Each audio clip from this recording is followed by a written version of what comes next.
What were the most urgent things that you guys had to fix coming into today's matchup? Yeah, I mean, Moss is right about that, and probably one of the most urgent things is just when we're in the game, understanding what's important and what's a risk worth taking, and when it's not, and the proper place just to sit back and do the standard thing. So basically, we just have to read the game states better and make sure we're playing properly. I think it's fair to say that you guys maybe, and you echoed that as well, right? That you haven't been playing at the expected level, especially thinking about what you guys have been achieving last year. You're all looking fabulous today. What is going to be something you really want to focus on today when you think about CFO? I just want to make sure we're focused on the game and not thinking too much. Just play naturally. Don't get excited. Also, don't be scared. Just play well. Yeah. Okay, one player to keep your mind on. On our team? No. On the opposite team. Yeah, of course. I don't know. Definitely, Doggo's been getting a lot of hype. Okay. But yeah, we shouldn't think too much about the enemies. Let's just think about ourselves and the champions in the game. All right, focus on yourself. Thank you so much. Best of luck today. Thank you.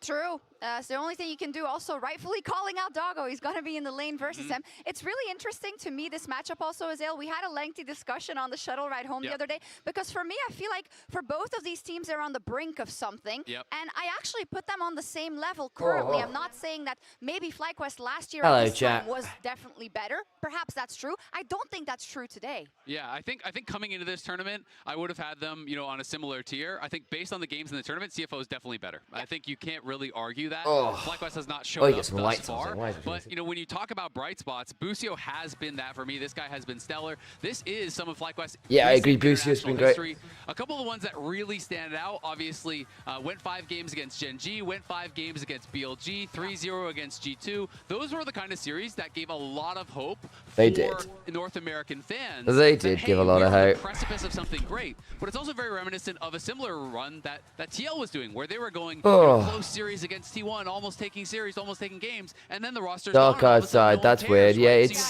take advantage. You have to strike wild out here. because you don't get very long in modern League of Hello, Legends. Nydia's chat. Hello, you Twitch chat. Hey, Vestin, we'll get you on in a second. For both teams, this might be the final opportunity, right? As you were highlighting, we don't know if the team's going to be able to stick together, if these players are going to play in the same configuration. And I think that even though what Busio was saying is what I think every player is aspiring for, right? You want to be in that flow state. You want to. It's day 10, isn't it? Not day 9. To follow up together without overplaying.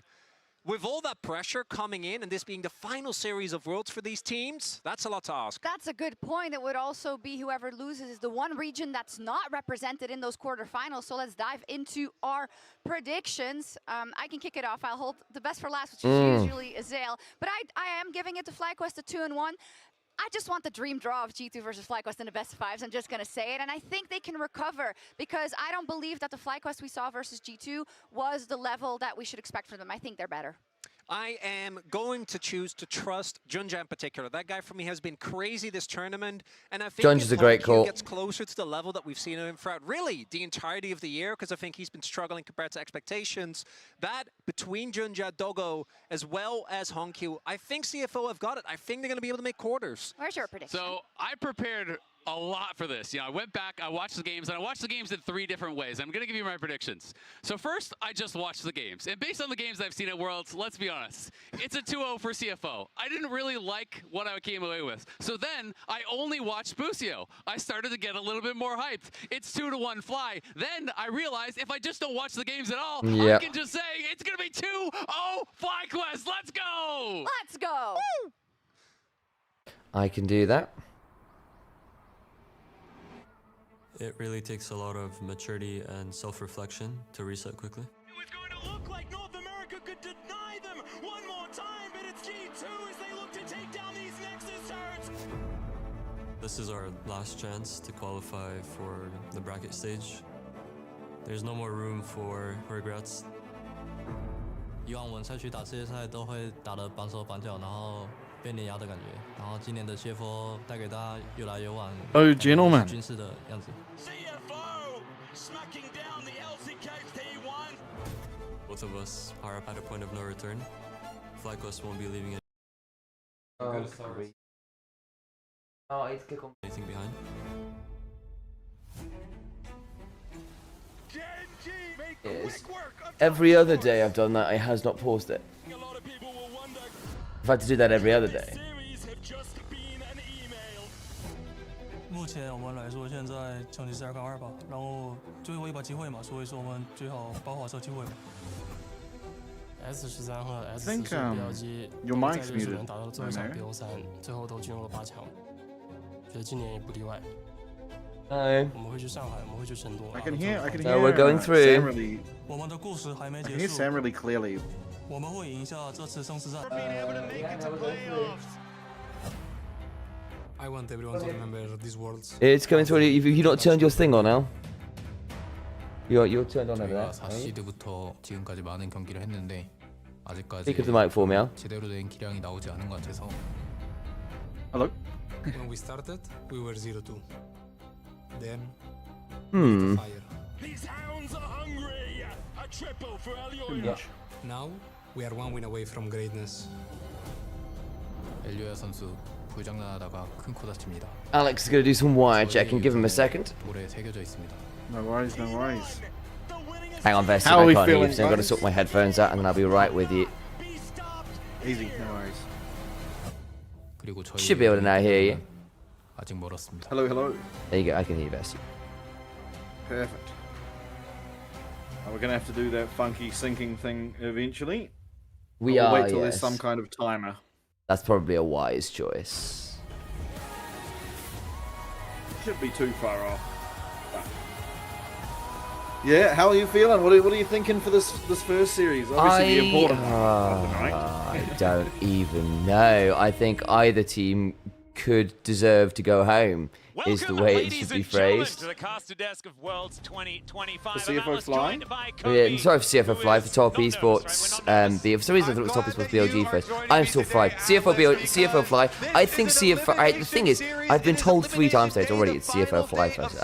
It just hasn't stuck. Then why am I talking to Vestian about Top Esports BLG? Hang on, it should be CFO. I think CFO are the favoured team, right? And they should be. Whether or not they actually make it through is a different matter.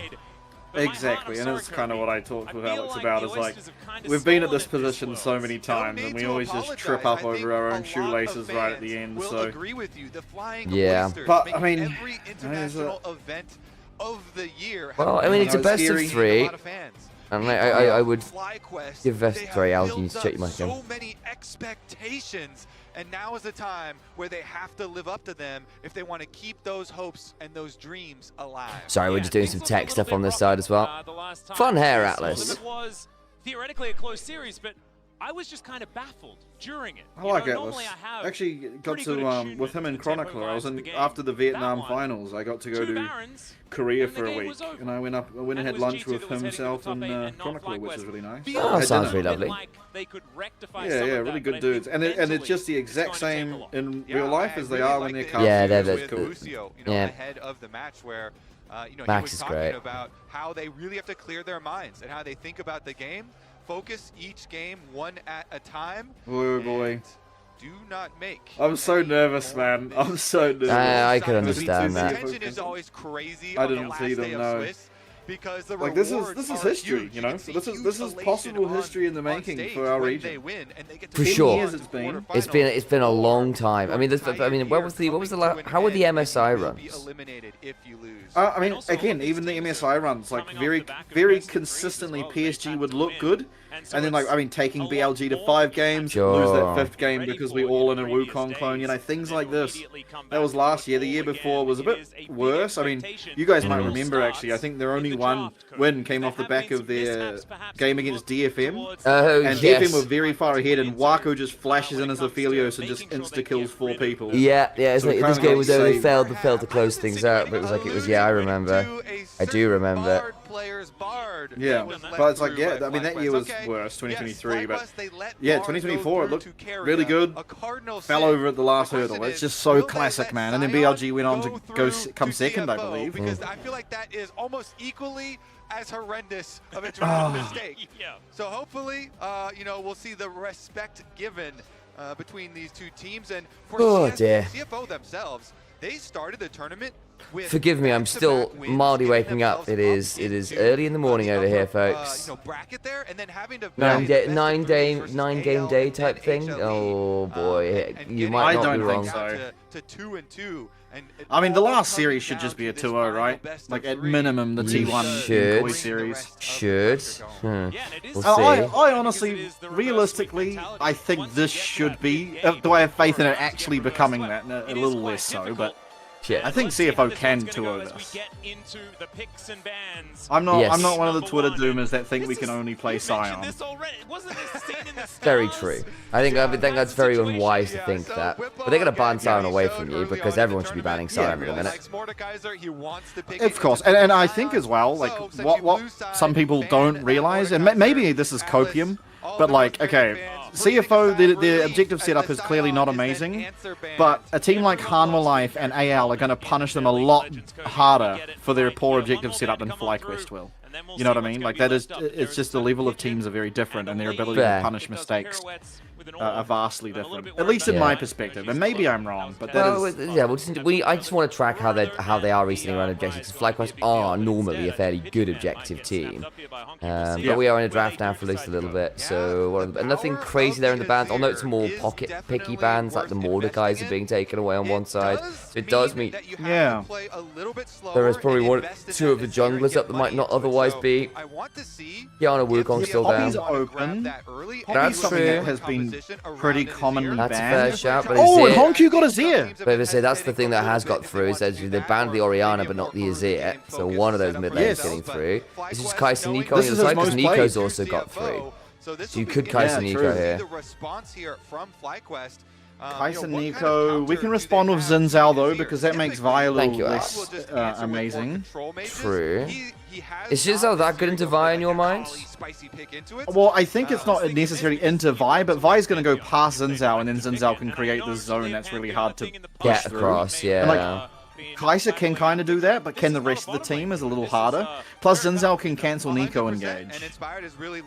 Yes. So I think here we should go Xin Zhao. I think we should go Xin Zhao. There's an argument for Trundle as well. I think both work.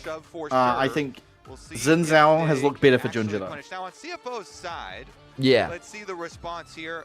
Obviously, Xin Zhao Rumble, are we just going as stock standard as possible? Yeah, I can see that. The Xin for driver here. Do they want a bit more structure to a what do we want to go Maybe driver for our next pick? I mean, taking away Nico doesn't seem like a terrible idea. It does mean that more top bands can come through, but like, a driver has enough champs. Okay, they're just going to go Rumble. I mean, this is probably just going to be responded to by a Galio, right? And that's kind of playing into what Fly want. Now they just get Galio Vi, which is really scary. But we do see it anyway in the end. All right, well, this makes me think, is Bwipo just going to go Is that the only thing you'd want here? I mean, Galio Vi is a decent combo. I suppose you can just look that top side and be happy enough with it. Bwipo is a Galio top player. The other option is something like the Renekton. It's always a Bwipo feel-good moment. It's going to go Alistair. And Power's Trundle for the rest of the series. I think now we ban Galio. I really don't think we want to give over Galio. That's assuming Bwipo wants to play it. Yeah, they should ban Nico. Yeah, true, but it just makes sense, right? Like, it just makes sense to play Galio. I think also Poppy is a must-ban now by Fly. Yes, yeah, true.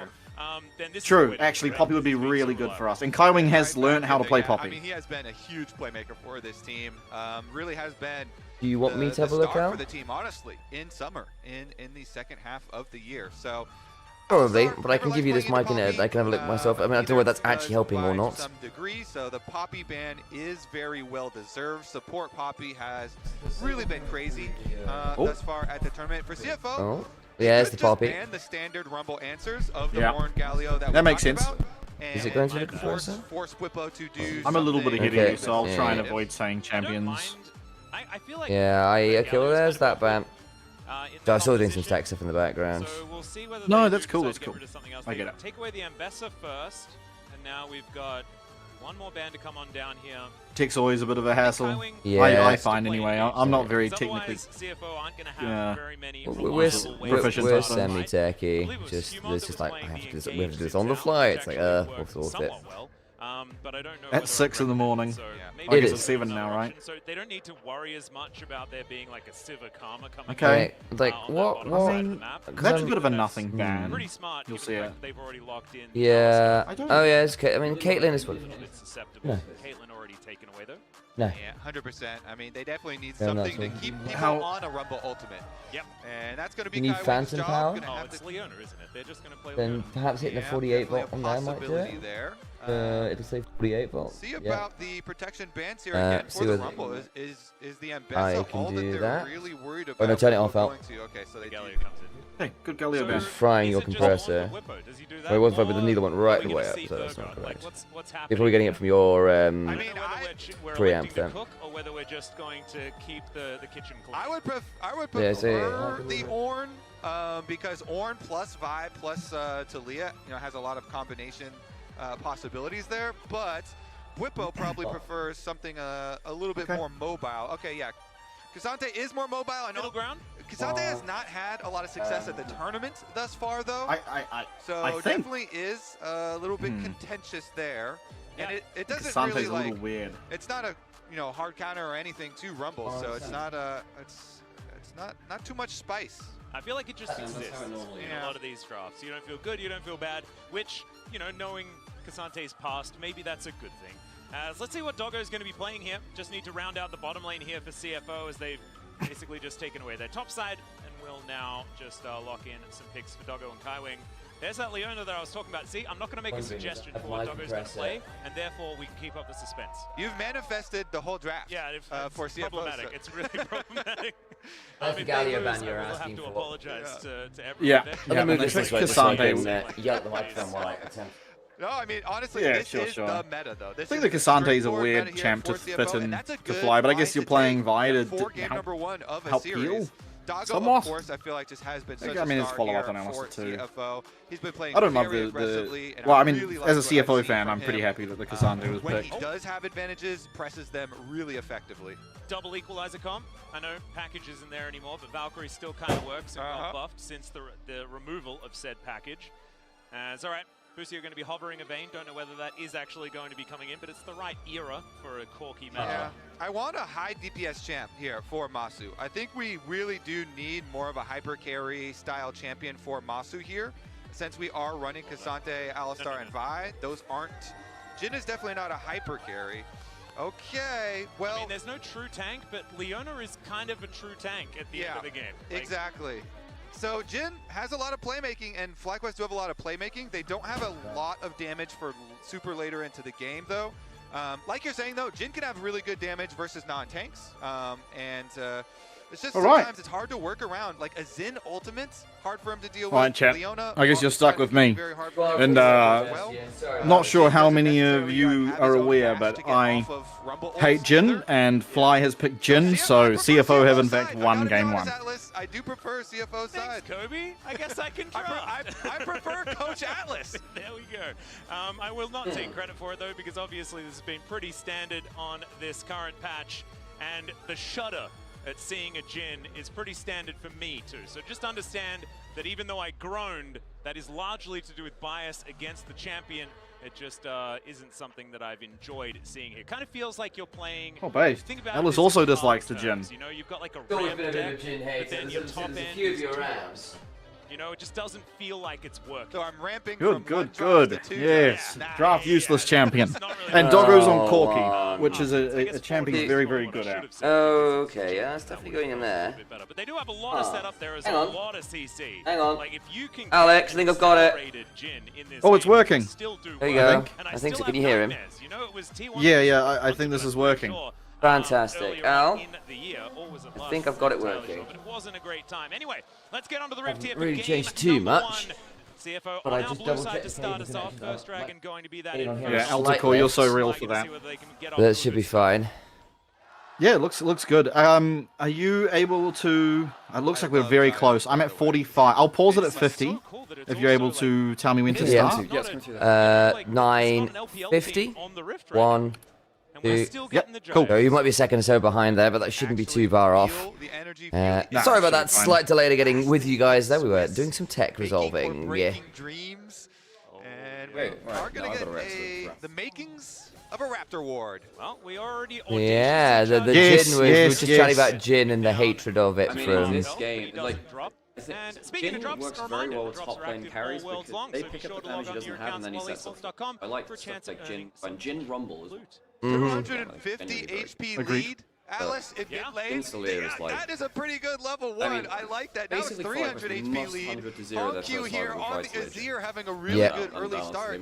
Even small things as going for a Raptor ward and Jijja camping there with HonQ, so once you get vision of the enemy I am very happy for that early trade, can have huge ramifications for how this lane does play out. And it used to be such a contentious lane matchup. Propo's gone the opposite direction of his tower. Different positions, right, as far as power level was apparently concerned. a lot quieter than Azir taking the most recent nerfs, but Talia really lost a lot of power. And so I think Honky's going to be pretty happy about how this one's going because a lot of our Azirs really learned how to play this matchup. Yeah, and I also like both are going with the Doggo topside strategy I again. think, Doggo well, in Discord I can go off, and Alex is definitely quieter than you, but it's not like before, so it should be.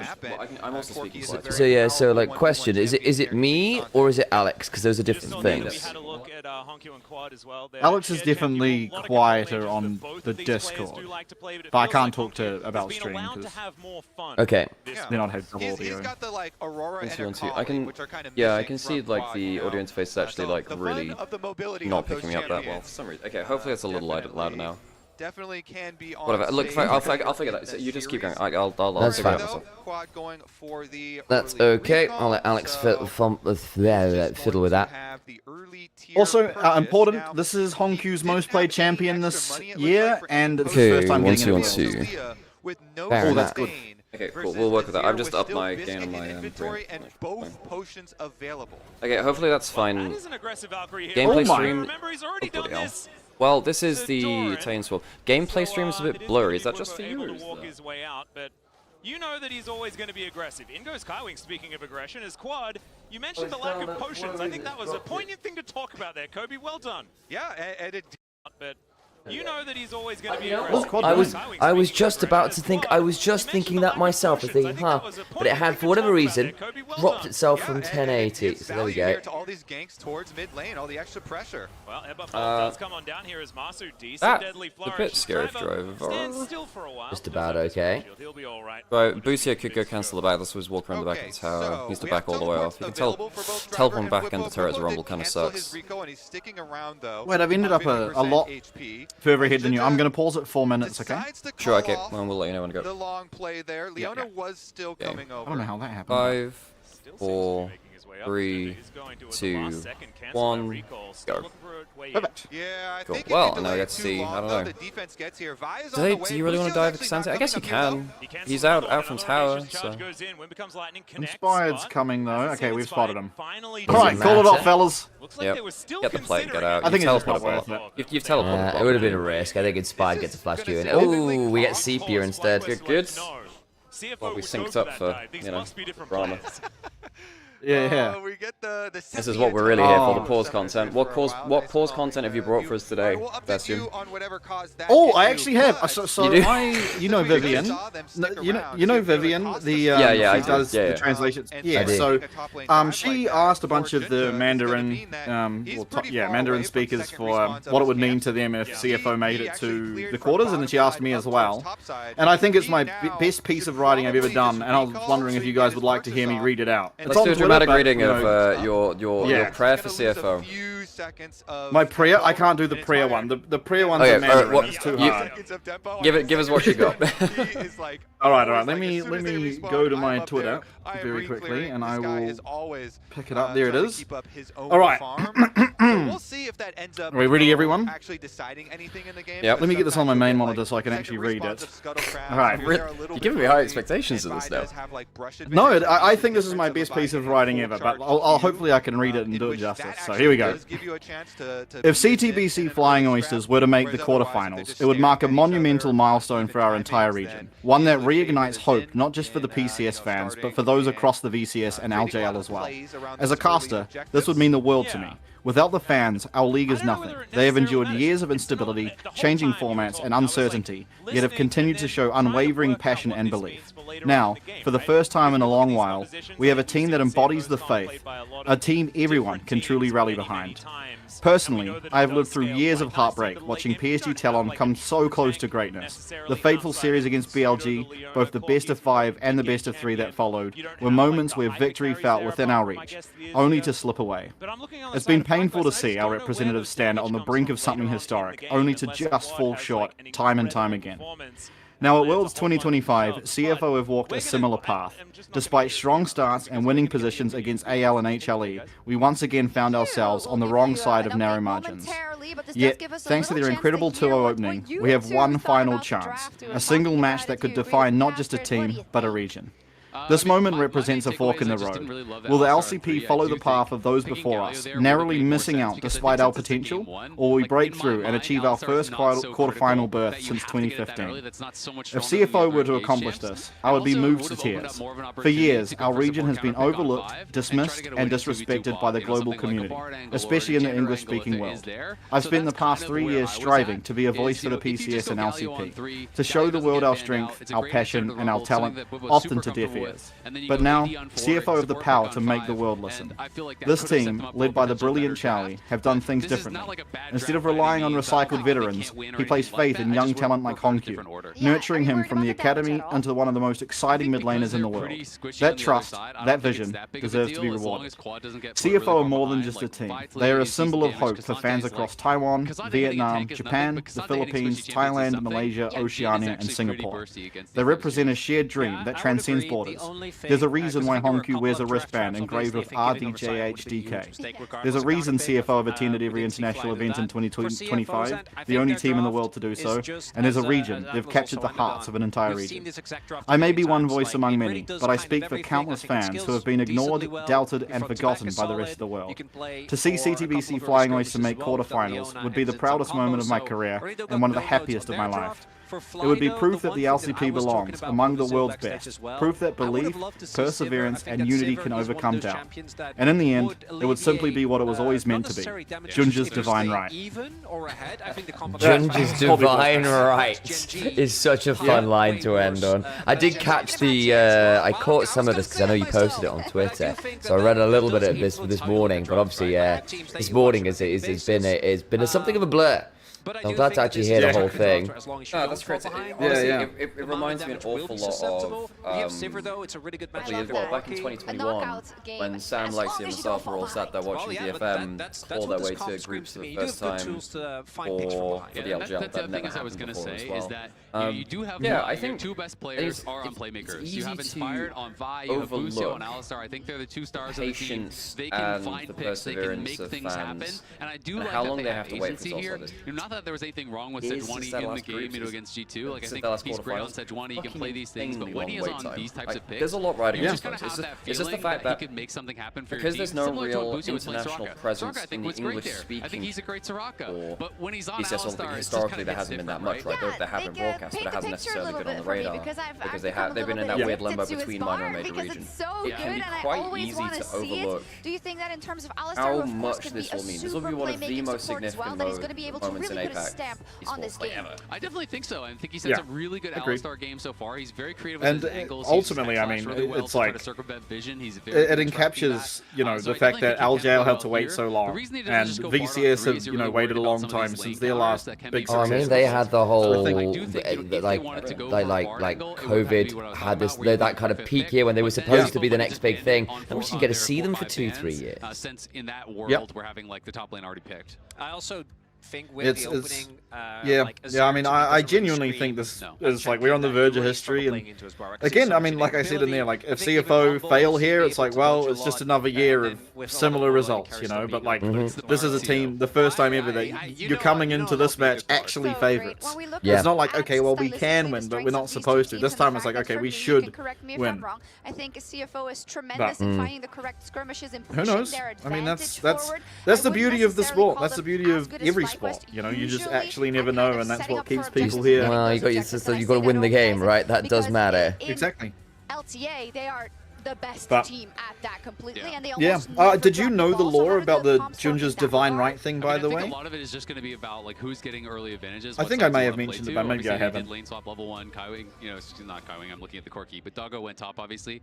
So are we going to see them actually just trading? Are we going to see them contesting on the objectives? I do feel like Flyquest absolutely wants to be first to objectives. When you are playing pick comps, you want to be trying to control vision, forcing them to walk in, and then having them scared that Alistar's in a brush somewhere. Having it be really difficult for Azir to walk forward, because you don't have, like I talked about at the top of the day, you don't have a Scion to just like walk in blind and tank the engage. Something may have happened to the audio. Can't do that. Like, yeah, you're kind of tanky. Leona can't do that. Yeah, you're kind of tanky, but if you just walk into a full combo and get flipped in, you're going to die. Yeah, to go towards the CFO win conditions, I do think that we saw their laning phase started really well. Obviously, Doggo in the 1v1 was doing a great job, as you would in the range versus melee matchup. Then Junja was also able to find very early damage. Yeah, I don't know whether it's long enough is the issue, but we'll have a look. Not really. I think in this matchup, neither player should die, but not having lane prior does make that Junja is freed up. And I do think that CFO's confidence into their strength. That's right, 1,000 Kites, which is super cool lore, I think. Able to go in very consistently, or able to assist in case of And they do. I think the cool thing is that, and they will. They very much will. I think also for Junja, we didn't get to talk about it that much either. I think I've seen some huge Xin Zhao games the last couple of days, like absolutely super carry performances. I think in that last game versus G2, Flyquest also went for the Xin Zhao, but just didn't get, in the Soraka game rather, sorry. But it didn't really work out the way they wanted. Do you think Inspired has to somehow adjust how he plays or not at all? I'm just thinking about him in the sense of he was the one who was most downtrodden in that series after G2. Is he going to change what he usually does? Because I don't think he has to. I don't think he will. I mean, I think Inspired is very consistent. He's going to prioritize his goals. He's going to prioritize his farm. And then generally he's really mechanically proficient and he plays team fights well. And I feel like that's kind of him. He kind of does the same thing every game. But he believes that is the best way to play League of Legends and to play it really, really efficiently. And it's enabled by Busio. This is something I talk about a lot in NA, is that Busio is kind of their jungler often in the early minutes, right? Busio is often going to roam. He's going to leave Masu by himself to help quad push out a lane, to help Whippo be protected on a dive. Not that Inspired never does it, but Inspired is going to prioritize camps, prioritize objectives, and really try to put himself in that way ahead so that he can really kind of pay that back later in team fights. Yeah, it's true. We don't have an update yet for you. We are still in this tech pause. I think something we didn't talk about yet, and maybe we can now, is that Whippo didn't have a good series versus G2 specifically, right? A lot of situations where he got caught out or made the wrong decision, and I thought that was out of character, because for me, Whippo is a player who sometimes does tremendous in lane, but even if he doesn't, he'll always find something to lift the team up, or a positioning or a moment, and I just felt like maybe his mojo was a little off. So if he resets today, it's going to be super important, and on the K'Sante, it's definitely possible. Yeah, absolutely. I mean, to me, I was just surprised that he played Rumble. He's not known as a Rumble player at all, and actually when they had subbed Gakkos in a couple times during the regular season, it was to play Rumble, right? Because Whippo traditionally doesn't play the champ. He only has 10 games on it his entire career. It is, yeah, and it's just kind of like not his style. He has his own kind of unique Whippo picks, but there's a few meta picks that he's always kind of stayed away from, Rumble being one of them. In the Renekton game, it felt like it was a bit of hubris, like he was proxying a lot, got caught out a lot of times. But yeah, Whippo is an up and down player. He's hot and cold. If he can come out and have a really good game one, like Whippo at his best can challenge the best top laners in the world. Whippo at his worst can lose to the worst top laners in the world. Like, you just have to see what you're getting. Broken Blade bad? One, two, back again. I'm also not saying that champ is too difficult. It's back again for whatever reason. I just think I think Rumble is really, really difficult to play, right? And specifically when for now, it appears to be. Fights, it is a split second. Chat, you have to keep an eye on it. If Alex suddenly disappears, I think so. Let us know. Sure pros don't think it's as difficult, but we've seen a lot of weird. I didn't see it. Sorry, 1,000 Kites. No. Because it is difficult. Yeah, I've had the pleasure of working alongside. Oh, we got to kick off the monster day. Probably dodgy connection on the XLR. It's a dodgy XLR connection. No.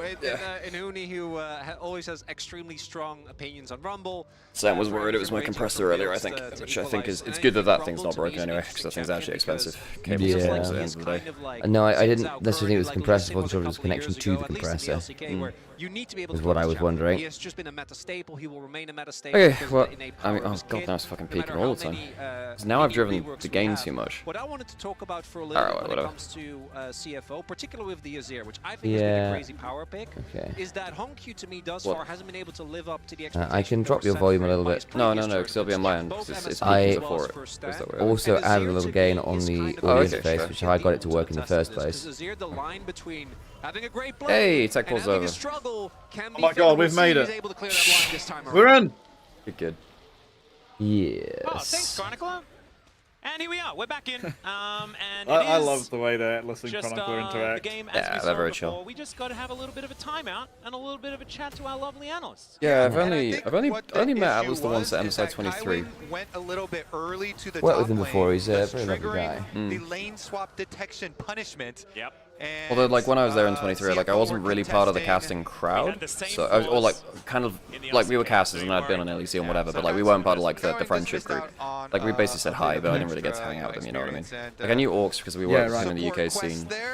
I knew the LEC casters at that point. I believe we'll be okay. But yeah. Yeah, I believe we're just resuming. So they just explained the lane swap detection. Yeah, fair. Yeah, I don't know if you heard. I went to. Oh no! We you got another monologue for us? I have no idea. What do they talk about on desk? I heard none of that. Oh, they just talked about how it was nice to talk to the analyst desk, but good news is we might get to talk to them again.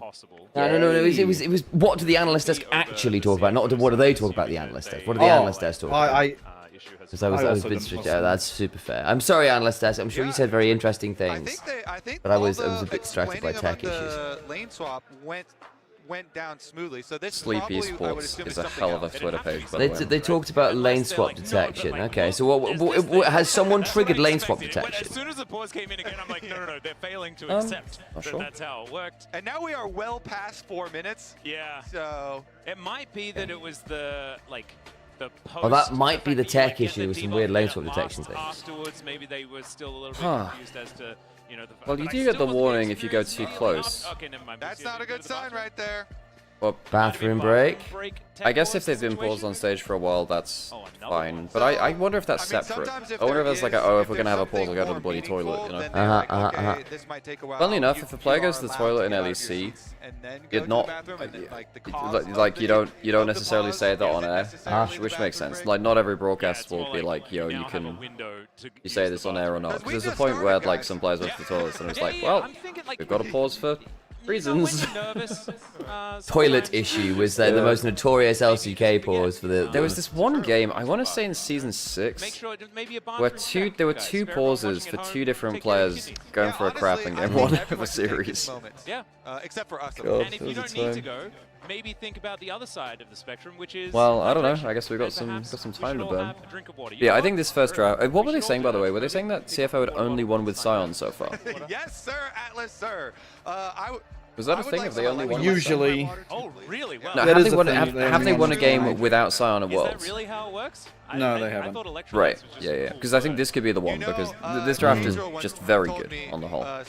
They have way more damage. And they have way more damage. They have enough engage. And Flyquest have, you know, a Jhin Slayer as their carry core, which is just not very efficient. It's going to get to the point where they need to combo, and I just don't think they can clear up the second target after that.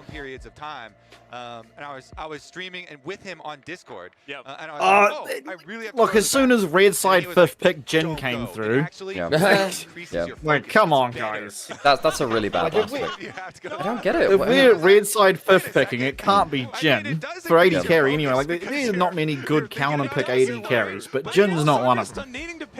I was trying to think what I would pick. I mean, did they have Sivir available? Was Sivir? Because that's pretty good there, no? I think Sivir's really good there, no? I think so too. I mean, it basically was their damage down from nothing, but they have like insane utility from everywhere, right? Like they can follow up from pretty much anywhere on the screen with everyone. This is true. So, but what it basically means is if you do land that bit of CC, everyone needs to follow immediately. Because you are going to be lower on the damage front, right? By the way, guys, just to update you, this is a different issue. This is more of a peripheral-based one. We should be back into the game. Yeah, I mean, Rumble's just a good pick into Jhin. We've got good tools for it, though, you know? Like, Zinzal's really good against things like that. Rumble's actually reasonably okay at things like that, because you don't need to land it for a lot of damage, you know? You can use it to cut people off as well, so... Yeah. I mean, obviously that comes down to the execution, but I actually think we have a team comp that's... And Corki as well is really good at navigating danger, so... Although, in saying that, Doggo is a go-forward gamer, and I respect that out of him. I don't always... Yeah, I have to say I'm a little worried with Corki and Tavai. Yeah. If Inspired has a good game and the rest of the team follows up, that's That's scary still, because their combo is powerful. God, they're having so... The thing is, because this pause is happening so early into the game, and we've... Now, how many extra minutes have we had? An extra 5 minutes, let's say? Oh, longer. Oh, well more than that. Well you had your full... So, call it 10 minutes. We've had like 10 minutes of pause. These players... Okay, whatever. It's a little bit decorative as to what amount of time it actually is. They've had now, a good chunk of time before anything meaningful has really happened in the game to be like, how do we win or lose this game?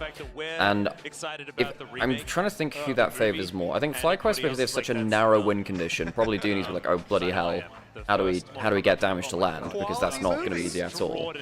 But CFO have way more options to play with, I feel. Oh, it's just so quotable. So many brilliant moments. That's right. And I think CFO wins.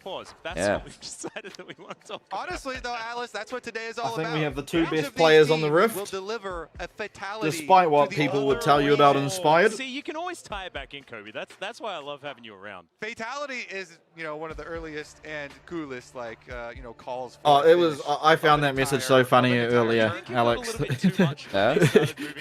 How dirty did calling Doggo the best performing AD carry make you feel? Yeah.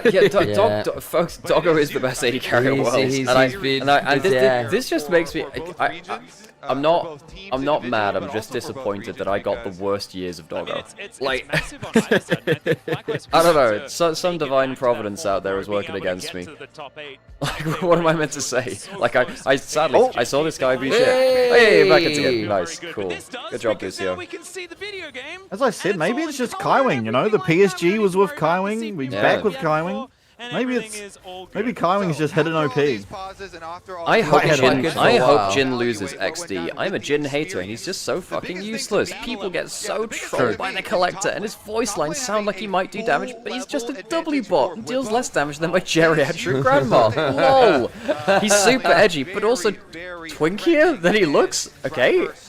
I hate him so much. Now I am remiss to say that. Hang on, that's a shuffle. Ooh, forced flash. Yeah, yummy, yummy. That's a Talia without flash. Yep, especially against a rumbled Leona. Leona loves playing as flashless champions. Oh yeah, especially flashless champions without a dash. Yep. You do have a lot of rocks though. Yeah, like a lot of rocks. That is true. Like, more rocks is probably healthy. For I have heard that you can throw another rock. That was nice from Honky, by the way. He knew he was going to get flicked anyway, so he got the shield from his E, so he didn't have to take damage. That was good. Oh my, he is pumping quad, by the way. My lord. Because Quad forgot the golden rule of his ear, which is you do not engage with him until his... if you take a short trade, you don't take another short trade while his lethal tempo stacks are still on. Yeah, agreed. Because then it really hurts. Azir's best trades come from when you mistime your trades and he gets to keep his stacks up. Also, look at the items.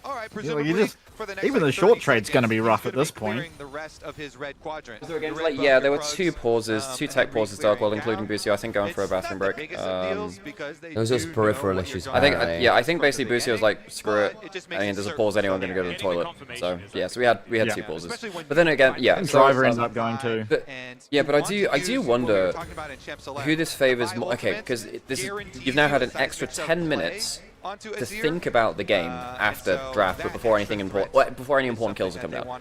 So that allows the players who spend day in day out thinking about what they're doing in matchups and how they win games and whatever to actually strategize in game. And I think Flyquest having such a narrow win condition, I do wonder whether that makes them think through the scenario more. But I don't know. You think Flyquest win con's more narrow? Oh yeah. Oh sorry. For some reason I thought Flyquest for blue side. I was thinking, is it that narrow with the Azir? Right, that's honky. Again, I'm quite tight, guys. Yeah, no, it is just like 7 o'clock or some shit. Also tempo advantage. Alright, free grubs. We'll take that. It's fine. Trade for dragon. Fair enough. I wish we got the Mandarin emotes. Yeah, it looks like we don't get those over in the West TM, though I suppose you don't quite count as that in some ways. Oh, people still call us the West, it's fine.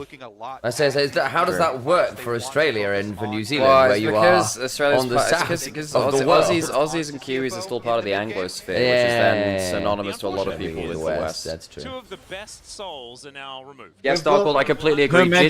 I don't think Jin counts as a twink. I'm sorry, it's just not. as we do get that second Drake going down, but yeah, it's not going to be Infernal or Hex Tech. They could have just won the game, right? If you get them. I need Angie to properly code. I haven't, not gonna lie, folks. I've not thought about Jin in terms of his, you know, twinkification. I haven't thought about the twinkification of Jin that much. I could see the angle. I think he's just trash. He's a slim artiste that immediately puts him within touching distance of Twink. Right. True. Comparable to Hui. Yeah, exactly. If Hui is a Twink, Jin is is analogous there. Maybe Jin is Hui just with a mask on. Yeah.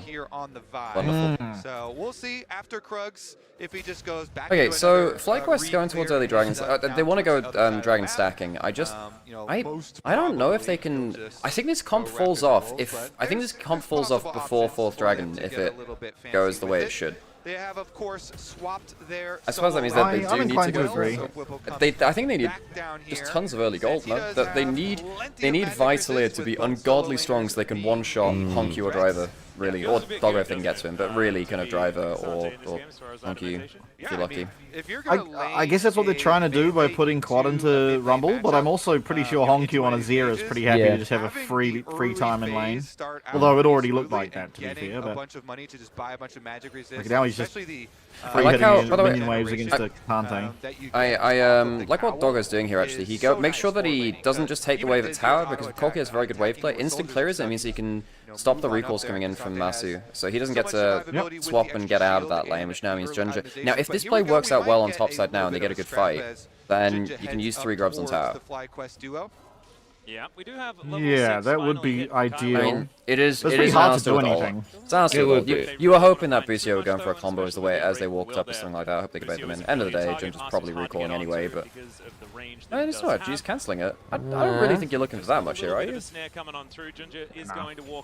The only thing is, of course, you still got to get across Jin traps, which is always hidden vision. That's quite hard to gang Jin as a result. Whippo still with his. Okay, shot misses, but still scary. Kyling's coming bot though. Yeah, I mean, it's I think Driver needs to ult. Yeah, okay. Yeah, he will do that a bit. But it wasn't doing that before. Nice. Okay. Well navigated. Now they're going to slink back towards like my mic wasn't picking up your voice much before, like it's going to be and now it is because it's probably because we've been messing with game, which is fine. But yeah, it was definitely doing that a little bit before, from what I saw. It's just the nature of being in rooms, and I'm a louder person in general, so I tend to get picked up on both mics regardless. A little bit of extra efficiency, I would say, on the Flyquest side. Yep. So no play-by-play caster. Yeah, basically. Junja, we've seen a couple also, live life loud. Isn't that that's a slogan for a brand? I'm pretty sure. Live life. If it's not, it should be. If it's not, it should be. Yeah. Junja is slightly behind in the jungle, but that being said, the carries for CFO have their own. I think how this game's going is perfectly good for CFO. It is. They've not given up early gold. Now the thing is, Flyquest will look to have like a knockout blow in their first big fight. I'm also just noting, Honkyu is up a lot of CS. Holy shit, he is. What? There is a world where I'm like Quad's about to pick up a side lane wave, and then that's gonna shrink down. Even if it just goes down, even if it just goes to like 20, that's still what the fuck. Yeah. Like Talia is. In the early parts of the year, it was basically seen as Talia was kind of the instant win matchup versus Azir, because Azir had to be very careful about where to position versus Talia. Talia still had good DPS and also had a global pressure. So it was basically like Azir, while he is best in class at many things when he starts DPSing and whatever, Talia has so many answers to him stylistically that he really struggled to do anything against the lane matchup. Valued a bit more than gold, because the small gold differences don't usually result in a full Driver item. Gets the wave. And so they How do you feel about Driver on Rumble? Yeah, I mean, both Driver and Risk play Rumble. This game he's behind, but he also had a harder time in the lane swap than. Oh my! Than Blippo did. I mean, he's fine, right? He just needs to drop ult somewhere that's gonna stop Masu from being able to move, and you're pretty happy. That's a level 9 Foss bomb hitting someone in the face. Max rank, baby. I don't think you do that much more. I mean, you look for a stun, you don't get it. It's whatever. It's I mean, it would have been nice to force Busio out. He's still low enough HP. Yeah, exactly. It still forced him, so I don't think he can do it anyway. Well, yes, it would have been a thing. Ult means it's like completely dead and buried there. Yeah. Inspired is getting passionate. We'll see if he's been on the Sojus or not. I think this is not bad for Flyquest, actually. But here's What's going on? Sensei. Is Ginger in danger now? Oh, no, Jin W. He is in a lot of danger. That was a really good W from Masu. Yeah, I thought Inspired had gone off the deep end with that path. They're going to manage to make it work just How the fine. hell did Flyquest turn that into kill and dragon? That's actually huge for them, no? Yeah, and they still have Vile. Doggo. Doggo. Wait a second. Is he? Yeah, He's got Flash Valkyrie. barrier and all. And Valkyrie. Oh god, okay. Yeah. Oh my. Good curtain call. Oh, this guy's a bit of a smugly sniper. looking over me as he gets one call right. Good job, Sam. I just think it's a good curtain call. Sam looking over me. I said, oh, he's fine because he has all of these things. Sam looks over as he dies with the smug look at the play-by-play. Yeah, Sam, you've got one. Congratulations. We'll keep a tally. I will say, we're not, for whatever reason, we're not getting the Jin, Collector. No, not what I was thinking. Jin, like we can't see we can't see where curtain call is. We can't see where the W is until like we see the particles. We didn't. But we're not seeing that. We'll come up with the indicators, I guess. Yeah, right. He got phase rush to the exhaust, didn't really mean much. That being said, it is kind of just solving exhaust. Yeah. But CFO, they've been so good at being able to just kind of drop it. stick in the early game. They haven't been able to at all here. Mountain Soul. Yeah, Mountain Soul's Still don't think it's obviously end of the world. I huge still for think the competition Sensei. is going to feel just fine moving further on. But with all those experience hiccups, things like that, the fact that the gold is now well and truly sitting in Flyquest's favor, and those two dragons, I'm still not feeling that doom and gloom about this game. Oh! Oh! Especially now. That's the road. That's the road. He's very dead here. Yeah, good start. Nice. Yeah, good. Nice. Big play. Herald goes to Flyquest. They don't have grubs to use it with. They're currently 4 on the map. Can you jump on boots, yeah? He's going to probably blow Flash, maybe ult as well. Yeah. He might just burn one and not the other. We'll see. I can stun him again. Not going to choose to. Yeah, I mean, that's fine. okay. This could be Tower, by the way. Tower's 1 HP. Yeah, you have 3 grubs. Nash's is here. Oh, 2 towers. Holy crap. Oh, we're back. Oh, we are back. It's your heritage. They've got Lord of the Rings movie. Yeah, that's right. Sorry, that's like the one. Sorry, that's the only thing I know about New Zealand, of course. Yeah. There's 2 things. It's rugby and Lord of the Rings movies. That's all you guys have, right? There's nothing else in your country, am I right? It's Lord of the Rings documentaries, by the way. Yeah, of course. Yeah. To be fair, that is kind of how Tolkien would have liked it. His whole idea is that, oh, I found these texts and I translated them. That's his whole thing about Lord of the Rings. So. There's actually so we have like this convention in New Zealand. There's one. It's called Armageddon. It's usually really trash, to be honest. Like it usually sucks.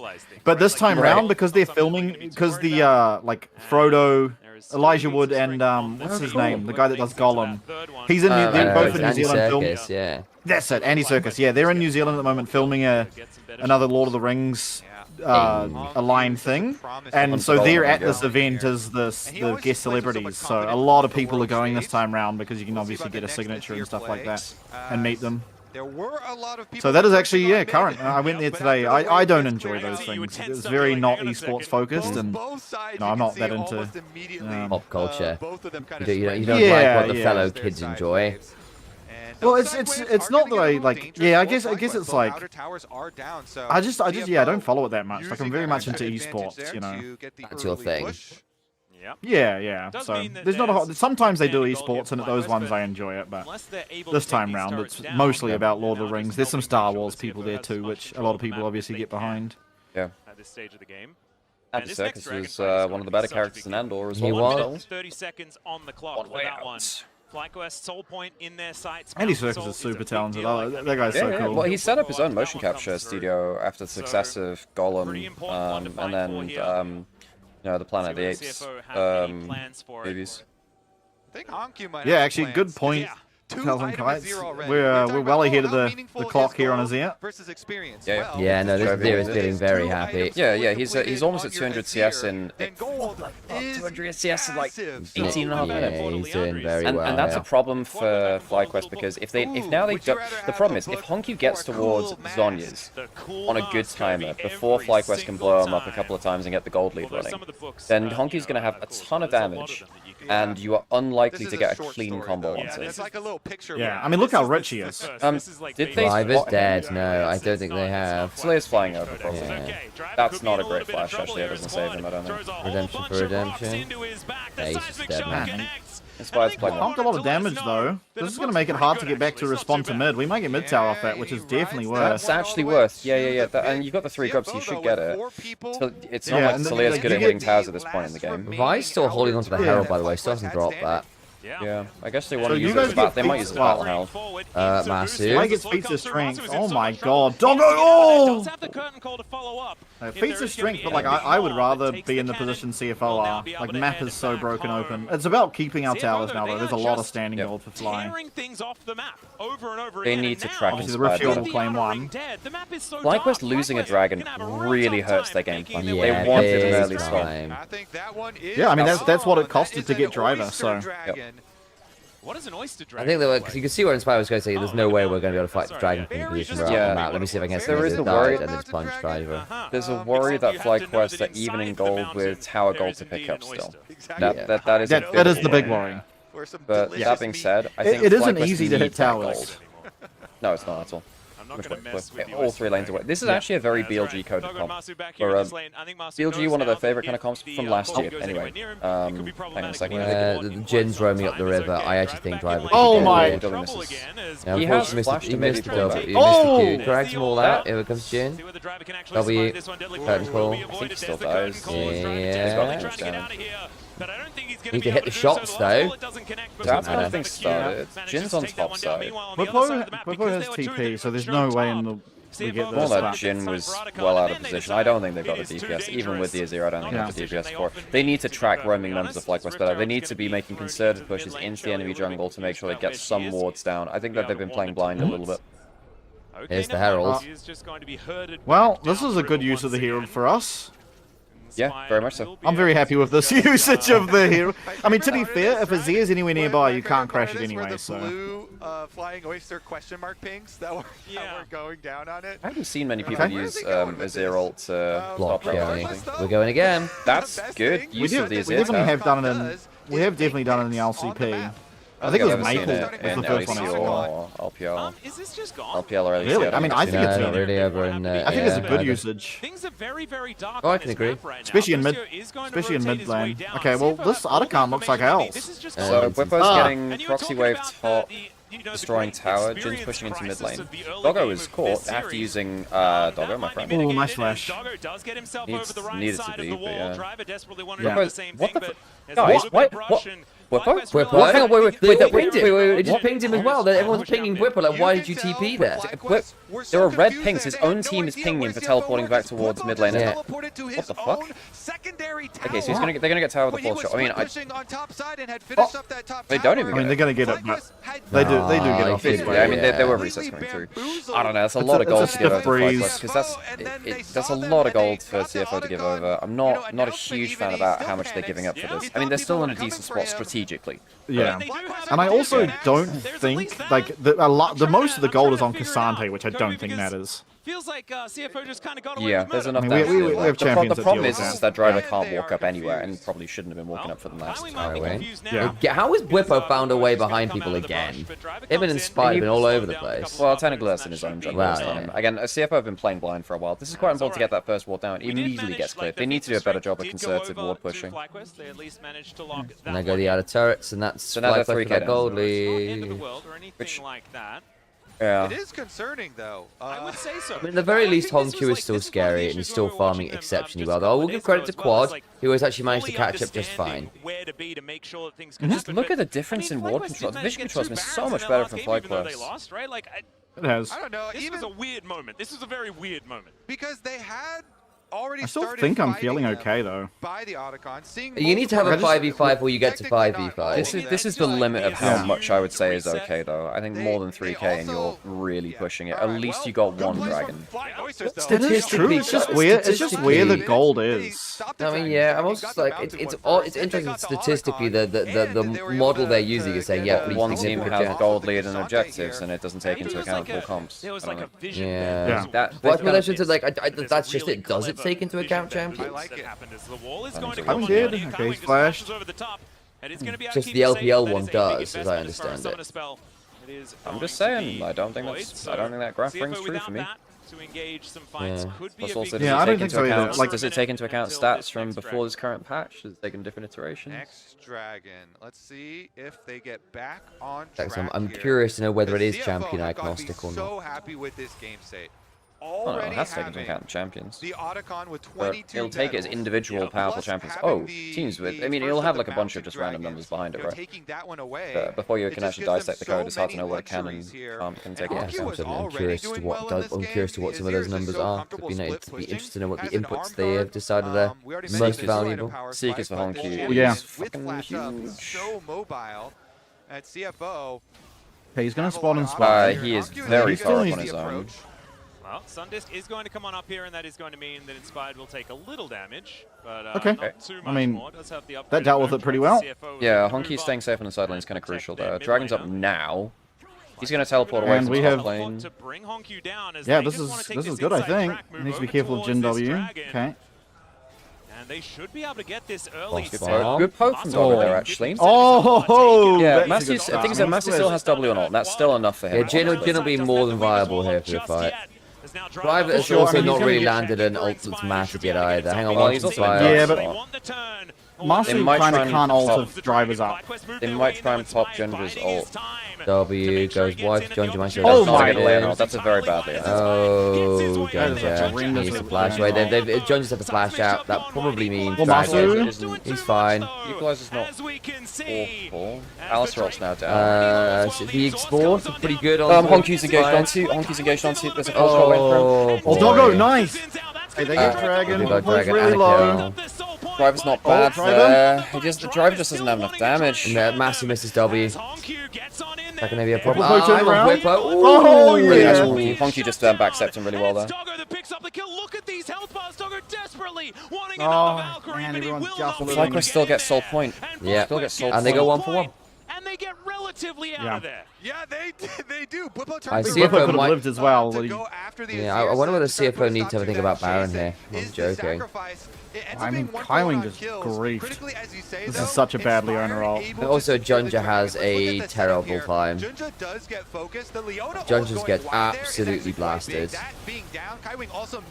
But how do you contest the actual smite fight now with your Shinzao all the way over there with like nothing in his toolkit? Yeah. And then Bwipo and Inspired go absolutely nuts.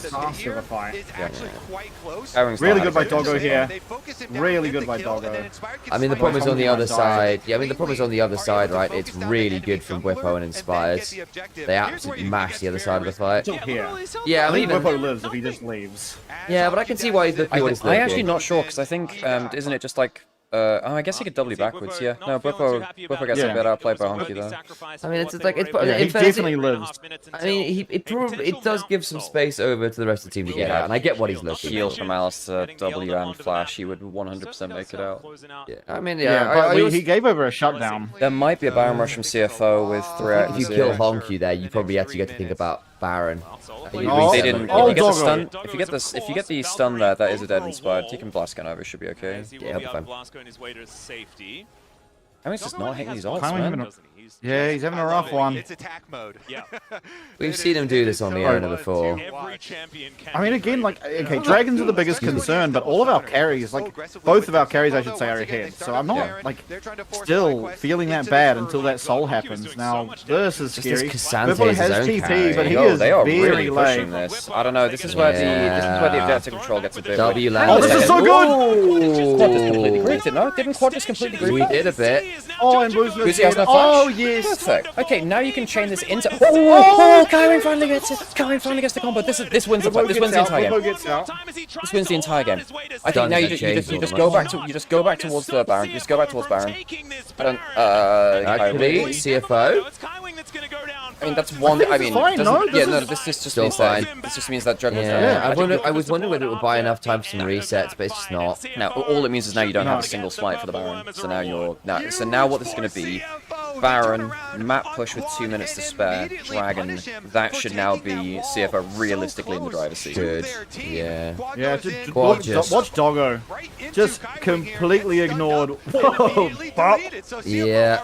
This is, tell you what, this is very Knight Corky coded, where this is one of my feelings when Knight was playing Corky mid, where like he just separate from the team. Corky is not great diving in 1v2. Not many champions are, but Corky in particular, if you dive into multiple people's subs, if he can separate from his team and dive 1v1, Corky's one of the best 1v1 champions in the game if he gets to burst you with QR.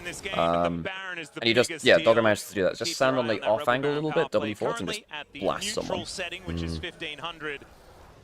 Okay, so now you have Bloodletters for Driver now too. Bloodletters for Driver is pretty huge. Yep. That's a big five. Honky one-shot. Yeah, Honky one-shopped the voice staff. He didn't even finish the... Yeah, I think he had a blasting one in inventory, but it is basically... No, he's still on the arm guard and happy. He still has his flash. He didn't have to use his flash in the last... Yeah, Honky's got flash, good call. He has flash and all. Oh, that's not great. Okay, early ult. Good flash. W. I mean, he's... Okay. Oh, yo, bloody hell, son. Oh! Oh, they get some. They got the Leona. Oh, Kaiwing! Whipper's gonna try. Holy crap. Down behind, inspired. Oh, great knockup. Great knockup. Oh, what is going on? He has and he still has the Seekers. They're nowhere even close to killing them. This was Flyquest lost the plot. I mean, I'm not going to lie, folks. Inspired actually has to play like this for Flyquest to have any hope to win. The fact that they got 3k ahead in the early game is all off of Inspired. Yeah, it is. I mean, him and Whipper had a very good early game. But the comp is just unplayable, folks. If you get to a certain point, this comp is just not... You don't have damage. Yeah, I mean, this is actually game. They have like no damage and 2 members down. Well, we'll see whether they can do it right here, right now. That's so good. We're putting to get a really good pullback, but that's actually a bit scary. Kaiwing just blocked this one. Just hit driver. That actually got a little spooky there. Stay alive. So Flyquest. Music thanks for the green streak, by the way. But CFO have broken open the base. But taken inhibitor turret yeah, I mean they survived, but we are so far ahead now, and we stopped the dragon, so another 5 minutes to get this one finished. Yeah, that's the death blow. That's the death blow. The Baron sequence was very well played from CFO. They really picked off the Flyquest well. Yeah, and I think as well, like a lot of Zinzal's wouldn't have just immediately ulted like Junja did. I think that saved his life. Like the second he sees Alistair, he just pulls the trigger. A lot of Shinzao's do there. I mean, it feels a bit bad because then like obviously it wears off and you're like, oh, they still have damage, but then your team's at least bought enough time. You bought enough time for your team. And then Kaiwing finally lands an ult. Big one, man. Big one. Would have made the game a lot easier if they'd... Thing is, I feel bad for Inspired because legit, he is the only person keeping them in this game realistically.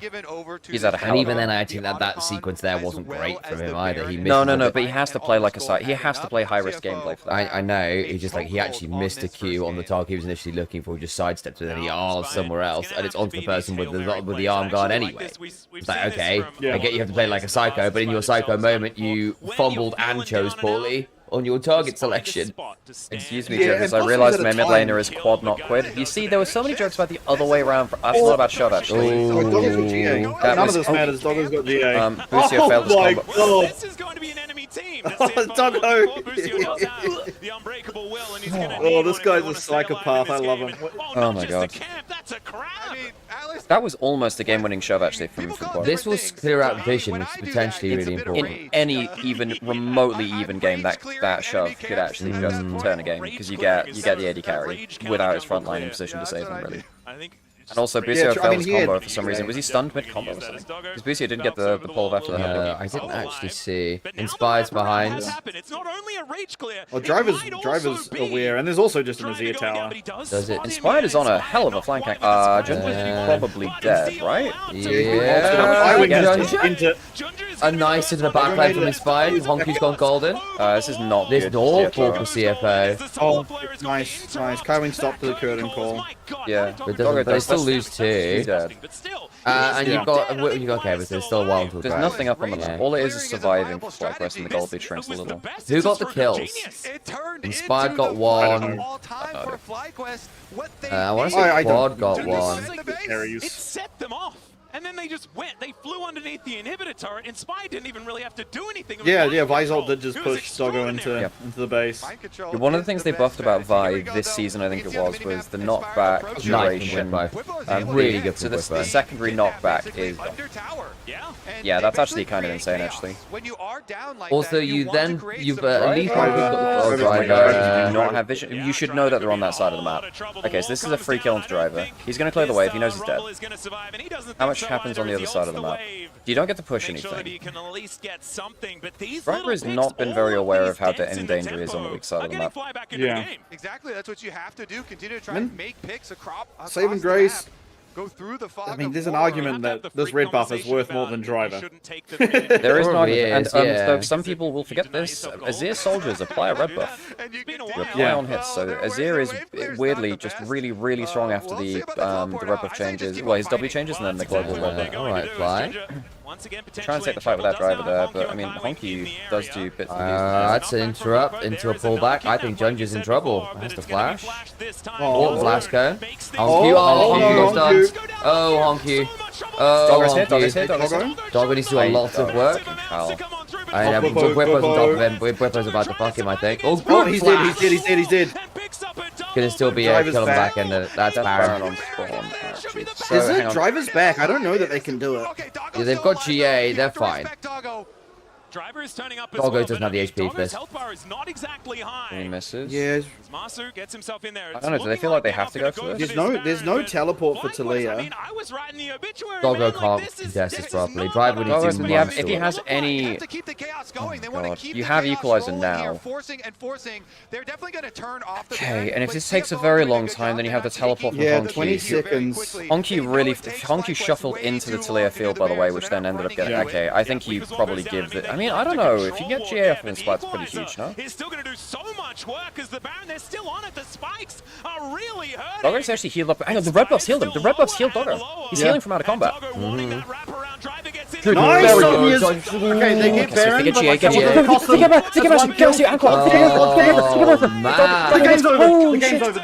game's over. You know what?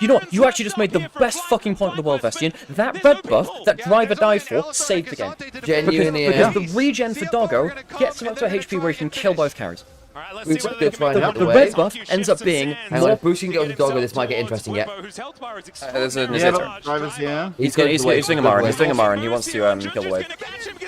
Yeah, but he's Alistair. He's just delaying the wave, which maybe buys them another life. The redemption just healed the minion waves. It meant that they're still alive, but it's fought time. They can't end the game now.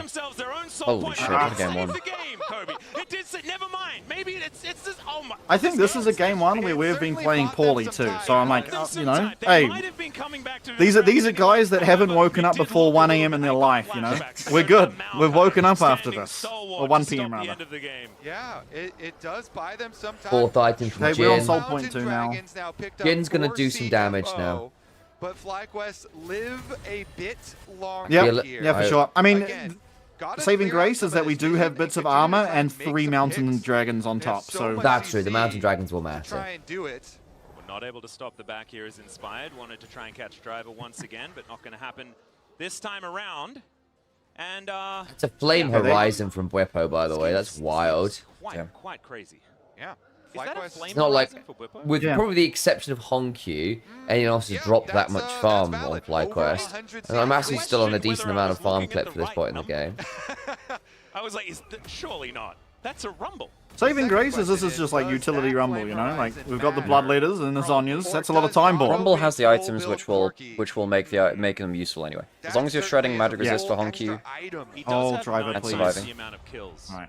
Do you think Flyquest can come back from this? They actually can, weirdly, but I don't think it's likely now. I mean, even with the 3 Mountain Dragons, it's really nasty. Because your damage is so low on Flyquest anyway. Their one big fight win came off the back of Honku griefing. He's got a hat now. If Honku ever gets the DPS, it's basically over. And so it feels game was like basically over like 2-3 times actually. Into Fly's favor because they're like, well, the enemy team just won. We've got nothing the to lose in this game. LCP. Like it was a done deal. Yeah, both GAs are down. Doggo's is back. Quad does not have. Yeah, it's very close to it. Quad doesn't have Zhonya's. He has neither does Inspire. Biggest problem for me for Flyquest now is when you try and make a pick, there are 2 Zhonyas on both solo laners for CFO. I don't see how late game Azir Corki can lose to a Jhin with egregious mispositioning. And Jinja's is close to being available. Basically. Yeah. Plus, there's no massive tank as the saving grace for Jhin this game. But well, the other thing is, like, at this point, Jhin actually does damage tanks, well, because he's just getting because he's got. Again, people forget what Jhin passive does. Like the second part of it. At this point, basically any given auto will do about 20% of someone's HP, and you've just got more range than anybody else in the game. So AW turns things around. That is true. It's more like even if you're like doing 20% of a tank's HP, if you're using 4 auto attacks on him, that's a lot of DPS missing from the fight onto a tank, which is just the same as a crit collector over to a Lord Doms. He does, yeah. He must be close. I like how Doggo's just playing Assassin Corki. Spider's been doing this the entire game, running behind the enemy team and just farming enemy camps. It also allows him to get on flank angles, which he's behind on another flank angle, by the way. 8 kill, I mean, Inspired's pulling his fucking he might be found. He might get found. Yeah, he's gonna recall just in time. This time, they have confidence in CFO not pushing for the end. Oh, he's still here. He actually cancelled his recall. Okay. Yeah, I think he thought Junju was walking at him. He doesn't need it. He doesn't need it. Like his Q cooldown is so low at this point in the game. But like a 5-second cooldown. Will the back actually go through? It will. Nicely done. That actually got spooky. That's clean. Hey, Monkey, how's it going? This game's weird, Kobe. Honestly, I'm having fun. I love it. Weird is good. All of the pressure. This has been a messy game. Doggo really needs a Lord Doms, man. This is elimination. He sell for the collector, I guess. Collector's useless build, like first item basically. I really don't like it being built as like this 3rd item weird stuff on, or 4th item weird stuff on Corki. The lady you into the game you buy collects, the worse it is. That top 8 for both of these teams, that is a huge deal. CFO, an incredible Master needs to actually hit a W now. He's not hit one in about 5 minutes. The problem is, so many people have random move speed. Some people have like random move speed. It really sucks trying to hit 3 skill shots. I mean, that was like after Jundra used his move. Another W wide on a slow target, Masu. And Junja. God, look at this. As soon as Honku does anything, someone almost dies. Oh my god. Well, I guess we're fighting. Is that Soul? No, it's 40 seconds until it spawns. No way. Plenty of time to reset. Exact same time pretty much as Baron. This is where things get scary. Good news is it is still a reasonably slow Baron for Fly. There it is. Thank you, picture in picture. They CFO really need to get some vision and spot shenanigans, because if he gets angles like this again, he might actually just win the game for random flank. We are late enough into the game where if you...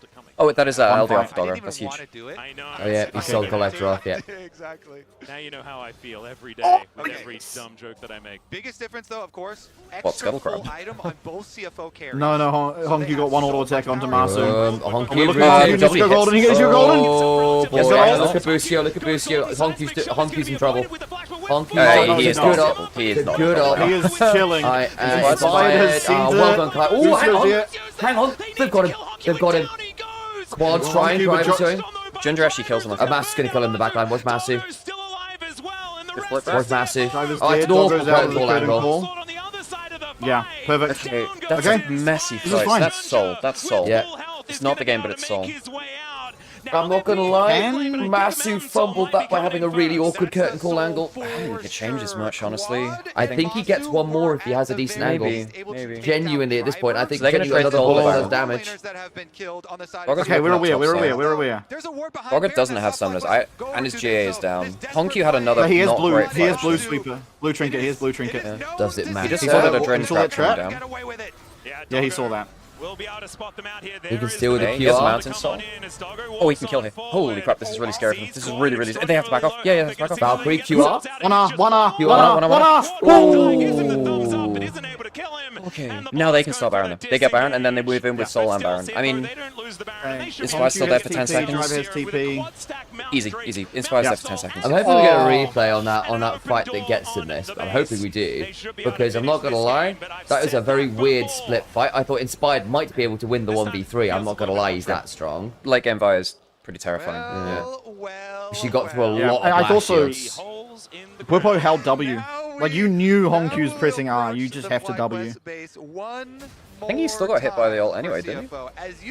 Yeah, no, I mean, he didn't use it. He didn't use his all-out W. So he just got hit over the wall and insta-died. Think that they are going to? No idea.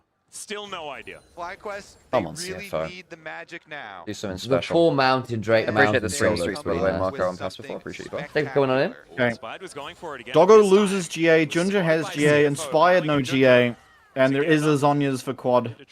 Or Dragon now. Mountain Soul. Yeah, It's actually that at is this very point. good. At this point, how much armor does GA give you? 50? Is it 40 or 50? I mean, that's now being bumped up like another. How much percentage it per dragon? Is it 4% for? That sounds right. So that's 16%. extra 16% on top of it, which is an extra like 10-ish armor from GA. Knight's Vow as well on Junja, which I think is really smart now. Very smart. No, I love it. I love it. That's the. Oh my god, that's SOFM. My god. The games are getting longer. As we're seeing, Inspire's on red, trying to get that for the team, which is probably quite smart. Again, Yourself a rebuff you can. Inspired is just making sure there is a flank angle. Okay, we now know that they were on red though. Yes. Because we see them all pick up red, so we're exactly aware that Inspired is what side of the map behind us. They know and driver sees him. Wait, Driver sees him. Did Inspired know that he was seen? I think he thought he was okay. I think he thought he was okay too. Yeah, no. So yeah, driver definitely knows where he is. This is one thing okay, another wave. No supers yet. Good Zonya's nearly dead as well. But he has Very good. Oh, good ult. Very good ult. There we go. It's not. That's well done, CFO. It's Game done. on. And everyone can no longer say we've only won on Scion. Let's fucking go, CFO. Let's go. All right. Big. Oh shit. I mean, that was a very clutch Shinzo ult. That was a very clutch Shinzo ult and a zero ult. Basically do the double bot back. So they knocked back and then knocked back again. It was very important. Give me 3 games. No, give me 2 games of this played, because then you know, Flyquest can get 0-2 by CFO to get knocked out of groups. That would be very funny as an EU. I only need 2 of these games, please. Just one more. I'm happy with that. Leave it there, fellas. I've seen it all. Oh man, one game, please. What time is it now? Mountains came up and 7:17 p.m. Thanks for asking. So yeah. Some space for a crash. This is 8, it should be 8:15 for you. It is, yes. So basically, this has taken near enough an hour and 20 minutes for this game to conclude. Yeah, true. With no teammates Oh. onto a Leona in melee range. Yeah. Brother, Yeah. what are you doing? Pop off Azale. Pop off King. It's a 3K advantage. This was the game. Like, that is the game. You just can't Yeah. do that. This Baron play pretty much loses the game for Flyquest. You don't come back to from this. win. Like, yes, there's 100 other They things that almost happen. did. Yes, there's 100 Yeah. other things that could change. But Yeah, no, that thing's got sweet. Inspired. The fact that they still almost won is pretty, yeah. Yeah. At that moment I mean, in the Bwipo game, and Inspired, actually. This is I giving think me everyone shades else of was missing. C9 DFM. This is giving me shades of C9 DFM, where DFM made it into groups over them. Another series here, you know, that he would be unhappy about. Well, But this one is just straight up. yeah, I mean, unacceptable. I think like feel you got to as soon give as I credit saw to that, I'm like, Inspired wow, and that's the Bwipo. game. I think everyone else was kind of asleep at the wheel, The rest was kind but of those just two like were this. really doing a lot. They did crazy. They didn't lose, actually, from that point. They're like, well, Bwipo saved the game in top lane, right? Getting that hijack on Junja. Yeah. I think also pushing driver on the sides was kind of insane. Have you seen the latest Don J onto Flyquest Basil? Oh, yeah. Wait, this is excellent Oh, that was stuff. so funny. So for those who've not seen, Basil is one of Flyquest's interviewers and content people right now out of Worlds. To which Don Jake asked whether she wanted any help for tips and reviews, and she went, yeah, sure. Got interview tomorrow, what should I do better? And basically the response was, you need a better fit. You ain't ever put on shit like I did. And to which the response was, oh my god, I am pissed. Die, die, die. In capital letters. Which is diabolical. Fly to be way better at objective control. I think CFO ran Dude, what a great game. That was fun as hell. Even not taking into account the quad play. After the dragons, I think. The first dragon. There were multiple occasions where Fly would get a pick, yet CFO would get the objective. And that's something that I think normally I would expect more from this team. I mean, we got the first 2 dragons. We were up in gold, and then we were super late for the 3rd dragon. Oh, man. That way, uncontested. There was the one of 2. Where we were just kind of nowhere to be seen at the Otacon. So yeah, those to me were kind of head scratchers, and that is like. Oh yeah, also just giving us Otacon, also just teleporting to our own tier 2 randomly for fun. Play you should be doing next. That's an elimination game for you, right? It's like all these things that sometimes in the LTA you would have done. So now we see if CFO can get a draft, which like isn't that much of a diff again. If we have to look, or if we're gonna look at CFO, I think. The one thing that they are better at than any team in our league is drafting. Let's say the Otacon. Also, that is one thing they've been reasonably good at. Incredibly close, and they can feel it. They know they cannot take one step out of order, or they will also lose. Yes, please have that scene. Sorry, I skipped that earlier. For that. Not skipped it, missed it. Thanks, Blake. Appreciate it. I think we saw it in this game. I think he really stepped it up. Oh my god. This is the fight you wanted, Sam? Yeah, the one. Yeah, he just didn't double, did he? Yeah. I thought Inspired was about to do with Busio the 2v3. Punky shouldn't have stepped up there and then watch Matsu here, because I actually think if he gets a better angle here, he gets Doggo as well with the ult. I think he can threaten Doggo with the ult here as well. Yeah, no, it's like one shot. Yeah, it's like 2 shots, and if he hits one, then the slow is probably enough. And at that point, I think it's that you can then threaten things like the dragon afterwards, especially with Doggo down. You look at the people you can ult. There's 2 GAs. Another great game by Doggo, by the way. Oh yeah, he had an excellent game. Oh yes, that's what you're talking about. And I was gonna say Doggo. This guy just plays with no. I know you hate the gym, but it's still the most damage on his team. This one again, he's playing in the face of. But then again, their team has 0 damage. I mean, in fairness, their team their team doesn't have that. Quad did fly into the sun. Yeah, quite a lot. Nats go fly into the Sunday. Rarely stepping a foot wrong. Yeah. Somewhere out there, Cream is smiling. It's scary that their game ended up as close as it did, but I mean, one thing I'm most impressed by Doggo, and I think it's something that almost no AD carry is showing at this tournament, is his like ability to recognize when he's able to W forward or just run forward, you know? Like in this game, when I saw him W into Vi, but just go completely untouched, it was like, okay, I got scared seeing it, but like, he did the same thing on Israel time and time again. I think it's been very impressive from him. MKOI versus TSW is it I'm not going to be a game 1, Andy. We'll be right back. Okay. And now we chill. Teleport. He's For a going brief to come moment. Brief moment. They get a nice knock up onto Kaiwing. He's thrown back with the shove. Equalizer goes down though, and Quad is just dead. What was he doing?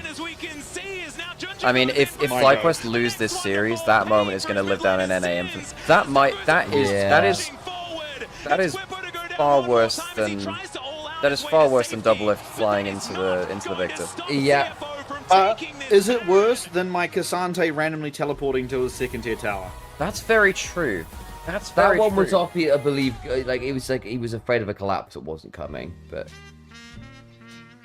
I need to see the context again, because I thought we were like fighting over something. Didn't we like take Otacon and that happened or something like that? Maybe I'm wrong. All I know is it looked funny.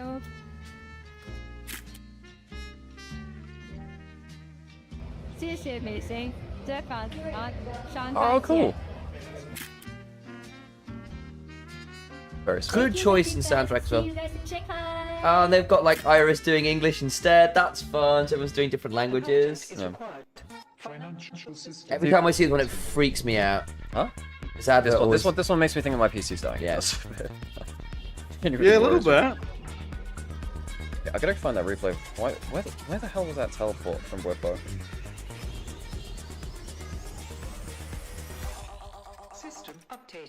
My memory, there's no way they thought he was getting collapsed on, right? No, that was there's also when zero. They had full vision on everyone. Oh, so it's just over. Okay, yeah, it was at 21 minutes before that. Right, what the hell was that?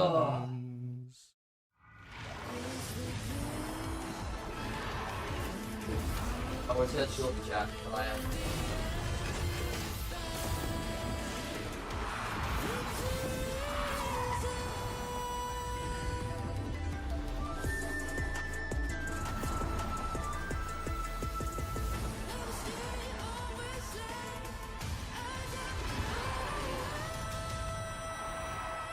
Oh my god, what a disastrous TP actually. That is kind of hilarious. Yeah.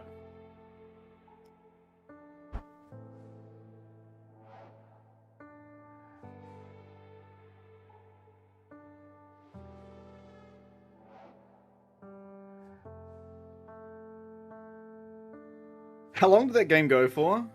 Like 43 minutes? A long time, yeah. I'm making a tweet. What a clean game one from CFO from minute 40 to 43.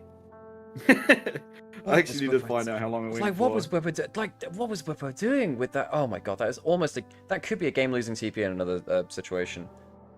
Yeah, because that was immediately afterwards when we were like coming back onto map with the tower and mid 1 HP, right? From memory? Or am I just making things up? This was when they were fighting for 3rd or 4th dragon, I think it was. So I think it was 4th dragon spawn, so it was like, yeah. I think this was technically sole point for Flyquest dragon. And he teleported away from the fight, leaving his team in a 4v5, which they could have been, yeah.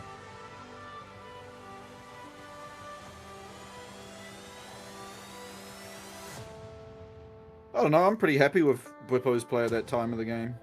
Personally. Yeah, let's have a couple more like that. Yeah.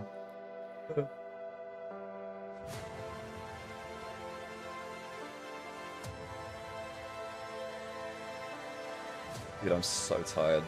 I getting up for these hours. I do it for LPL and shit, but there's like a good reason why I'm high energy on the cast and then die in between games. It's not sustainable doing this shit for like 9 game days at 6 AM starts or 5 AM starts. Yeah, fair. Well, I for one am quite awake. Yeah. Well, at least you got an LPL game to cast after this. True. A lot of people complaining about the draw. I actually don't mind the draw. I mean, personally. I wanted to see where we are. I think the way it would have been better was, let me think.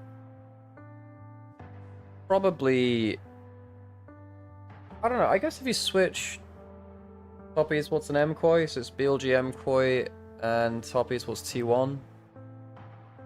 Probably a little better. I think, or you switch CFO Flyquest against the LPL teams as well. I mean, no, MKOI T1's probably the right draw, actually, because that's the weakest team and the strongest team in the bracket, I think.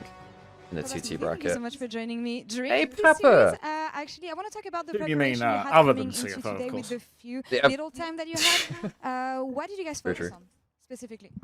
Like, Yeah, how obviously clean it was that when game? you're this deep into the The cleanest I've seen today. You're going to be picking up a whole load of new True. champs. You're not going to be able to reinvent. It's actually been yourselves. the best played game of League of Legends today. Yeah, yes, the best League of Legends CFO on the world to stage today. pull it Yeah. out on Yeah, Flyquest legit. emotionally. So I think a reset there was important. Now that the Best of the West side story has kind of like been shelved for now. I mean, Very this. much I mean, the only reason the draw kind of sucked was because the two first draws decided the entirety of the thing. But like, I think if like for example it was MKOI T1 drawn first, then this draw's like fine because you still have that anticipation going through. But ultimately, like, I really like this because personally, I want to see where CFO are in comparison to the LTA and EU. That's one thing that I'm like most interested to find out, as well as of course I want CFO to get through. But I think that's most of it is just like not certain against when you're in Flyquest first of Worlds, all, when you're in this, but it's like, also going to be a time good litmus chamber, test of being where in we one actually place for a are long in time, terms of the and strength of farming our that region. for a I mean, long obviously time. CFO are different from the rest of our Scrims region, against but so are Fly and the rest of domestically. NA, right? So It's easy to look at things you can't do, like, oh, Really we interested can't what drop Papa's that got to say here, against a actually. good team, we can't do this I haven't against a seen him on good camera team, for a and little while. start to lose the things that made you special domestically or at other parts in the year. And I think it's always good to take a step back to reassess those things and to remember what This is a pre-record, I reckon. They wouldn't do this mid-series. Well, no, sometimes they would, but that's a pre-record. Great to hear from. I actually like this. He's much more level-headed. Driver was not good on sidelines last game. Yeah, admittedly, okay, to his defense, every time he got caught on a side lane, we actually kind of won the situation. And now he didn't have to get caught for that to be the case, because they'd already committed down there. And he could have just survived and we'd still win on the other side. I think at least it wasn't like a death for nothing every time.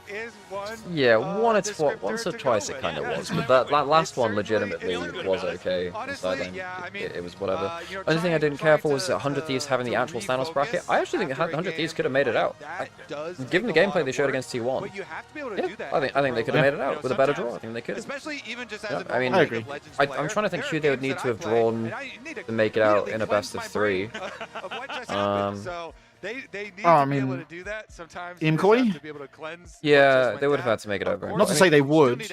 No, not to say they would, but like, yeah, no, I think 100 Thieves look better than Flyquest. From honestly both sides. If you look at the way that they played against, I mean, obviously they got demolished by Talpies, wasn't close. But they played very well versus BLG. They yeah, and they did well against T1. Actually, they did well versus T1, which yeah, it sucks that they had the draw that they did. I think they actually, in a better world, they could have made it out over Flyquest. Actually, there were ups and downs on both sides, right? Because of course, not quite kind of insane given their regional form. Effectively on CFO's side, putting themselves behind early. But I still think that the draft was problematic on the Fly side as far as the draft was very bad on Flyquest side for sure. Inspired was doing some heavy fucking lifting, but yeah. What's going to happen as we head towards champion select for game number 2. Okay, so I'm going to imagine Fly's on blue side. I would imagine that means that they're threatening. So you can focus all on your gameplay. Just focus all threatening the Sion first pick if it's not banned, I guess. What do you do with the Sion banned Gambit? Do you just ban it red side? Do you threaten Trundle into it? You've got Kiana threat as well from CFO. I don't think. Wait, did Flyquest play? Yeah, they did play a game with Kiana, right? I just don't think it worked out for them, was it? Did they play a game? CFO, they've got to feel very confident. I feel like heading into this one. Now, I can't remember. Can anyone remember if Flyquest played a game of Kiana? CFO are in a very, very good headspace. I'm not sure as far as progressing this one. Of course, they did have a very good setup, but they also just perform way better in the actual game. Yeah. Speaking of setups, we have a slight peripheral issue. And so we are peripheral issue again. Damn, so many issues today. Select, which hopefully is I don't like what ifs because with a better draw, 100 Thieves might play differently because they don't have the expectations on means of the hardest draw. That's true. Yeah, for sure. I understand that too. Yeah, we couldn't see out of our peripheries. 100 Thieves are still underdog versus all teams. I can vaguely agree with that too. I think that 100 Thieves were coming in with very low expectations. So yeah, that makes sense. Here for both of these teams. I think Flyquest putting their best foot forward. I think 100 Thieves can be very proud of how they played out their absolute Thanos draws.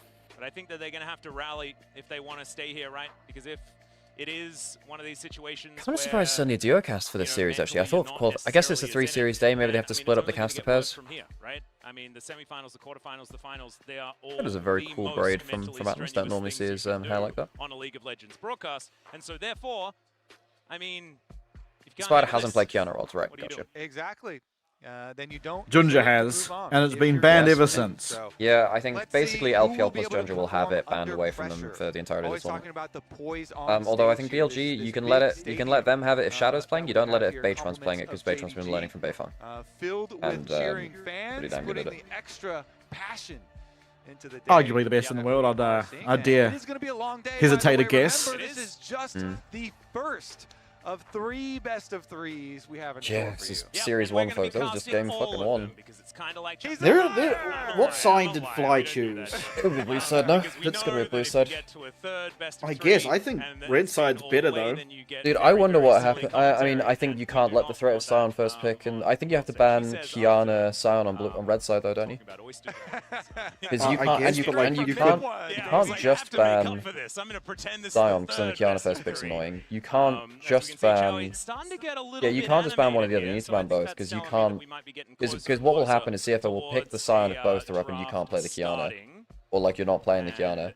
And if only one's up, then they pick that as well. I think Flyquest need blue side now. Getting very, very close to it. I think that otherwise their bans are just like they've got 2 guaranteed bans, which sucks for them. They don't need to worry about a whole bunch Yeah, I guess. But like we wanted to ban Nymaera Mordekaiser last game, so as far as things that have been taken away, Vi's been banned a whole I don't know if there's anything that pressing for us to ban, like Wukong, and then what? Yeah. Wukong and then I don't know, maybe one of Boosie's Boosie or Bard maybe. I think you ban away Bard. Yeah, maybe it's just Orianna, Wukong, Bard. That seems okay to me. And then yeah, and then you drop down to stuff like Rise, Aurora in mid lane, which is completely fine for Honky. I'd rather the Aurora. I think his Rise has looked a little bit shaky. I think that his realm warp usage has been good. Okay, so it has ban on. Oh, so yeah, Fly chose blue side. No surprise there. I think I think blue side versus CFO as Flyquest is not good.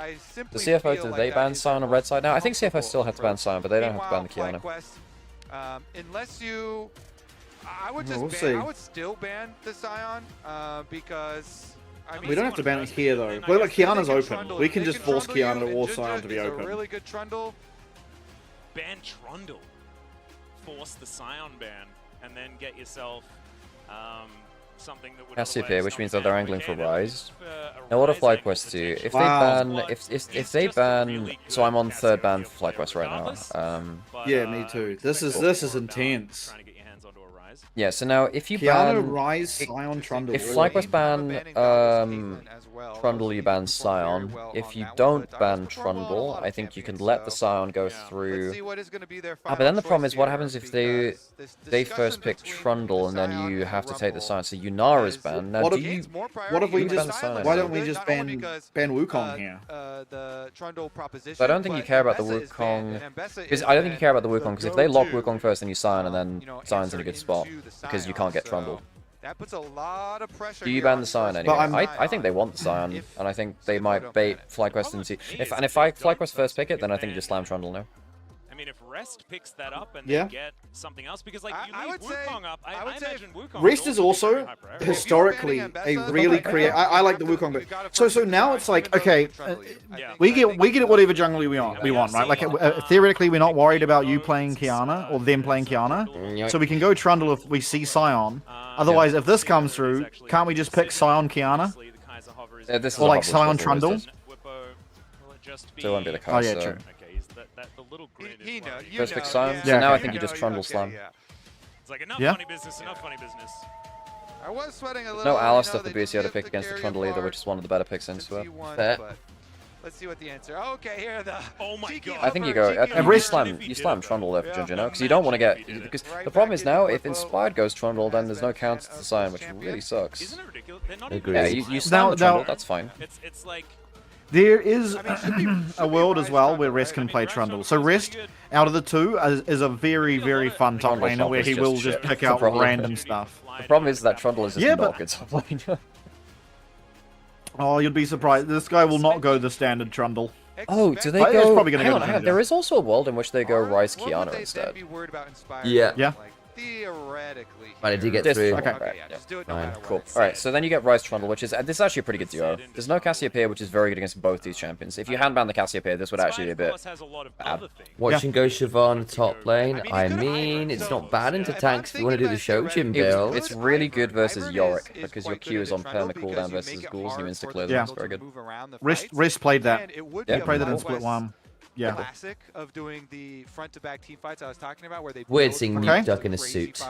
Spar goes towards the Kiana, but now problem is you don't have point and click CC for the Kiana right now, because at that point you want like Annie in mid lane, but Flyquest are not. They're on like a 10-game loss streak with Annie mid, and yeah, they're on a really bad loss streak with Annie mid. I don't think I knew that. Yeah, he get that number from. from. He did play it into. I'm terrified of Kiana. I think the champion doesn't necessarily work all that well, but. Let's see whether Inspired... They're on a big loss streak with the Annie folks. This could actually be huge. Where did you get those numbers from? Battle. Yeah, like folks, hang on. I need to check the last time they won with Annie. Like this, it's not good stats. Reduce a little bit of the excitement, but now we've definitely had other good. Okay, so what's the plan now? I think you can Ornn, no? I think you're happy with Trundle Ornn, you can go tank versus the Sion. Yeah, does he also know Rek'Sai? Because that's something as well. Like out of the two top laners, if either of them know it, it'll be Rest. Yeah, Rek'Sai is more. It's way more likely that Rest plays it. There have been only a couple of players that I gotta go check the last time that Quad won with Annie. Managed to pick up another win outside of just Flandre. Yeah, I mean, Keen was brutalizing. Rek'Sai is really annoying for Annie too. Massive tower plate advantage. Absolutely made the Rek'Sai counter into Sion really worth it. He's only played it twice. Oh no, so it's not like the crazy loss streak. What's he done like all of this? Really well, so this split we'll on see if Rest can Annie. replicate that success into Whippo's Sion. Wait, no. Maybe they were I think they were overstating it. Like the Annie's actually not crazy bad, but like Quad's not been good on it. They're not on the 10-game loss streak. I'm spreading misinformation. You're spreading misinformation on the. How does it feel to spread misinformation, Alex? It feels great, Sam. Yes, they lost versus. Yeah, no, they've won a lot of games. The thing is, that's the thing. They've won a lot of games, but I don't know. I think as a CFO are actually not feeling too bad about this, despite the fact that I look at that trio for Flyquest and I'm like, yeah, that's actually quite nasty with point and click. I just don't know if it's the best thing for Flyquest because Quad is playing setup, which is the other possibilities of counter engage for CFO. I do also think that it's not easy to just pick up Kiana. Like maybe I'm just not good at the game, but like Kiana is one of the harder champions. I mean, I say that like I actually found Kiana really easy to pick up. Did you pass on the information to the squad that Beige-One's been learning? Yeah. Have you passed on the Beifong info? Oh no, I didn't tell it to Vedi actually. Oh, I should probably. Yeah, Vedi reached out for some notes on the LPL matchup later, which is cool because he's on desk for that. Hybrid build, but the Ezreal actually going to be banned on CFO's side. So maybe my manifestation is actually turned into champions that are going to get banned rather than what's actually going to get picked up. Flyquest with Braum taking. Oh yeah, I mean, going to get rid of that. Nico doesn't sound too bad. I mean, you have to wait till you see this next. So you could go Nico here. You can Nico, but you don't have Kai'Sa, then yeah, Zion Nico's fine. It's very good laning phase. You could also Sivir last as well. Yeah. Yeah, Sivir's not bad last either. Little low range. It's not like Jarvan into it. Oh, true. This is a takeaway. And Kaiwing has been playing it. Okay, yeah, I agree. That is kind of crazy. Now, Busia's probably barding here. You go, well, what do Flyquest do though? Because they need like an aggressive.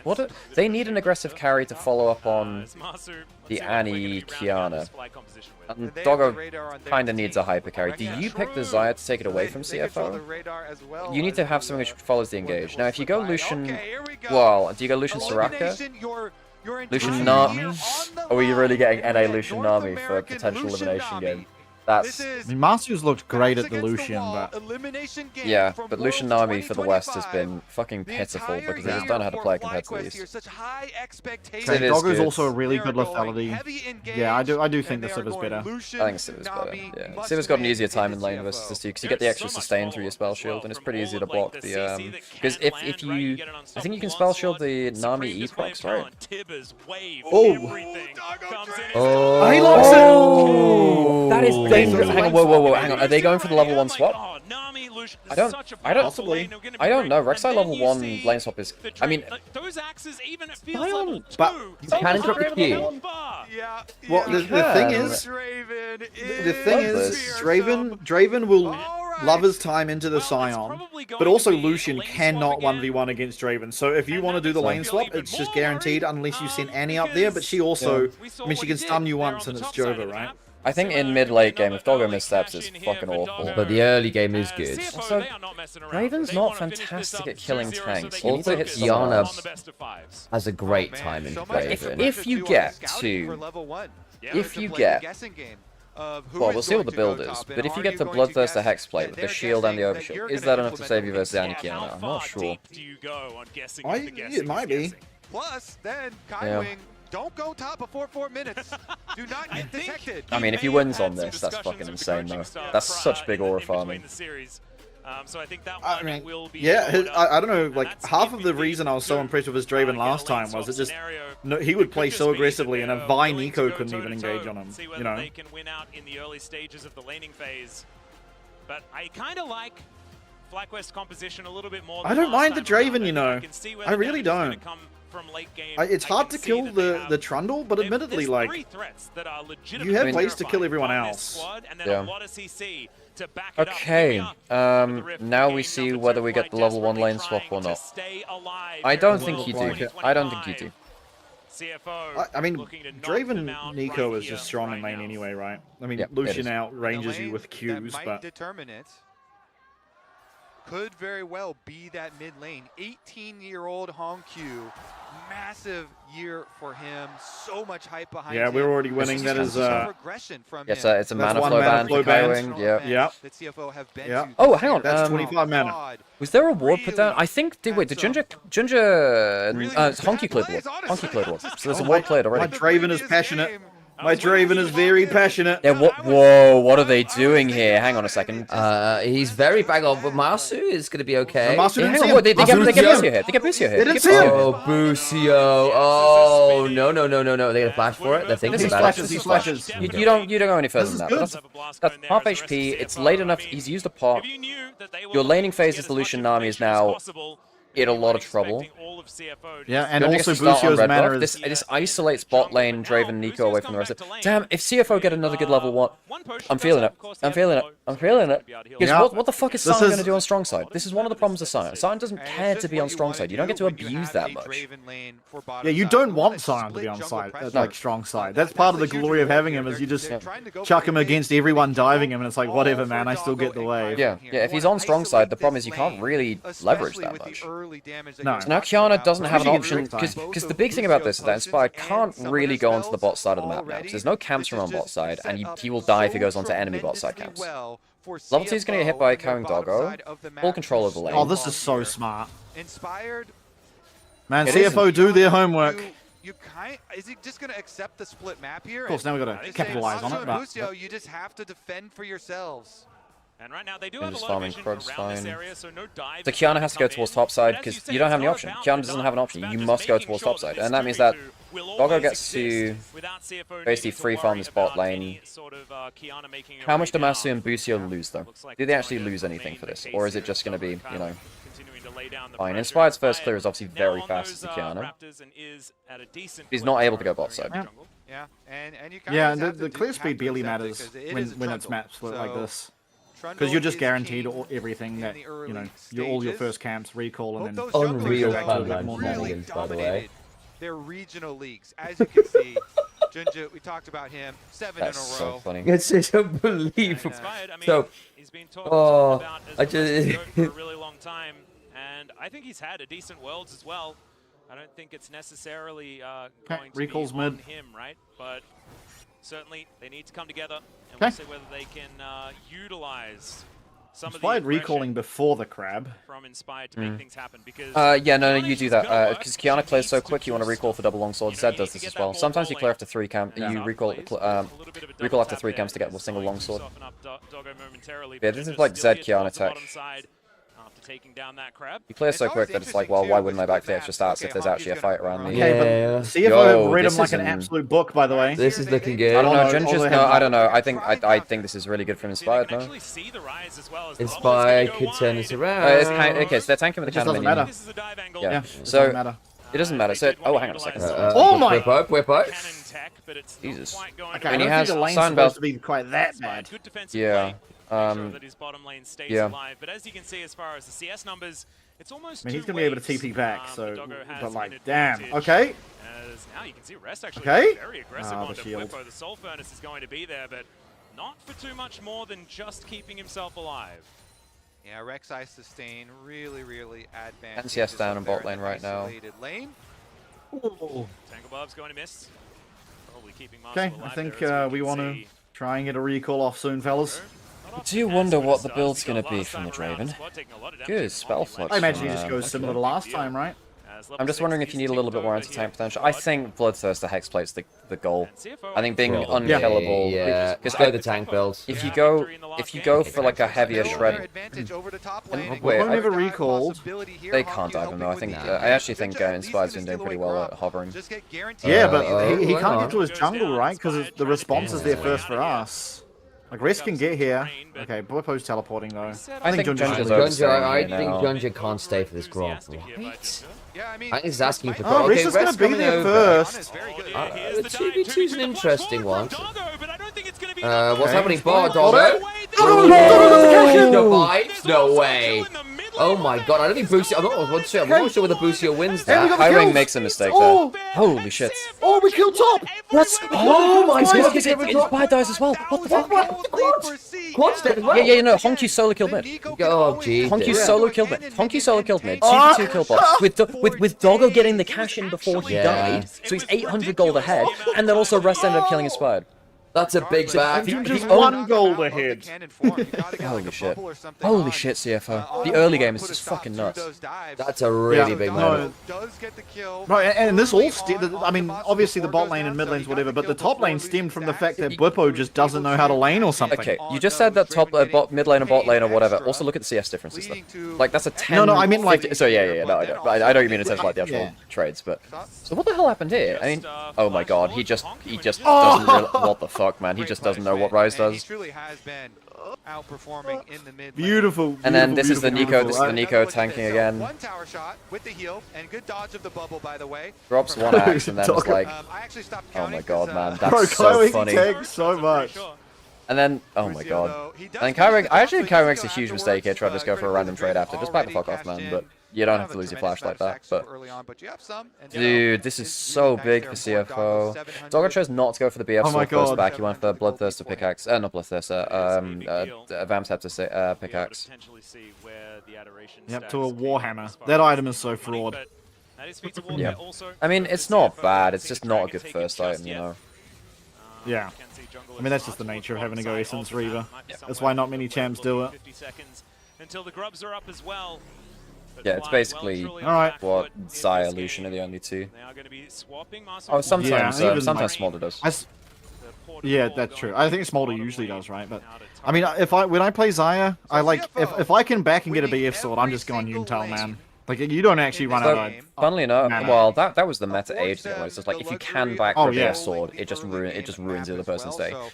Tempest is like, rank 1, Yone, NA is like, he's a Yuntal, Yone enjoyer as well because of that. But it's like, if you ever get to survive through to BF sword, ever since Boots got nerfed to the point where they're not 35% attack speed and they're like, what is it, 25%? They lose 10% attack speed? It's like, yo, just either go recurve bow or BF sword if you can afford it. And if you can get BF sword, you can go to Yuntal IE, and then like Zeke's is a really cheap tank item third, and at that point it's just 1v9. Yeah.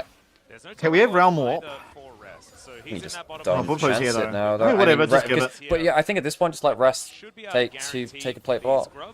If you can get one here, it's fine. So they're going to sacrifice bottom side turret plate. Bad has smite, so it might be a smite fight. I don't think this is good. I don't think this is good. I don't think this is good. Did he got the subjugate down? He got subjugate. Oh, one death just not enough. There's a smite there, so... Now, what it does do is force Flyquest to commit a little bit more towards top side, so that's maybe 2 plates bot side now. Yeah, they also lose a wave at least. And, like, look at their comp. They are not hitting towers. No. Like, they have to actually win a team fight to hit towers. To win a fight, they now do a lot of work. I think that's something which teams got... That's actually 3 plates, what the fuck? Yeah, does he even... No, he won't get 4 off that, but like, he's getting 3 plates. I think the first plate was I think Doggo and Kaiwing got the first plate, if I'm not mistaken. That makes sense, that makes sense. Oh. I mean, good trade. Refill point. So you got Vamsceptor. If you don't get value off this, Doggo's going to refill point. I mean, in fairness, you've got an army on the other side. He'll do a bit of topping up for Master as well, so you know. The end result is this. Boom now, so. Well, doesn't have Oh, yeah, Realm Warp. Good Realm Warp. Honky hasn't got Flash. I think... Oh, that's a good shot. That's a good shot. I think you just leave. I think you leave now. No? I think you leave now. Unless you do that. You're trying to do... Oh, that's a very good Good stun onto Kaiwing. Yes! There we go. Draven got both. Draven got both, and quad teleport, you're getting nothing done. So there's Dragon on the other side. Oh my god. Oh, quad arrives a calendar year late, my man. Come on, CFO. 3k lead at 10 minutes. This is, I mean, like, 2,000 of it's on the Draven, by the way. He's got a Bloodthirster already. He's 2k Rest is here. Wait, Rest is here. This one inspired, yeah. Rest has ult, like he can actually threat. He can threat. I think if he has damage, because if he'd followed with ult, then inspired is maybe dead actually. Yeah. If you follow with ult, you have a tunnel to get to his first W location. Oh, we are 3k up at 10 minutes, by the way. This game's over. Yeah. 2/3 your golden and Draven. Yeah, Roar at 10 minutes for Hongq. It's a good time for him. Bloodthirster for Doggo already. Master is down 20 CS and 2,000 golden AD carry. Now, the problem is, the point where this game could fall apart is, does the Draven survive the team fights? Because Draven is not fantastic against this kind of point-and-click crazy burst. He is going Hexplate second, I think. Trying to stop the recall, which makes a lot of sense. Keeping up the pressure on. That is true, but like you can play Nico as like a disengage. The problem is what happens if Quad Inspired get the combo. I don't think it's quick enough to disengage. That's my problem. Yeah, I mean possibly, but rest is right. I think there's the tools to deal with this. Yeah, I'm just worried about what happened last game with Hongq and Doggo occasionally getting caught. Like I said, actually Doggo was really good last game. Yeah, I mean, Doggo got caught that one time, and that was like him following up on Junja getting fucking taken into the base. I'm willing to forgive that, I think. Dude, if Quad goes out like this too, what the fuck, man? Oh, I'm happy for it. I know you are, but NA fan, like, you know, just gotta revel in the suffering. Look, the NA fans have been talking mad shit for so long. Oh, like the amount of times I've had to see we're a minor region and shit. Even after like our MSI and first stand, there's still people saying it, you know. I think people and it's like I think they missed the MO that LCP is in fact the major region. Yeah. Well, it's like it's for me. It's like I will always support my region, but I'll do so without having a shit on other regions. It's like there's a realm yeah, I think he is. Yeah, I think he's just gone. Boy, okay. Oh, this is actually now. This is messy as heck now. How long until I think he's dead. He did not flash. Oh, he's dead. Okay, that's a big shutdown, but how much gold is it? Went from 1.8k to wait, did that go to 1.8k? Yeah, it was. Okay, so they did. Rest, I think, pulled the ult too early. I think you flash for an extra ult and then you finish off with ult. Also, Hongq could have realm. No, he couldn't. He was on cooldown. My bad. Countering the dive here after it is unsuccessful. Yeah, I mean, luckily we'd already recalled bot lane to send them top, so not too big of a loss. Okay, it's gone to 1600, so there's a couple hundred back. That CFO had been delivering that takes care of the rise. Oh, it's Phage on Doggo. So he's going Black Cleaver again. He didn't go Black Cleaver on Draven the first time. No, he went. I'm thinking of the Lucian. Yeah, and funnily enough, Masu also did that third on Lucian in his game on that. He went to a Scion. I can see the value in Black Cleaver if he is going that. You do want a HP item. Yeah. You need an HP item second just because you're into the burst comp, which can really shred you. I think into Kiana. Phage goes to Hexblade. My bad then. It does. It does. Yeah. Actually, I don't build Hexblade enough to be honest. I built it. I only. Oh god, who did I build it on? I built it on Vayne because it was funny. All three winning lanes. It's not bad on Vayne. It's good or bad on the right build. Yeah, you just kind of run at them at Mach 5. Plus, like, you're not really relying on building AD for your damage. With no void grubs, and they've taken oh, funnily enough, okay, this was me cooking. I built it on AD Ari. Oh. Because ult cooldown was nice. Yeah. It's just the AD version of. Yeah, I used to really cook with AD Ari builds. Now it's like. Okay, we cannot be running at Draven, guys. Like, grow up. You're not running at this guy. Masu, you don't have the facilities for that, big man. Yeah, you are nowhere near killer. Like, you got to shut down on the 1-on-1 Rek'Sai. Let's calm it down. All right. I go Hexplate on Yi now. Yeah, the move. Ever since they buffed the move speed and attack speed both to 50, is it 50% now on ult? It is such an overstated item. If you're an ult like all-in champion, that is just so that culling was. That's why I still feel a little perplexed by Nocturnes who go Stridebreaker. Like I get the Stridebreaker, but you also could just be stronger yourself while still like Hexplate functionally works similar to Stridebreaker, right? It gives you speed and that'll make you faster than yeah, Stridebreaker is more for your team, really. It also helps you clear as well with the tier map. Yeah, for sure, but I mean, Nocturne doesn't really struggle with his clear. Well, he's also especially by the stage you're at one item, you're just insta-clearing everything anyway. Doggo literally walked into that culling to make sure they can maintain the minions, especially with Bloodthirster as well. It's just such decorative damage from Masu, and that's okay, Hongq, buddy. Get out of there. Good. Oh, not a good flash. He got phase rush. Oh, not bad at all. He's still dead. Yeah, Piana, that's important. Okay. That's important, actually. Does it cost them Dragon? No. I actually don't think it's that important. I mean, it costs a flash, 2 ults, and 3 members walking up, Honky, oh, he doesn't have teleport, so maybe gives... Oh, we got Hexplate. Oh, we have 2 item Draven. Okay. I think we can actually fight this. Yeah. Especially without Kiana. Watch quad. He's on a really good... There's no cleanse on Doggo. And Sion. He's on vision. So they're giving up that. Then instead, Rexler's just funneling bot side. Okay. Went trying to stay with the Whirling Death. Low opportunity cost. Yeah, bit of... This is... Look, CFO have not been fantastic at tracking enemy jungle movements. No.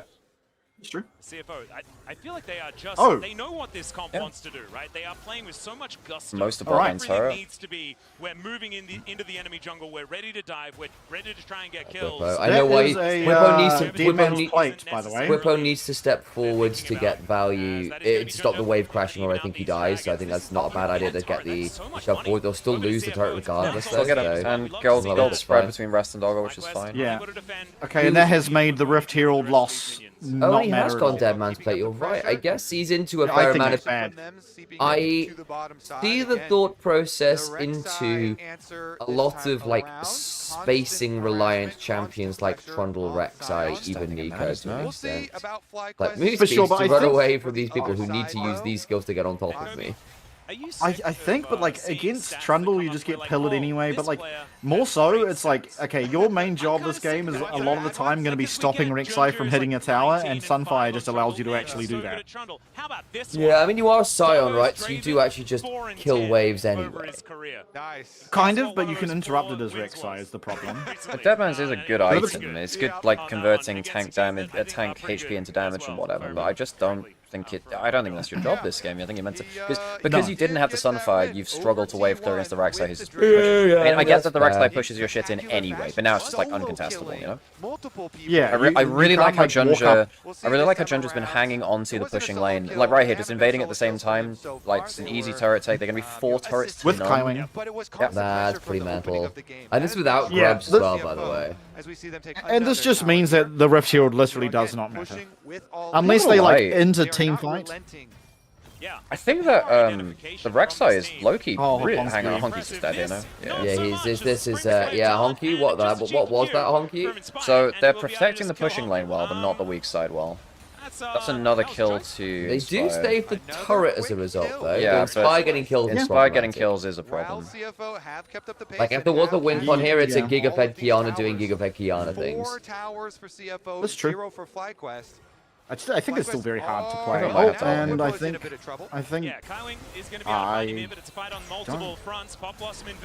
okay, well that's Flash. Looks like could actually interestingly stop that. Just follow with R, just go flying. Yeah. But I think at that point you come out behind him. So I think at that point the kill timer extends. Yeah, they might just try and into immediate flash. Ryze is probably dead here just to get in front of the side. I mean, there's 2-item Kiana. Inspire does a lot of burst damage. Well, I think you come out on the opposite side of whoever you ult, so you would have come out behind him anyway. He's dead again. He's just died 3 times every time. That's ridiculous, Honky. It's on repeat. My dude, you need to stop inting now. Profane Hydra, baby. 2-item power spike for Kiana. Doggo just survived the 1v2 and is back to full HP, by the way. Yeah, he cancelled the culling with Flyquest have been behind. Inspired individually has the well, it's gone from about 4k to 3k. Doggo is obscenely fed. And they also do have feats of strength is actually kind of big here, no? Yeah, it's been that way for a while. The upgraded boots are going to be big. No, well, that's what I'm saying. Yeah. Because he hasn't bought the upgraded boots, so once you get the physical shield onto... With Bloodthirsty, the physical shield and everything, you're pretty much guaranteed... You have to go for Serpent's Fang at that point. And start to make more and more headway. And we haven't. I mean, Atmos is a good. What is it? It is Atmos, right? Whatever that item's called. That is good. No, you mean Umbral Glaive. That's it. Umbral Glaive. Yes. This Impaler is a reference I was not expecting to hear in the Big 25. Look. But having a dragon advantage is always so incredibly valuable. So I guess Doggo we are looking for Honku again, but Honku refuses to split anymore. But this does mean now that we've just got 2 people committed to the wrong side of the map, and there's no... I mean, yeah. Take a long time to get there, it's like, again, much like last game, Flyquest have a lot of standing golden towers to take. Yeah. I mean, the 1 tower is whatever, especially going on to Sion. See how he manages to cope with this as once again they're just running. He does have flash. Tidal wave comes in as well. There's a great knock-up flash out of the way from the bubble. I think he was wondering if he could survive without using that. under a whole lot of threat as Masu with the cleanse. Hey. Iwing needs to rocket that away. Situation. I don't think this Otacon is going to be an option for them as Doggo. Doggo! That means Inspired's in danger. Ooh, he uses his flash for that, which is kind of big. It's flash off Inspired as well, though, which is not a small thing for Kiana. That Herald's ass. That's it's gonna try and crash into mid, and they're saying, look, we're gonna rush out. Well, you've used a lot of ults. Yeah, the Herald's gonna get charged on mid for free at least, which is nice. Killer. I don't like this for CFO. I don't know. I mean, hang on, Rest can get a good angle here. Yeah, Rest is in a really good spot. Here we go. Rest is in a really good spot. Oh, there we go. Wonderful from Iwing. Inspired dead. Oh my god! That's the potion. That went in. Look at that. With the blood rush! With the blood rush! Oh, Master's a dead Lucian! Holy shit. Give it a top speed! Oh, Ripple! Oh my god! Oh my Holy god. shit. I think NA might have just bombed out a Wells to an Intercon, folks. They have. That's to an Intercon. Oh my god. What a great angle from West, by the way. I think Kaiwing's ult. How did Kaiwing get into that position too? He didn't even need to flash. What the fuck happened? Round warp? Oh yeah, I didn't see, but I imagine it was round warp. But I actually didn't catch everything there. All I know is that was a redemption team fight from Rest. That okay. Oh yes, it's the fucking. It's a realm warping Nico in. Oh my god. Oh, very lovely. And that. Oh my god. Folks, I never think you should start Atacon. Never start Atacon. Always retake it. It's just such a cursed objective. Queen never Atacon. Especially, there was just a 5v5, and like they chunked Doggo, got his flash, Inspired lost his flash ult, and Doggo has a Bloodthirster. So like, I think that's Flyquest bombing out of worlds, folks. And he chases them all down. Oh, yes, man. Well, we have been in this situation before, Kobe. It was the last game. This is CFO. All right, Honku. Yeah, good man, good man. Do not go near the bush. Oh man, I feel so good for Rest. I feel so good for Rest. Yeah. There's a world where, like, okay, let's see whether Inspired has shenanigans to foot. That's probably your only way back is Flyquest, isn't it? Yeah, but like a QSS now on Doggo, like he doesn't have to build anything. Like he is so far ahead. Doesn't stop you taking the damage though. From what? Yeah, but it gets you free of the stun, so I think that's the main thing. Kiana's not one-shotting you. Like, maybe your angle is like a flash anti-ult, and now that doesn't matter. Also, I think the move speed's kind of nuts for it now. Yeah, it is. I think the move speed's kind of nuts. Also, I mean, normally I would say he's absolutely trolling by not going any armor pen at all, but I think he's so far ahead of the game now. You can build defensive. And in fairness, everyone but no one but the Sion is building armor this game. Yeah. And actually, you have a Trundle. and if actually as a Draven, if you're 1v1ing Sion, you're like what? Yeah, it's not really a good game plan at that point. You've got Ryzen and instead Trundle. You know, I was talking about that problem with Cassante, right? Where Cassante just forces you to hit him. I think with this amount of move speed, I don't know if Sion can force the Draven to hit. I don't know. I doubt it. Even with the Deadmans, I think that he just runs past you. Yeah, I think especially because you have the likes of the Trundle and the Rek'Sai. You know, like whatever. Even if Draven can't get past you, I think we're just so far ahead now that Doggo can just throw his ult and be pretty happy with that. Like we see Kaiwing now can get into the back line with the right realm warp. Like Honku may be inting on the side lanes, but his ults are good. Oh man, I'm finding it hard to be analytical, fellas. I'm just very happy. Yeah, as you should be. All good. I mean, honestly, this is like one of those rare opportunities. This is the biggest moment in like APAC history for the last 10 years. You're allowed to get lost in the moment a bit, you know? Especially with CFO doing it by face. Look, this is not a fraudulent run, folks. CFO went through. God, who did they go through in first round? Was it MKOI first round? It was Fnatic. That was an easy one. So Fnatic first round, and then they T1, and then T1. Took a game off of AL in a 2-1, and then they shit, what was the last round? The last round was HLE against HLE, and then they've mashed Flyquest. I mean, they've had good teams to play against. You know, they haven't had like a fraudulent score at all. Yeah, I mean, yeah, I definitely agree. We had to at least beat one of the LCK teams, and the fact that AL looks like arguably the best team in the world right now, like they beat Genji, right? Everyone's it was the best of one given, but you know the fact we managed to take a game off AL and honestly had winning position against them in Game 3 as well that we entered. It's a very close series. I think the one good thing, right? So CFO are losing a lot of these games by their own volition, not by just being outplayed. Well, like they are being outplayed, but you know, like we're in a position we should win, and it's taking us throwing to lose, and that's like a reasonably okay position, I feel. I think that you compare it to, say, you know, a TSM Team Liquids of the past, the NA special of do nothing and lose, even though they came in as like good stock value and stuff. CFO have always done something. They've made plays. They've always done something. I think it's massively underrated how hard it is to make plays against the best teams in the world. When you play regionally, particularly in a region like APAC, which is not as deep as others, or whatever, you don't have nearly as many mistakes to punish. It's much easier to say, oh, someone's massively overpushed. That's an easy kill. Okay, cool. That's a free play, and that can maybe win you the game sometimes. But if you're playing against genuine, like, good, low-mistake teams, or ones that will slap you in the face first, you don't get to make plays. Also, I think something to take away from this game, assuming we do win it, is we've unlocked Rek'Sai. Oh, Bwipo might have found an angle. Okay, Doggo is fucking out of there. As well. Also got a really nice Oh, they're whirling death. Whirling death. Oh, rest. Nice, and Doggo survived. And the robot. Oh, it's over. Oh my god. Oh my god. We are here today to celebrate the life and death of North America. Holy shit. Brought low in most brutal fashion by a bunch of flying oysters. Where were you when both pigs and oysters flew into the heart of North America? To the death of Flyquest, who must now have realized they have flown too close to the oyster. Icarus has fallen, and the oysters have risen. Amen. Oh my god. Fly on you, mate. CFO become the first team from APAC to make it to top 8 of Worlds in 10 years.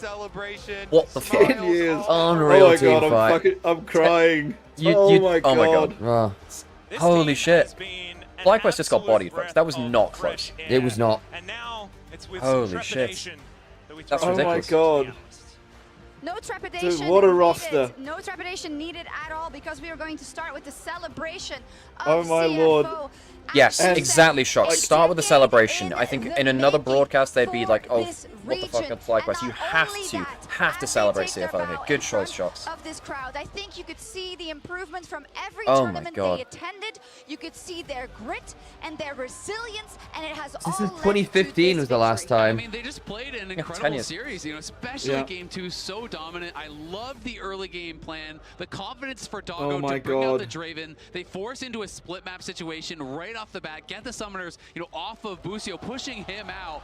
Flyquest going to take. I mean, Doggo clearly MVP, but Rest in that, especially the other Khan fight, alongside obviously Kami stuff, but what a redemption arc for Rest. And now they have I mean, he just broke the side lanes open completely that whole game. Take someone out in the best of 5 and show that they deserve Flash to be in the Force and AHQ in conversation quarterfinals in among 2015, the right? very best in the world. And the poignancy of both Rest and Driver getting their win, right? This team that I still think has been, I know, the best example that we've seen of a 6-man roster actually working. Both these players clearly full of respect for one another. Holy crap, that's historic. For CFO, I mean, finally, talk me through what you're feeling right now, Bastian, because like it's a lot, right? I'm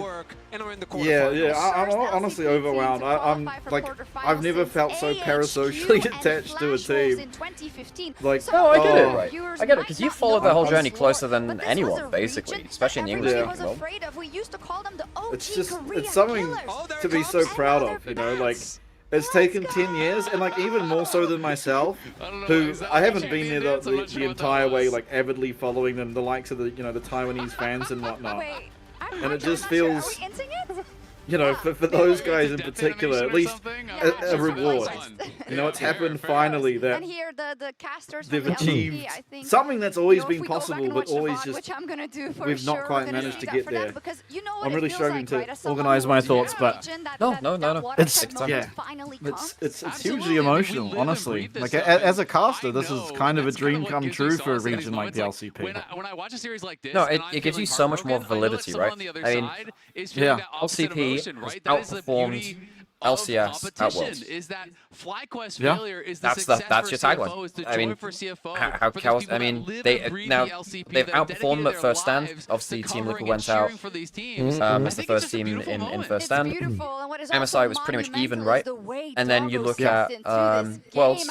Over the course of this year, LCP has outperformed LCS. That is an incredible thing to see. For sure. Right, that's a tweet. I've got some numbers for you, gents. Yeah. What do you think Annie's stats were, armor and MR wise, around Atacam? So I'll tweet the LS, but 20 armor. My sweet summer child. Oh wait, 17 armor and -6 magic resist. No fucking way. 17 armor, -6 magic resist. Increasingly convinced, as Alex said, just don't start Atacam. You're playing with pseudo Elder debuff. Literally, it's the speed dive the opponent, and they are without armor and resist. That's ridiculous. Anyone's great, but I'm really happy to see it because it was you kind can leave that to Driver. He just did! Exactly. But it was the story of the year for me, and that discussion of can they really do it that step further, and I think on their minds it's just like, let us get T1 again, let us get to that game 5 again, perhaps a job we could not finish.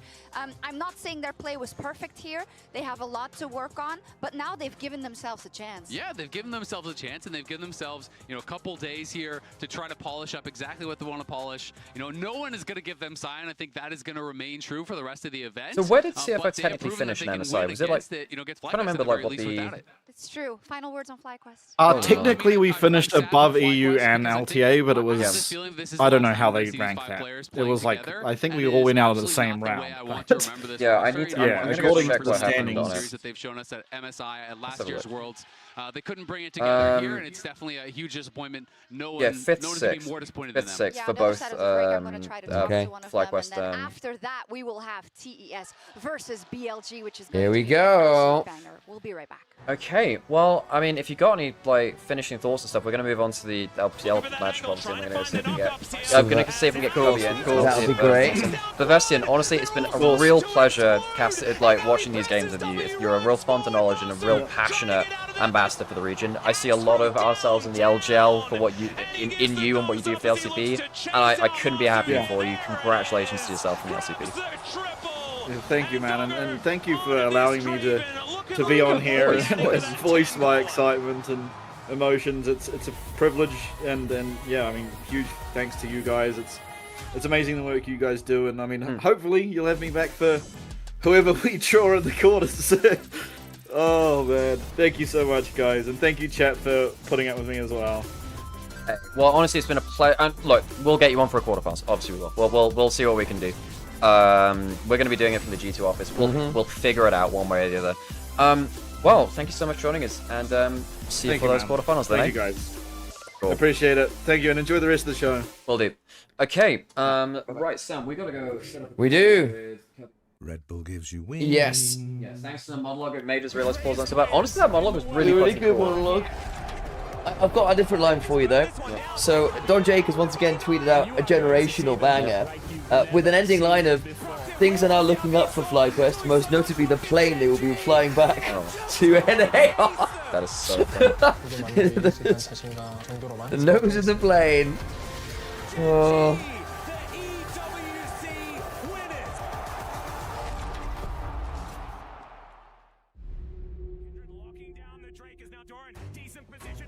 If you have not already, folks, please do consider following, subscribing on the various channels.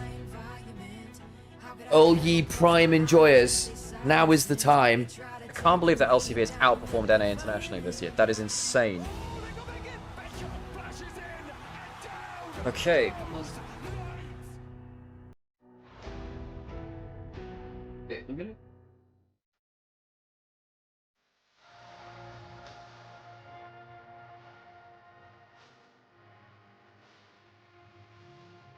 I am.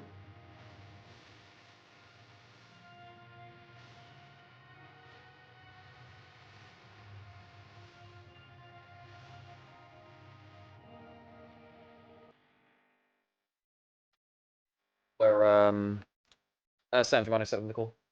Yeah.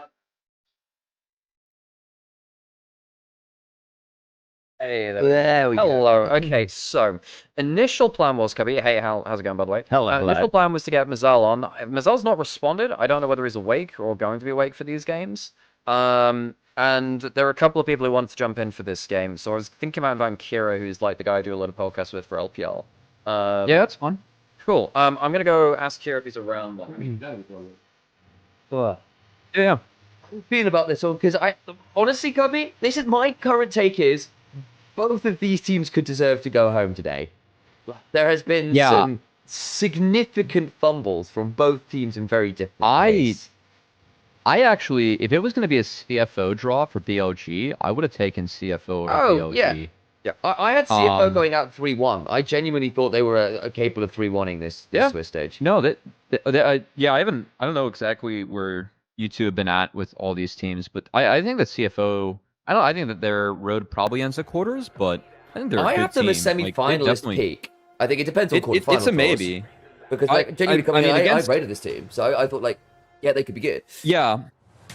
I had them getting out of groups, but not in the style that I've seen from them. But in a weird way, I think going into the tournament, a lot of people would have had Flyquest over CFO probably, or would have been close. I'm not gonna lie, I had CFO over both G2 and Flyquest.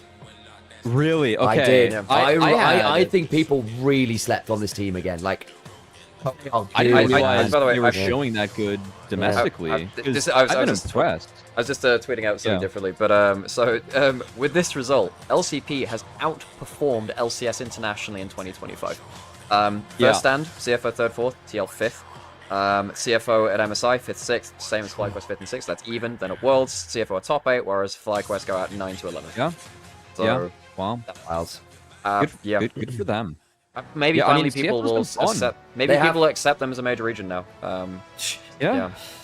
No, they're a good team. I think I will be very interested to see what happens to the roster next year, right? Because I think Honkyu is understandably going to have a lot of pressure put to him. Oh, we've got an exit interview with Marsus.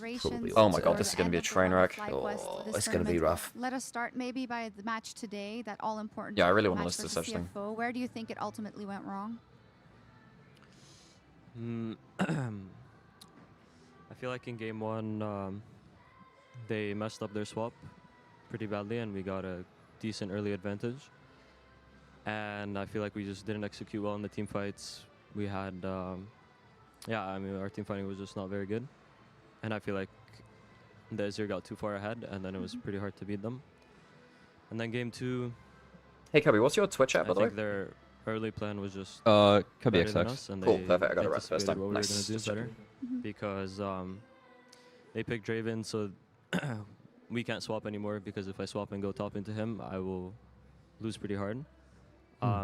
So we thought we could fake that we're swapping, but I guess they realized that we weren't actually going to swap. And then they walked into our jungle. Nami lost all her sums and HP, so it was pretty hard for us to lane. And then they also split the map, so it was a pretty hard game. Yeah, both of the games seemed pretty rough. You did have a quote about kind of the mental of the team overall, and that's what we got from the Inspired interview as well. Do you think the recovery after your previous match maybe didn't go the way it should have in terms of how you mentally recovered, how you recovered from a confidence perspective? Because I don't feel like I saw the Flyquest that we know and love here today in this match.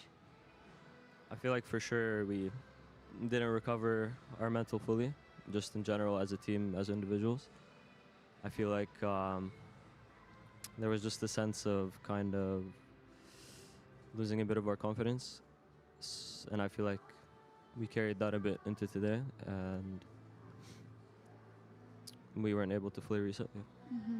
Finally, maybe when you look across the whole year and the lofty goals that were set he's barely all in it. I mean, these kind of losing interviews is just last year at so hard. Pop Smith already tweeted about making changes. This is the end of the year. You can't what do you want to say about the whole experience?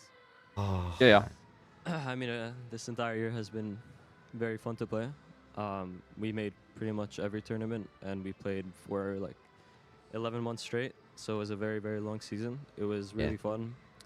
It was really hard at times, but that's part of the competition, and that's what makes it so enjoyable. And as for our expectations, I feel like sadly we were never able to actually reach them or play up to them. And that's just something we're going to have to carry on with. Yeah, it's just that's the end of the road for you here at Worlds. Thank you so much for being so candid and taking the time. I really appreciate it. And good luck in the future. Thank you. Back over to you. Oh, what does Flyquest do? What do you do from here? Good interview, but tough. I think that you pray that you keep inspired, or that's where it starts, or he walks and probably goes ZU. Yeah. And then you try to build around Masabusio, because I don't think you can do much better than that. Yeah, I think if you, at that point, if you, yeah, you build around Masabusio at that point.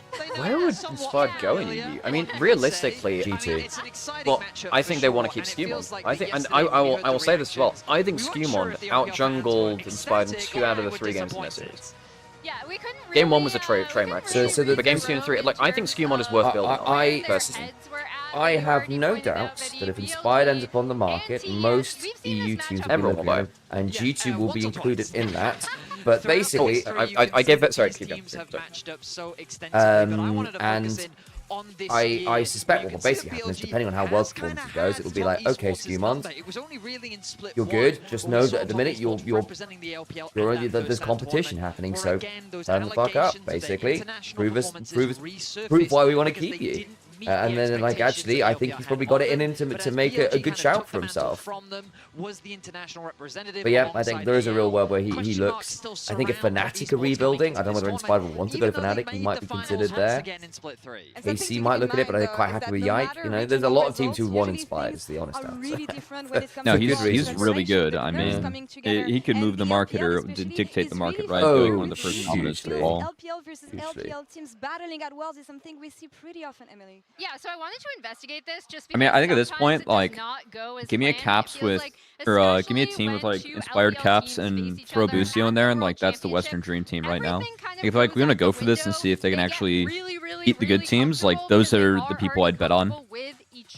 I like this graphic, the LPL good work, team Emily. is a good one. Yeah, that's cool. I like that. Yeah. Yeah. Betty did reach out for some stuff about the matchup, so I was just listening to see if he hasn't dropped any of the bombs just yet. You know, the small things. He's got a series to work. Yeah. So There's I've got top winning this one. I think that they've only done with enough the exception to of surpass Knight, the maybe OG. Frigate. Yeah, I agree. Sorry, Cubby, go on. Yeah, I mean, it's going to be, they have to, I just think that BOGs look pretty broken as a team. Like them not doing well on their one tricks in game 1 yesterday, pretty much. Like I think they're playing pretty much all their one tricks in that game. Or like some of their best champs. And they're struggling early against a team they're way better than. Like that is not the BOG that we know and love throughout the years. So I'm concerned. And I think the top's getting blown out by Gen G is whatever. That is Gen G, right? Yeah. So the thing about, I think stylistically and in terms of the meta and playing as a team, top is what should be BLG. Hung and Cream are playing so poorly, I don't think it'll matter. I just, with the way that they're playing right now, Hung is reminding me of Spring Hung on Weibo, which is why I was like, how the hell did Top Esports think it was a good idea picking this guy up? And then you also think back to his Worlds 23 and 24 performances as well, where he was very, very poor towards the end of those runs. And my worry is, I think that he is just as much as like a mentally fragile player as many of the other players on Top Esports, which is, I'm really worried for them. Oh, Candice, awesome. Let's go. I think most of them are kind of happy. Yeah, we at least have one LPL team in a way, finals. there's so many fires on BOG. I'm not as worried about On as I usually am. Yeah. Because I thought like in those domestic best of fives, like Hong was they want to see. It was not enough effective so champs to play when the games got late. But he could play all the engagers somewhat okay, or like was taking games off of on, or like playing better in some. But he's been really bad this tournament, which has been kind of a bummer because he was much better domestically. Thank you so much for the Yeah, I think that Hung's been completely. He was great in summer. I mean, I'll put my hands up. I didn't expect that level of performance. I mean, it had to be a huge kind of step up from that. Anyway, I've not got a response from Azal or from Kira, so it's just those three for now. If they wake up at some point, cool, we'll bring him in. If not, it's gonna be us through, which is cool. But yeah, for those of you who don't know Cubby is a long-time friend of ours. We've both been around like the casting circuit vaguely the same amount of time, and Cubby's been doing a bunch of LPL work with LPL English this year as well. So this is the place to get like just random things about the LPL from all of us because we've watched like 1,000 games in this region this damn year. So you know, lock in, folks. This was the first region I covered for a year where I didn't see every game. It was just impossible. And you guys somehow covered like 95+% of it. So yeah, pretty wild. Yeah, I mean even then we ended up dropping like a couple of the games in early mornings because we had like German lessons which overlapped with them. So we couldn't do some of the first games earlier in the year. We didn't do Demacia Cup as well because we were on holiday, which I know having a holiday when you work in esports. For shame. Need to change the YouTube title. I will do that. Dragging his team, kicking and screaming yesterday, especially in that second game. Everyone wanted to go home. That is like the esports holiday though, because that's the one time a year in league where everyone's like, all right, it's the break before we get crazy again, you know? Because I think the other thing is like because the actual time, like, what is the break between splits gonna actually? When is it actually gonna fall? No one actually knows until it happens. It's like, do I get this week in May off or this week in April off? I do not know. And so booking holidays is a nightmare on that front. This is often one of the phenomenon you see at Worlds. I think this game is going to be entirely about an arms race of a star player on either side trying to expose the weakness on the other side. I think Knight, if Cream plays poorly, it's just a non-starter. Knight's going to take over the game, and I think he's going to pick towards. If he's going to pick more stuff like LeBlanc, we might be seeing a bit more of like Knight taking control of the draft a bit more and saying, just give me the pick which snowballs. We saw that with LeBlanc, right?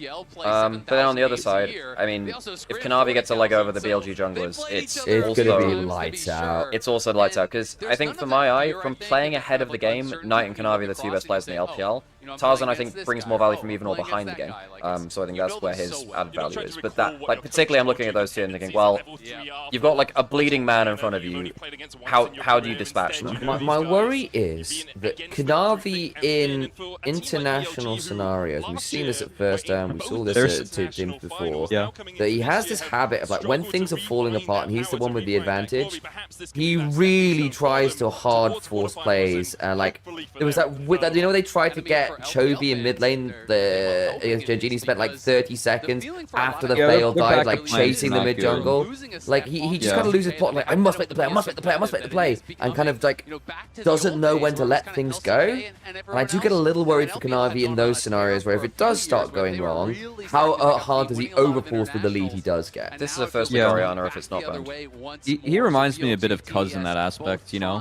Oh, interesting. Because I think Cuz like always runs early game, and then his backup plans are not like good or too fast for answers. Because like the other thing is that they can play early games out really well, especially Cuz like historically in middling teams is always able to play out early games well until they didn't go well. Oh, so this is okay.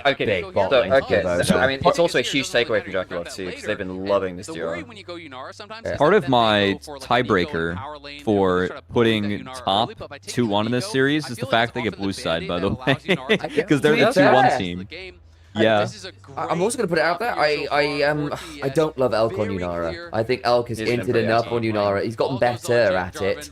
But I still go, you know what? You're playing into Ori, Jarvan, Rumble. This Yunara may well just get blasted every other fight. I think, I'm not gonna lie, I think top esports have completely smashed them already with this draft. I don't know, like Nico does great. Okay, folks, this draft now entirely hinges around, can Knight and Bin get some just Omega broken matchup that snowballs? I mean, Knight might look at Galio. I think Knight looks at Galio, so top esports should ban that. Surely. I think top esports ban Galio, and then BLG probably save top lane counter pick. Alright, Gubby, what are you banning here? to kind of like try and salvage the draft a bit. I mean, do you like BLG's first 3? Wondering where those pocket visions are. I very much prefer top 7. I don't think it's very close at all. The hopium's dead. I don't think it's very close at all. I was hoping we'd get a dissenting opinion, but no, we're all there. No. Something that you mentioned, Nymaera, like the Elk and Yunara not being great.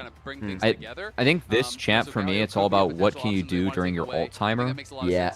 And right now, the top champions are so good at fighting on like their ult timer or like delaying your own. It just makes it really hard for Yunara to move during the game. So they can go Ornn, which will help, but now if you're really hoping that Yunara can carry late game, and it's been on Ornn, which is like this is the right pick, but stylistically it puts BLG in not the spot they want to be in. I mean, it gives you some peel for Yunara. I just don't think Elk on Yunara has been the hyper carry they've needed. I think Top Pixels are super happy with this. As long as they get a 2v2 they can play around. I mean, you can... What do you do here? I mean, you don't have Hulk, you don't have Varus. You can Sivir, maybe. Sivir, Braum might actually be. You can Alistair maybe as well. Yeah. I think you're not winning bot lane, but you have lanes which can scale into the game. When the Varus is banned, now could you Caitlyn?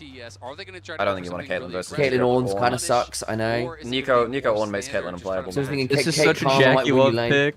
Lucian Braum? Lucian Braum's okay. I mean, Jackie Love is I thought it'd be Rel, because Rel lane is so much easier. This is Lucian Braum. Oh, so Braum blocks the Ornn ult and then gives you the Lucian Braum kind of crazy passive stats. Yeah, that's true. And I also think there's something about Yunara being constantly a threat of Winter's bites that makes even like when we talk about her ult time, like I step forward to start autoing, and Braum goes no. Eat a Q, and now you've been slowed, and now you're trying to do your thing while having to deal with... Knight is so based for this news pick, by the way. This might have actually saved the draft. Yeah, I agree. Actually, yeah. It's a bad lane in the Ori, but like late game, being Braum Lucian in that, it gets so much harder. Yeah. As soon as you get like one good, as soon as you get like one good back in, the matchup becomes better. The problem with Ori is that Ori kind of like bullies you with passive early, and then once she hits level 6, it kind of artificially increases her range. Jarvan can play into you, like you win 2v2 hard. Yeah. Yeah, that's true as well. Yeah. You can satchel out of the EQ if you use satchel for harass, like that's a really tough window. Yeah. It's winnable if you misplay, but like in a vacuum, I prefer the Ori side. That's a fair shout. I think the only thing I'll add into that is if you get support roams, which you should be able to force a bit harder as BLG with a double range, that's true. Nico is a potential way of like making it a 3v2 or just having better timers so you get more people looking mid more often. And in fairness, with how Cream sometimes is, that might catch him off guard, and if you can kind of just get that one gank that works, load the Ori flash, then you start to feel a bit happier. But yeah, we'll see. Yeah. Eyes on the mid roams basically from whichever jungle or supports get out there. Okay. Yeah, I think realistically Top Esports will walk away with a much better draft, and now it's just, as it always comes down with BLG, do the vibes somehow work? Does the individual play just somehow overrule everything else? Basically. Like, I hate analyzing BLG because they're just such a vibes-based team. And they're not good enough anymore to consistently succeed in the same ways that they normally do, which is really annoying. Is there a reason why Yone's fallen off so much? Lot of nerfs to various items and to his base stats made his early lane really suck. Also just a lot of control mages at the minute just hit him and he kind of has a miserable time in lane. And AP junglers are just kind of gone. Yeah, so it's actually not as valuable being able to go an AD mid. So like not as much fun playing mid lane in the 1v1 matchups. Also doing it to enable your AP junglers isn't as common. We might well see it a bit in playoffs to like game 4-5. Weirdly, Yone's I watched a bit of Tempest content, and he says that Yone's actually pretty decent into mages. It's like Akali, which is basically the one issue. Okay. As in like the hardest matchup. I know that obviously in pro gets a little bit back and forth, but yeah. Tempest was NACL, right? I thought Tempest was O's. Should not be in the game. He's NA. Sorry. Yeah, maybe at one point, but was a fast adapter to going streamer quickly.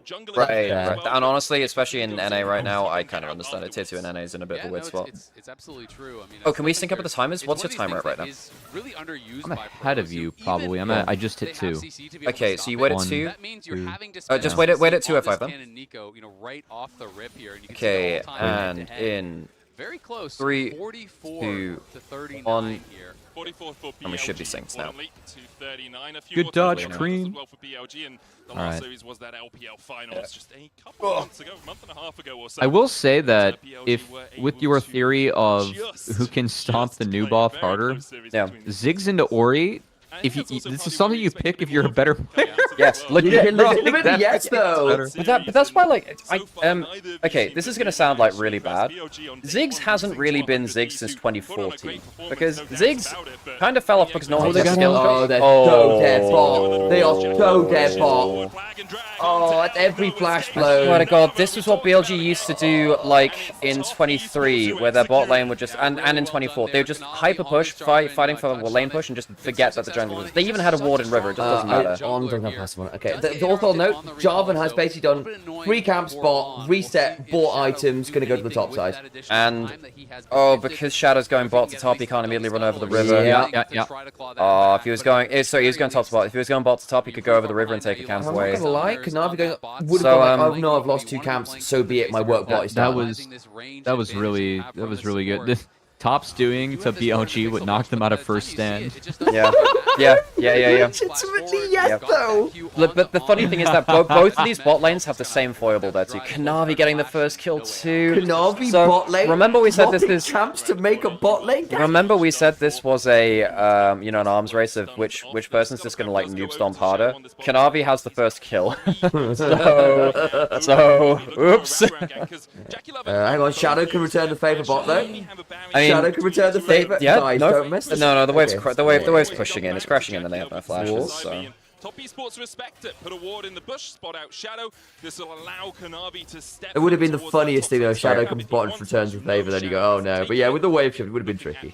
And in fairness, Lucian Braum is probably better on the defensive retreat than a Nico Nymaera is. Let's be real. Okay, Kira's awake now, so I'm gonna wait for him to be ready, and then we'll drag Kira in as well. So we'll have a proper party going of basically, you know, a bunch of different people who I know from LPL. For chat as well, we'll do our best to translate some Scots accent for you. Yeah. You know, just in case you're not familiar with the most beautiful of accents. There were some very funny YouTube comments, which is like, wow, I'm glad that you can do this. I'm glad you're so multilingual. You can speak both Scottish and English. Because it was clever, from LeBron, Shadow's down there. They had that wave held. And Jackie was low on mana, so had to bait. So Knight's got whoa, Knight has a 10 CS lead from first phase of lane. That's kind of nuts, no? That is not how this matchup should go. That's not how this matchup should go. How much of that is an early back from Cream? Is he going to pick up enough of a way to turn that around? Because it might be off the reset timer. But then Knight will just get that back when the wave bounces back in. Yeah. I will say, if you do want to win this matchup as Ori, I don't think it's phase rush. So fair. What would you have gone? Just go for the Comet kind of vibe, or the I think phase rush is just way too important for Orianna and on side lanes. Yeah. And in fairness, when Ori used to be beaten in lane, it was often by things that outranged her. And strictly speaking, Ziggs can do that. So you know what? I can see how you could end up getting poked out. This is where my point about Ziggs hasn't been Ziggs since 2014, because ever since then, Ziggs was out of meta and only played when like hard CC champions made his skill shots point and click instead. Like if you actually have to hit skill shots in Ziggs, you're playing a different champion to Ziggs that we've seen for like the last 10 years of play. Level 6. How did level 6 come on through first for the Ornn? That's crazy though. I think 369 is going to be in danger here, no? I think it's dead. Does he get 6? Oh, we got 6. Oh, shield that bins under the turrets. I think a Shadow can kill here though. Mega Sonar Bomb. Not a great stage. No, he can RNX wave. He can RNX wave. Top side. Yeah. I think the Ornn's gone. Nice. Equalize the wave. Nice from 369. Yeah. Potential turnaround. He's got a scrap shield. Flash away from Winston's lightning. Good Nice. survive. Good survive. Nice. So I also think part of mid matchup was that Jarvan showed early bot, so Knight knew that he could just play that lane. That's fair. Just play really aggro because you know that the Jarvan has to reset at this point. Yeah, because like Jarvan's very threatening. If you are ever gonna walk up, a cream pushed in first 3. They zone Elk entirely off this wave. Elk still has not been able to for the call because Kira's up now. I'm gonna call it that. I'll move over. Many minions to this tower. This is brutal. Yeah, just a moment ago, you talked about the small lead in the jungle for Top Esports being the only. Hello, gents. Okay, so now in the call for the LPL party, we have people from all sorts of walks of LPL life. So obviously it's us two, and then we've got Cubby over in the LPL English broadcast, and Kira, who's a long-time follower of the LPL as well. And we yap about LPL like all the time. How you doing, Kira? You awake yet? I mean, Elk just I've arisen the CFO fly put me to sleep. I am the resurrection. The night agenda never sleeps. On the dawning of the 3rd day, he rose again. He rose again with and the symbols were in the sky. Crescent isn't a coach. Home is playing for TES. It's like the 3rd day. How are you feeling about this early game then, mate? Because I feel like the night agenda may have the issue of the rest of the squad perhaps tearing pages out of said agenda. No, everything you need for a win is here. Okay.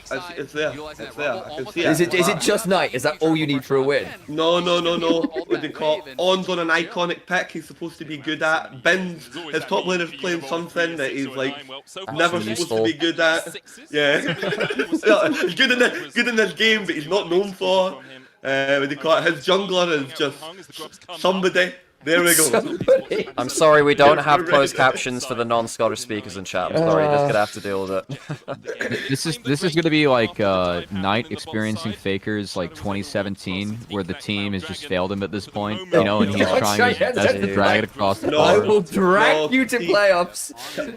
Cubby, you've made your mistake. That was when his top laner was Zoom, and Zoom didn't care about playing the game anymore. See, and Karsa also did, and Karsa also didn't care about playing the game as well. Oh my God. And Yuanja, they realised he was terrible at League of Legends, and they went and got a new guy called Joe, who was also terrible. Oh my God, I forgot that he debuted then. Dude, when JDG, when they went with him over Wink to split, I was so mad. Yeah. Well, I mean, JDG ended up having 7 roster changes this year, and they've had 6 head coaches in the last 2 years. I have no idea what management is like over there. But to be so mediocre at the end of it all as well. Yeah. And then the final thing, to capstone the entire year, Jackie Love comes in and hands him a little goodie bag. He's like, "Don't worry, Knight, I'm sponsored by L'Oreal now." Ben, you're trading really well in the 1v1. You are always in that really nice scenario where what metaphor. Here you go, Knight. Just the L'Oreal hair swish in slow motion. Do you think he's obligated to have a little table fan to have his hair blow artfully on camera? Do you think I could get that sponsor? Do you reckon I could do that? We could probably make that work. I think BOG is in such dire straits that Ben hasn't gotten a haircut in like a week. Okay, 369. Wow, they're finally going to kill off 369, but they kill the wave at least. Yeah, it's a death for a wave. You don't get to push it in for plates. So it's a kill and nothing else, which is. I mean, who gets the kill? Bin gets it. Oh, okay. Yeah, Ben just had to move his hair out of the way. Right. Suddenly makes sense. I will say the Ornn getting ahead could theoretically be kind of... Actually, Jackie's not going to have a lot of fun there. That's so from the Arc of Ruin. Knight. As on, I got baited by Nico transition. TP behind. Hang on. Double TP behind. Oh, and Elk got slowed. Elk's dead. Jesus, wow. That's really nice for Top Esports. Oh, On tried to do the cheeky Kanavi driven masterclass. That was a 5-man top play, by the way. What the hell? That's fine. How much do they get? You get 2 plates on mid. You need Harold to break mid still. Wait, hang on. Whoa. This is going to be like 3 plates, no? There's only 1-man play. 369 played a bit top side at least for some but it's just, I'm really worried about giving like 3 plates mid to Ziggs. If you get a single more auto on tower like after that, pretty much it's satchel. Yeah, you got it.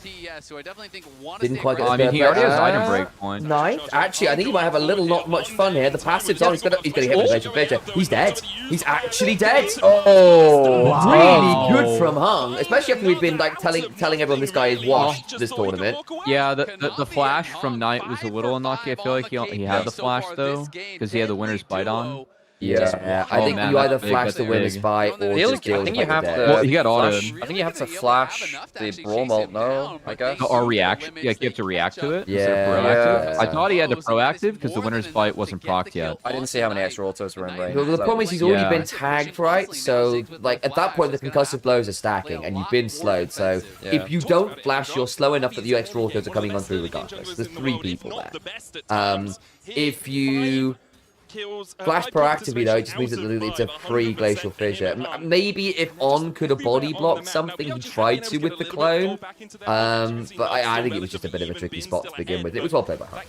This early game has been so much better organized from Top Esports. Like, they've been way better than losing another on the map. Kanavi's having a great game. By the way, this was BLG's win condition against Top Esports, basically, in my opinion, the entire year, where it was like, okay, they're going to win the majority of early games against us, so basically we just hope that Fearless takes enough picks off of them so that like they stop being able to have like good early games. So they have to play slower and Just play that work in the mid. best of 3 though, you know. That's not bad at all. Jackie's dead. Oh no, actually Jackie. They still have all the Forge God, and they've just used the Braum Shield. They've just used the Braum Shield. That's not a block. Hung tried to save Jackie, might get them both killed now. Hung has That's nice. Nice, really well played from Shadow and Bin, actually. You know, this was one of my. This was the noise in the data for this matchup. Let's be honest, folks. Both these teams have been kind of shit at Worlds compared to their regular play. Like, there's no hiding that, folks. They've been kind of shit. However, this is a regional matchup, and it means that you don't have to go into Worlds mode. You know the players and the teams that you're playing as, and you can just kind of get rid of the generic. Like, this is like you played here how many times this year? Exactly, yeah, but I think particularly just knowing the enemy team, it means you get to have like a whole year of prep work where you played against them for like a dozen games across this year, which makes it so much easier to just slot into the regular motions and not have the mental collapse that you've been having the rest of it. Like, also, this is BLG once again being late to an objective start, but because the Braum wasn't there in time, they could in fact just jump the Lucian. That is actually quite worrying, because BLG being late to objective starts normally loses them games, but apparently not with Top Esports. I don't know. By the way, Trips, what's the best way to sync up with you? I think Jackie just got caught out. Yeah, so what time are you at, by the way, Kira? I'm at 13:55. Okay, you wait at 55, or wait at 14 then. Wait at 14 and we'll time up for that. Although Knight might be dying, we'll see. We shall see. Oh my god. Okay, so if you wait at 14, 5, 4, 3, 2, 1 should be synced now. Go. Cool, sweet.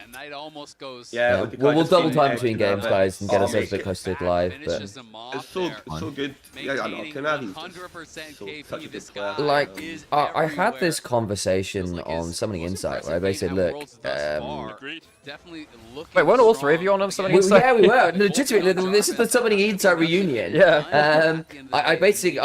My argument was, look, if Top Esports are going to succeed, Kanavi's going to be is going to look like one of the best players at Worlds. And I said, look, this guy is so legit, and if Top Esports are winning, Kanavi looks like a god, and he is just a phenomenal player. So I put the good word of Kanavi out. Him and Tarzan have been my boys for the year, and I think Tarzan's a good tournament. I think Kanavi has had that issue when his team is failing, he tries to overforce to bring them back in. But, you know, when he is good, I mean, look how damn scary he looks right now. I was like... Your solo laners are in okay spots, but you can't really push into the Ornn because he just... I always like to say, like, you don't have to know the comms of Top Esports. Just look at them and be like, yeah, Kanavi runs this team. Oh, nicely done. Oh, and the Braum Shield doesn't get anything done either.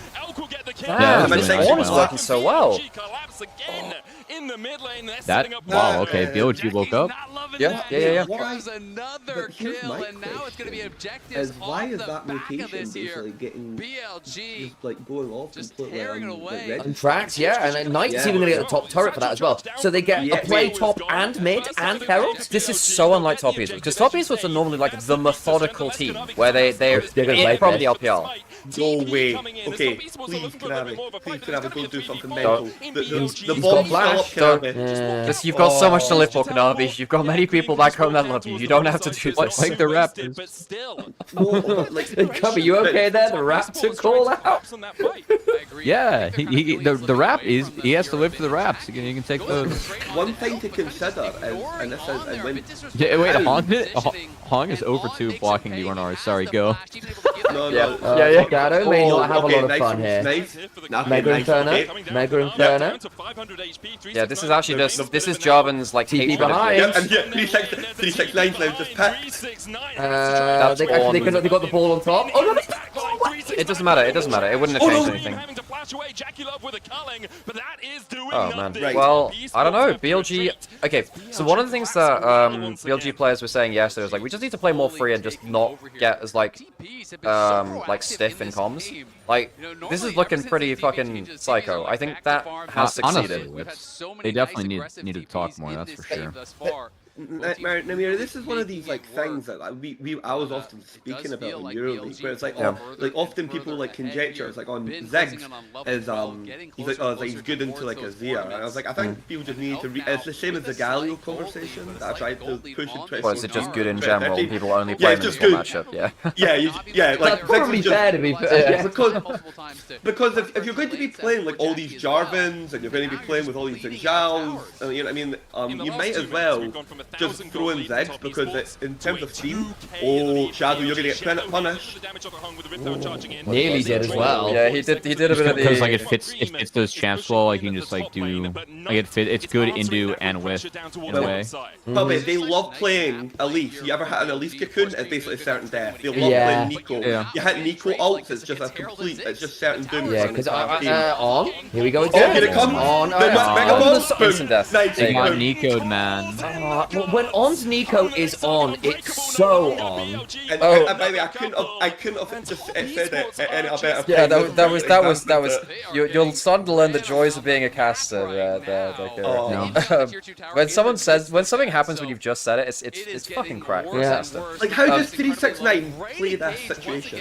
Well, you just don't. Is the answer. And also, this was the problem of picking the Braum into the Nico when it was shown as well. Well, yes, you're fine into the Ornn, but like, what the hell do you do against Nico? You stop nothing against Nico. You're not great in lane against them. You can't stop Pipping Engage. Also, I think the problem is the moment top esports aren't on the same screen as the players happening as BLG, that is now, what, the third 4v2, 4v3 for BLG that we've seen in the last 5 minutes, while top esports have not really managed to get that much in a cross map. Like, what, that's been 1, maybe 2 turrets and trades? Whereas BLG been way more value. Kira, what's your Twitch app, by the way? What are the numbers after your name? It's 257. The Braum point is really valid. I was the game where everyone thought that the Braum was like a really good draft into like the Galio team. It was like he can't auto, like he's not effective, like he can't stop Nico engage. Kind of, well, I thought it was Rel. I think that Cream is dead in mid lane. He is very dead in mid lane. Yeah. And you're losing a turret. He didn't R. And it doesn't matter that you have 3 grubs. Ziggs is the best turret behind in the game. No, he's got to R the wave. Yeah, that's if he doesn't R, like his only job there is to R the wave. That's so bad. I didn't even see midsection there. I was being lazy. I was thinking of Ben as a 700 gold ATM, but actually it was a 700 loan for 1,000. Yeah, exactly. It's the payday loan, you know. Oh, there's the Horizon focus and the 10 boots in for Knight.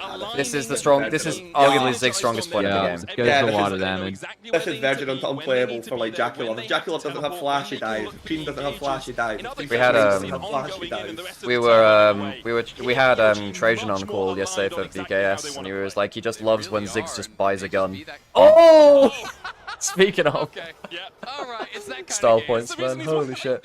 Well, BLG are looking... looks like Fly whenever they experience the slightest inconvenience. It is just... okay, this is gonna sound weird. Have either of you ever owned a hamster? No. No, okay. So, I have also not owned a hamster, but I'm given on good authority that hamsters find the strangest reasons to die. It's just the mildest inconvenience. Oh, I'm dead. That's it. I'm sorry, just hamsters just sometimes do that. Mildest inconvenience, I've given up on the mortal coil. Cream's going to be the one to stack and step up. I think Good, no one's going to follow that, fine. Yeah. No. I was good to follow on it, but I'm now just getting a heart attack. Hang on, what's going on here? Hang on, On is on a massive flank, by the way. Oh no! Here we go! My god! Oh, it's the god flank. Oh my god, it's the god flank. They've not got bomb though, they've not got mega Oh my god. Ultimate. Oh, there's a TP down the lane. There's a TP down the lane. Is it nice? Everyone is dead. It's nice. Oh, it's nice. Oh, Night sends his regards, Crescent. I will not be drafted bad champions anymore. Tell Jacula. As we know from the beautiful game, Knight is the piece which can hop over enemy pieces. Oh, man. Okay, to be fair, I feel so sorry for Kanabe because this is a tilter. This is an absolute tilter. There's another Java game where he's done everything right and then still. Oh my god. I just think Lucian Braum was a terrible choice and Jackie would kind of grief. Like the Dragon scenario created a very bad chain of events. Yeah. I mean, like I see the vision of the Lucian Braum, but it just hasn't actually survived any mid-game play ever this game. I just don't understand how it's been like draft 1. Like I don't understand how Lucian Braum draft 1. Yeah, I mean this I think they would have been way better. I think Kai'Sa Alistar would have been fine. Just soaks the lane. I think Sivir would have been fine. You could have gone Sivir or Kai'Sa. I think both of them are fine. There's even a world where Zaya's okay. I don't know. Actually, no, in this draft. No, yeah, I was the one I thought about it. Actually, but I think Kai'Sa Sivir would have been way better, especially given that Jackie is really good on both those picks too. Over Gala. This is what I really struggle with top esports. Is like Jackie. One of the best things about having Jackie on your team is the flexibility of ADCs that he allows you to play. He's probably one of the most like flexible. For an ADC player, he has one of the largest champion pools. Agreed. Yeah, I mean, like his center is still legit, that kind of thing. Like he does play. He's still one of the. He can still make a Kalista work in this meta. It's kind of crazy. He also plays Ziggs, by the way, as well. Like, yeah. What do they call that? So it's just a little bit sad when you see that inflexibility and you get very off-theme drafts with this team because it doesn't need to happen. I mean, like it's not the Lucian Braum. Like how do I put this? If I took top esports comp in isolation, it's not like I don't see the theme, right? Like actually, you've got really good skirmishes, lots of powerful ults. You land a bit of CC. The follow-up is great. Culling and Shockwave and Equalizer on top of a Cataclysm feels great. But then you look at BLG's comp and you go, actually, what? Unless this Braum door is superb to block the Ornor. He's out. Yeah, and if he doesn't, and the thing is that ult is still good. I know it misses, but it forces the EQ out, so there's no chance of anything happening there. It's still fine. It's a low enough cooldown. I think just the Zig, because actually we really didn't like BLG's draft until we saw the Ziggs. And they went, oh, the Ziggs kind of saved it. And actually, going back to what Cubby was saying earlier, Cubby, you were talking about how you favored Choppy just because they had the blue side. They've now lost their blue side game. So I know. Yeah. Can I just say, see how last one, the way the crutches that BLG would place in draft, where they would go for these, so they would play like Powerpuff Girls, even if it was being nerfed. For those of you who don't understand the Powerpuff Girls, it's like Vi, Ahri, Talia kind of shit. Yeah, Kai'Sa as well. Yeah, they would play, what do you call it, they started playing the Galio to like stop people being able to play the Sylas mid for free. Knight was playing like the Yone to counter the Sylas. They had a lot of like crutches in draft so they could still be BLG. Do you think they're going to just start using more semi-globals to make up for the fact that I hope so. Because I think the way that I've kind of broken BLG down when they win games is if BLG had, because you were talking about, you know, if they have the instant kill combo, like they're very, very good at that because they're very coordinated at pulling that. Another factor which I'd say as well is like if they have a way to deal damage on one side of the fight from the other side of it, either through excess mobility or range, then it goes like right here. Because Nico has insane engage range, it's very good for them. The Ziggs ult does the same too. They're very good at using. Oh my god! And he gets the searing charge away as well. Oh, no! Flash up and everything. Oh, he's saving Flash for next. He's saving. He's saving Flash for his next career.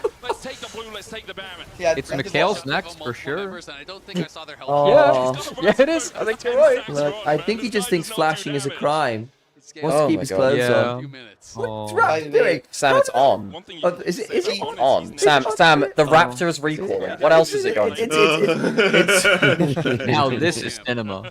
Coming to the Rift next sorry, we've just returned your chicken order. Sorry, yeah, this is too chlorinated. Sorry, guys. Yeah. That was good. See the One of the biggest issues with this is when TS loses a game like this, particularly like Canavi, and this is a real bit of analysis, guys, is the mental factor starts coming into play. Canavi's a fucking tilt machine, by the way. He is but the whole team is! My problem is, even because I completely agree, and he's not the worst tilter on top esports, which makes it even worse. No, he's not. No, there's levels to everything. But he's the best player, that's the problem. Yeah, that I agree. The problem is if your best player tilts, he's the one you can't afford to have tilt. But the way Canavi tilts, as we said, the way he tilts is he will still get his leads and then just get frantic and get blinders on. I was like, I've got to make the play, and he just goes on like a thoroughbred racehorse. Yeah, literally. But he kind of goes a bit rabid. It's like, I see a kill, and runs us with like, why have you done this? On a scale of Halo to Gold Ship, how insane are we talking?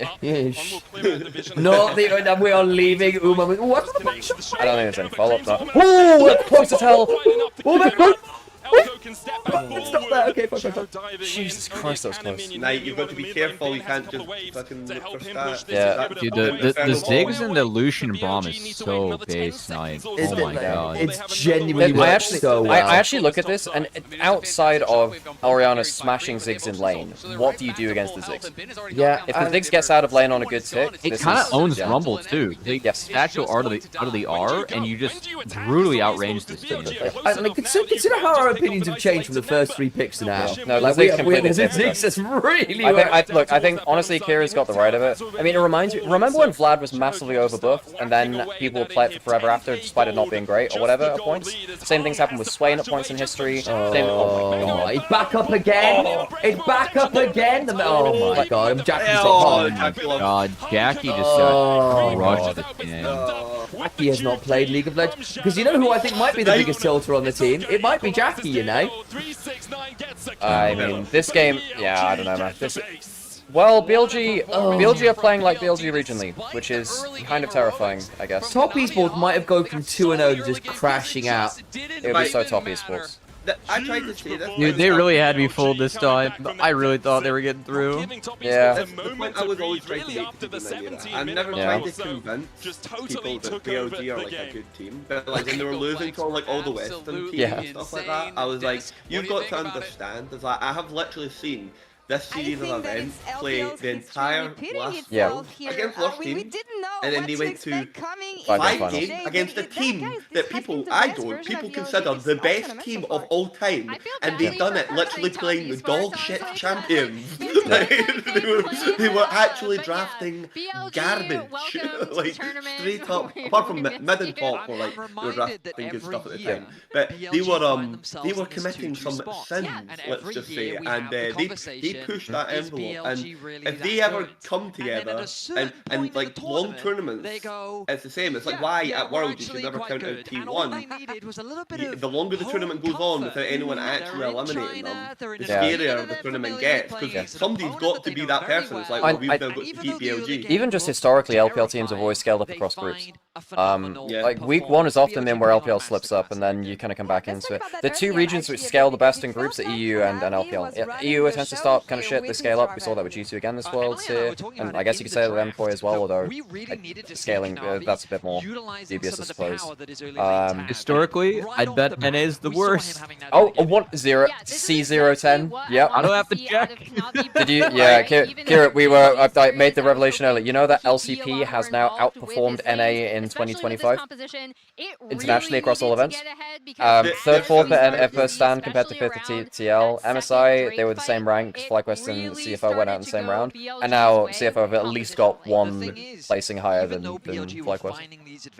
I am to this day still convinced that BLG get both early game dragons. The Swiss group system done more damage, more damage than not Swiss group system. The BO1 group system done more damage to any League of Legends than anyone gives it credit for. All of those double lift and Bjergsen teams not making it out of groups because they had to play BO1s, and all their teams were always terrible at BO1s. Like TSM were terrible in BO1s. They were the BO3 kings. TL were always terrible in BO1s. They were the BO3 like master. Masters. The they were like the Series Masters. I remember, like, they literally lost every first game ever they played against IG, but won every series. That's true. Yeah. It's like, it's just absolutely like, it's so crazy, and then those teams just never qualified, and it was just like, folks were just anticipating it. What an awful launch shield. I think Hung had that one good play in mid lane, getting Knight, and then he just straight ran it the rest of the game. That's just not how the Braum pick functions. Yeah. And also, like, it's bad this game. Braum's being really overvalued too.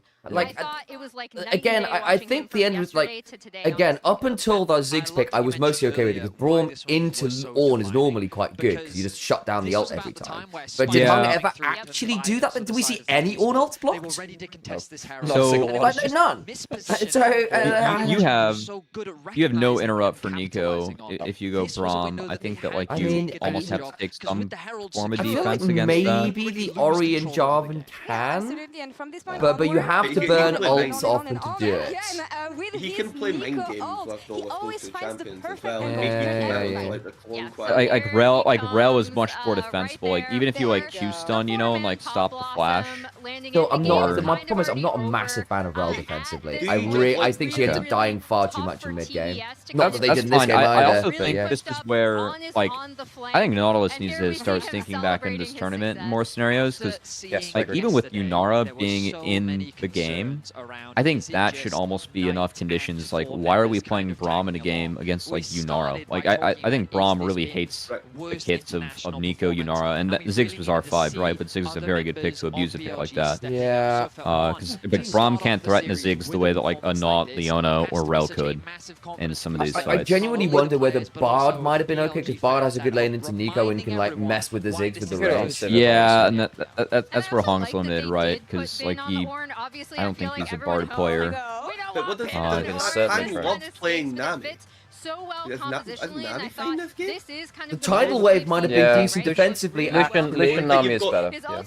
You can use tidal wave to defend against Ornn too. Yeah, you've got tidal wave for disengage. You've got two people that love being amped by Nami. You have Bubble, which gives you follow-up into Jarvan ult, which basically just turns Jarvan ult into an elongated stun, or you have it into Mass Orianna Ball, where you can just like turn the Orianna Ball into like a chain like form of I think your one worry is getting popped by the Ziggs, Nico, if you don't track them, and they didn't track them very well, to be fair. But the other side of that is that was happening anyway, so what is the difference of a second of health, or a second of life going to change for you? The more I think about it as well, I think I was briefly thinking, could they have Kai'Sa Nautilus there? I actually don't think that beats Yunara and Nico. I think you die horribly, despite that being traditionally a good lane. I think top esports have for the longest time indexed into smashing 2v2. Both these teams are the smash bot lane 2v2 lanes in the LPL, realistically. I think if you were IG are more likely to play Sivir and scale up into it. When I think back to the old JDG, they were more likely to chill in 2v2 and come online in mid lane. And I think that would have been way better for top esports here. Especially with like the backing of Jarvan, Ori, Rumble just carrying the early game. The bot lane can just chill. You could have gone for Sivir, Alistar, lose the laning phase, whatever. That was fine, you can just chill. I think you could have gone Sivir or Kai'Sa and they both would have been fine. I will agree with what Vedi's saying there, though. Like, they don't need to say, look, top esports, you don't actually need to do that much more. You just need to be much more aware of what's going on with the setup. Players with BLG were catching you in setup multiple times. And I think a lot of that comes to what Cubby was calling out earlier on. I think it was just before you joined here. It was like, how many times did we see the Ornn somehow slip off vision with Nico to turn up in a 4v2 that game when they just haven't tracked it? Like, you cannot have that happen. Like that's agnostic of comp. Like, you could have played nearly any champions there where a 4v2 which you've not tracked turning up on mid lane would lead to the deaths regardless. And for all we're talking draft stuff, there is also just a baseline fundamental thing of like, you've just got to track your fucking players, guys. Like, how on earth does this Ornn drop off vision for like 20 seconds and you don't realize they're coming mid? How is the Nico getting a flank on the other side at the same time? Like 3 times this game. That ain't it, guys. Ran over.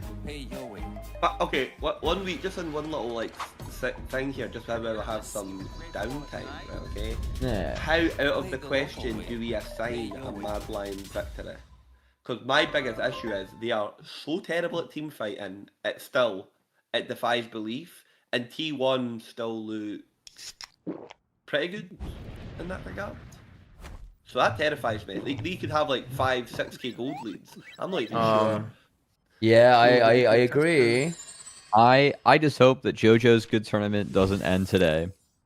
In the sense that I think their tournament ends, but I hope the narrative of him having a good tournament doesn't end after today.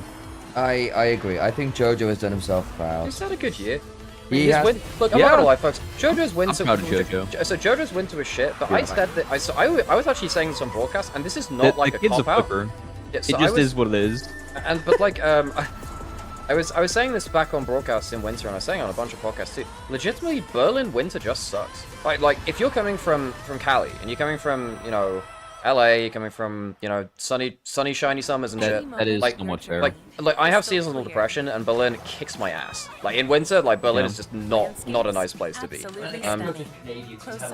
No, I get that, but like it's just such. The change in atmosphere overnight was kind of crazy. And I know a lot of players around that time they were like, yeah, Berlin winter is kind of rough, and I genuinely think that affected him. And he looked way better in spring and summer. I think that he bounced back massively. He adapted well, and I think that if you just count out winter, he's had a great year. Yeah, that and like maybe the staff or like team just figuring out how to work with them too. I mean, I think they've done a nice job.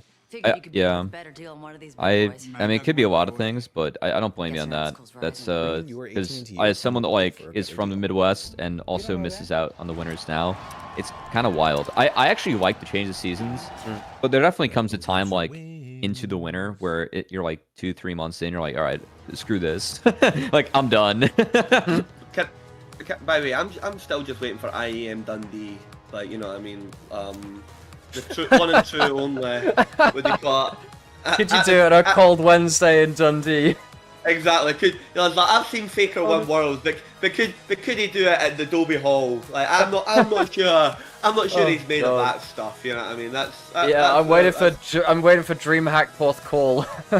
Yeah, exactly, bro. Exactly. Oh god. Bring everyone down. Oh god, just anywhere coastal on like the Atlantic coast of the UK, and it could just be biblical. That's what I'll say, biblical. Is Berlin a nice place to be in general? It's a very particular kind of place. I mean, I've grown to like it more. I didn't like living in Mitte. It's very kind of plasticky and touristy, but Friedrichshain's been really cool in Berlin. Hey, now just think about it, right?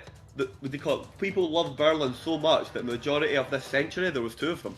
That's all I'm gonna say. That's all I'm gonna say. That's all I'm gonna say. That's all I'm gonna say. Official co-stream, Kira. Hey, there's nothing wrong with it's that. Okay, that's the limit though. That's the limit, okay? Okay. Hey, it's just a place. How you been doing anyway, Cubby, by the way? It's been a while since we caught up. Yeah, things are alright. It's been staying busy with different projects. But yeah, it's I just was on a trip this past weekend, and I mean off season's off season, so it's kind of nice having the time and starting to get bored with some time. So yeah. You've been doing much golfing recently? No, I haven't played at all. I've been golfing or running. Yeah. So I gotta get back into enjoying a couple of those things. But I genuinely think that League broadcasts, it's gonna sound weird to like the Zoomer audience, right, which are very like full engagement all the time. I genuinely think League can learn a lot from golf broadcasts. I'm actually very engaged by golf broadcasts, despite it not being high intensity for the grammar of the show. Genuinely very fun broadcast. Yeah. It's one of like the most interesting challenges I've done was trying to do the audio only broadcast that existed for one split of the LCS, and that was probably the split I improved as a broadcaster the most, just thinking about, hey, how can we make this work, because you get a lot less words. But I was saying golf, you have a lot more time, and so it's kind of unique to see what happens. I actually use the golf broadcast as an example for why a lot of Battlegrounds broadcasts fail / aren't as good. Because the golf format of follow the leaders and then go back and show the highlights. Right. So if a great shot happens on the course, you may not see it live. That's a great If you point. see 3 or 4 kills that pop up in the feed, and it's like, oh, Tennis here's does that something play that similar just sometimes happened, right? During the early rounds of tennis, sometimes that happens too. Yeah, I don't think Battlegrounds does a good enough job of covering that. And for those in chat that don't understand, that's basically when there are like a bunch of games happening at once, and then you go back and cover multiple ones, basically. Yeah, because like 18 holes at once are going on, right? Like a bunch of players are on the course, so you gotta choose what you show live.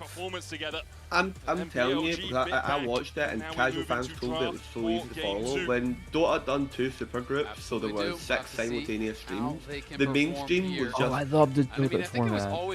Well, they don't do it anymore because like, they now do Yeah. that, which is hilarious. We're not even getting to that at TI. But they used to do super 2 super groups at TI. Like 6 streams, and they would have like a tape count, and all they would do is like how like you have the dead time that LS always talks about, right? Like of like 5 minutes of death that he like talks about. Like even regardless of whether or not you care about that.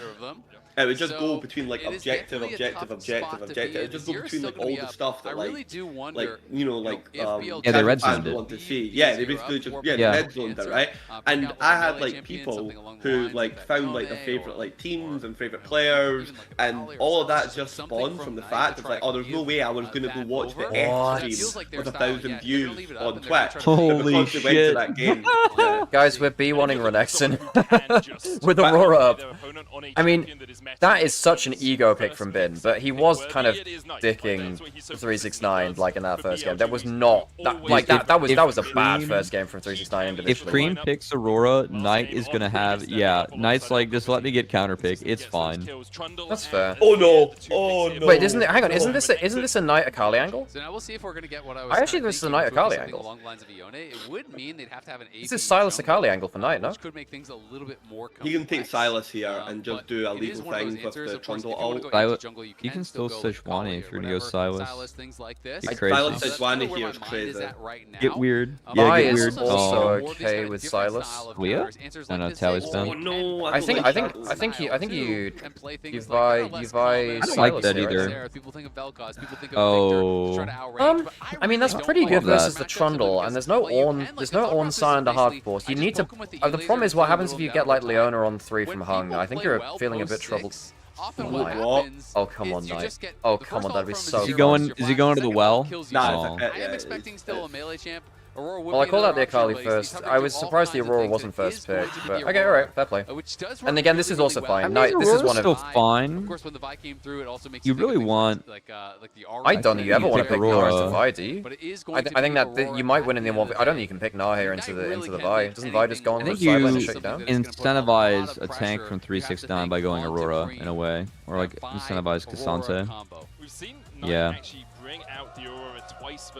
I think this is an Alistair ban angle from Toppy as well. So this is the thing which I've been talking about a lot. I like to think of like the first pick in draft kind of reminds me of chess openings, and then the draft changes quite a lot outside of that. Hong really wants Alistar. BOG has to ban Alistar here.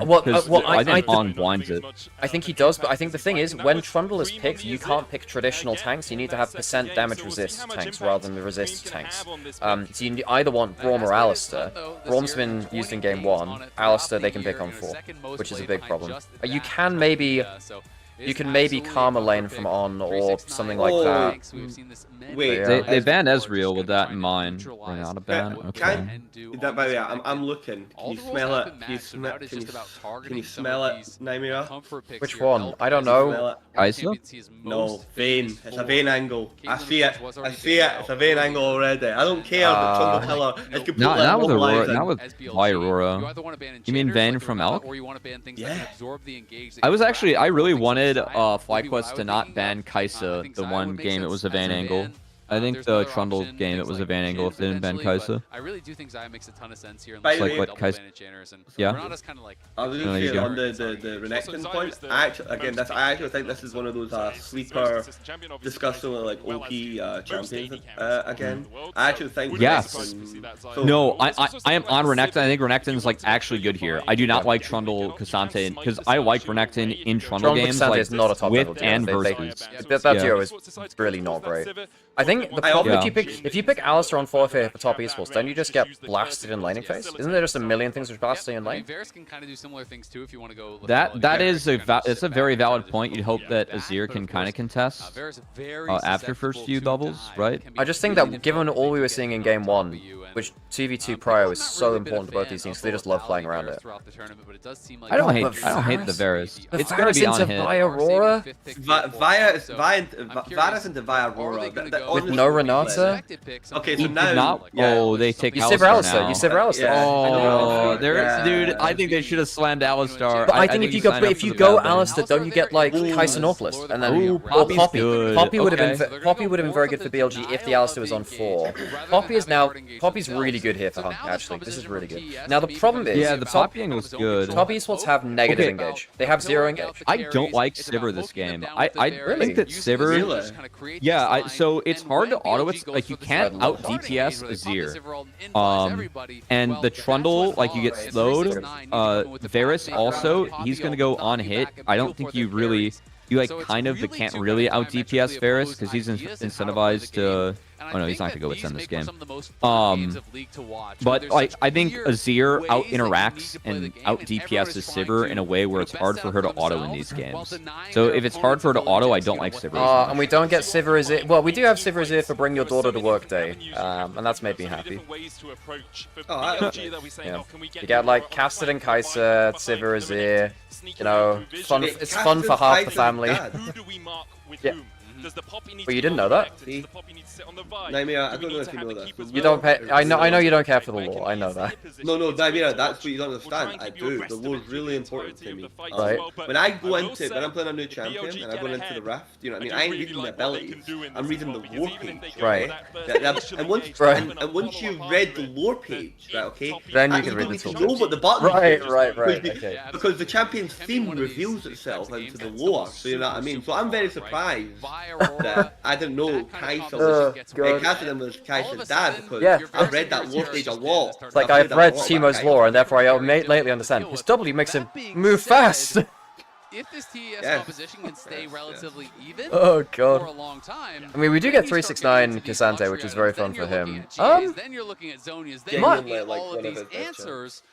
I think this Poppy could potentially be just completely Omega. Oh, went poke. No! It's okay into this comp, actually.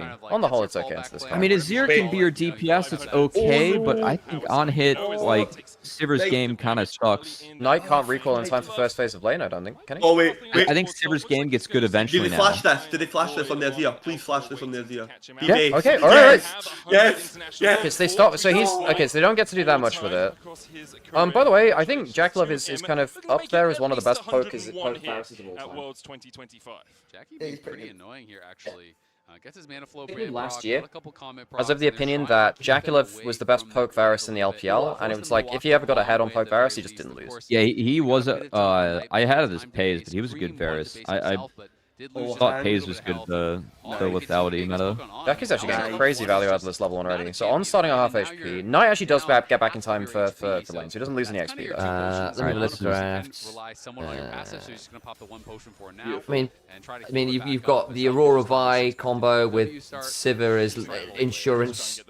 I mean, top esports need to get to objectives first, and then just use like Poppy, Trundle, Varus to just make BLG's lives hell. But if they ever lose access to an area and they have to walk into it, they have no way to force that. I mean, Cassante maybe, Poppy maybe, but with Keeper's Verdict particularly, I think you have got potential ways to do it. Hang never put his thing on the wave. He's Q onto the wave, so True. Actually, that's very fair. The other thing I'll say. I actually really like the use of the heal. I know you're gonna just before we move back to that bot lane play. Considering BLG's Achilles heel this tournament has basically been, oh no, we have to face check an objective because we reset at horrible timings, and oh no, our comp is really bad at doing this into things like Poppy. Oh no, we just lost. Like, there is a world where this happens repeatedly this game. But, Sam, I'm not saying at you there, mate. I'm saying at Han, like, actually just sending, like, the lane, like, for the wave. For no, or the charge from for no reason, because like Varus' level 2 is very potent. Yeah, that's how you fucking win. It is. I mean, that's just gonna be this will be a cull reset from Elk now for free as well. Elk is literally gonna get cull and be happy. Okay, he's going to hold on the way. I'm pretty back on that, honestly. Let's guess the Alice has got to reset for the control ward. I think if he reset at the time, he'd lose cannon and melee. That's true. That's true. He's fine. He has spell shield up now, too, so you can tank one arrow and get the heal. This is one of the great things of Sivir into Varus, and we saw this a little bit. Yeah, I'm mad. It's fucking Pope. He missed cannon anyway. He missed cannon anyway. Okay, alright, whatever. He could have just left then. Could have gone for the cull reset. Yeah, the XP is worth it though, right? I don't know, man. But if Hong went mid lane or Hong was looking for something else, then nice Knight? Is he? He's fine. It's actually a key flash angle. The key flash angle. Damn. I didn't respect the electrocute damage, I won't lie. Electrocute and passive is ridiculous. I mean, he has green tree advantage, so maybe that's what he's thinking. But like, we're playing for TP timer. Yeah, well, there's no reason that Knight would go for something like that. It's now fully autumn. The trees aren't green anymore. You know, it's not summer. It's season diff. No, seasonal difference. Oh, does it change based on your place in the hemisphere? You know, does it change based on your longitude and latitude? Somehow from beyond the development grade. What happens if you're playing in the Gulf Stream, Sam? What happens if you're playing in the Gulf Stream? Well, it's being moved by the fact that the Arctic and Antarctic waters are melting and changing the salinity of water, which is diffusing the Gulf Stream. How does the news that mosquitoes were found in Iceland for the first time change this? What's your analysis on that, Sam? Could have bought more air conditioning. Right. A hole in the atmosphere, the ozone layer. You heard it here first. More air conditioning, folks. Yeah. Sorry, we'll just keep doing our thing. Patented happy moment. Getting non-stop push, but also really being a menace on all of these range minions. And times like these, I just go and see I have a little look like top lane, and I just see how big my Renix and Goldie does. I smile because Ben is back, baby. Ben is back, BB. Ben is back. Especially given how, because his arrogance was really getting like focused on by the Chinese community again. Like, yo, you don't bow your head at all when you lose. You're very cocky in interviews and social media and stuff like that. You know, what's up, man? Before, he was good enough to get away with it. Now it's like, my dude, you've kind of been playing like ass most of this year. If he's actually back, then maybe, you know, maybe we have another conversation on it. Yeah, okay, level 5, P6. He gets Q against passive, it's fine. Okay. What I will say, though, is the other side of this is 369 has kind of rolled threes this entire tournament, it feels like. He's not had a great showing. I think even in the wins they had, he was not exactly the biggest part of their wins, and he has been a significant loss condition in some moments. I thought he got absolutely gapped by Keen. And actually the Rumble games in general haven't inspired me. It's like, well, 369 normally used to be quite a good Rumble. Actually, I would argue Bin's Rumble's been better than him, and I've never thought I'd say that in my life. I thought Bin couldn't press the R key on a champion on the same screen as him. Nice idea. That's like the one way Cassante wins this lane. At the moment I say that, 369 actually gets a really good flash. You know what, 369, you heard me, and I can only apologize. He's on Cassante, Sam. He's a different beast now. 369 for me has only really shown up massively at one international tournament, which was 23. Sorry. His World Shadow. His World was good. Oh, bloody hell, dude. This is my issues. There's no. He spoke tonight in English there. I'm telling you right now. There's no way.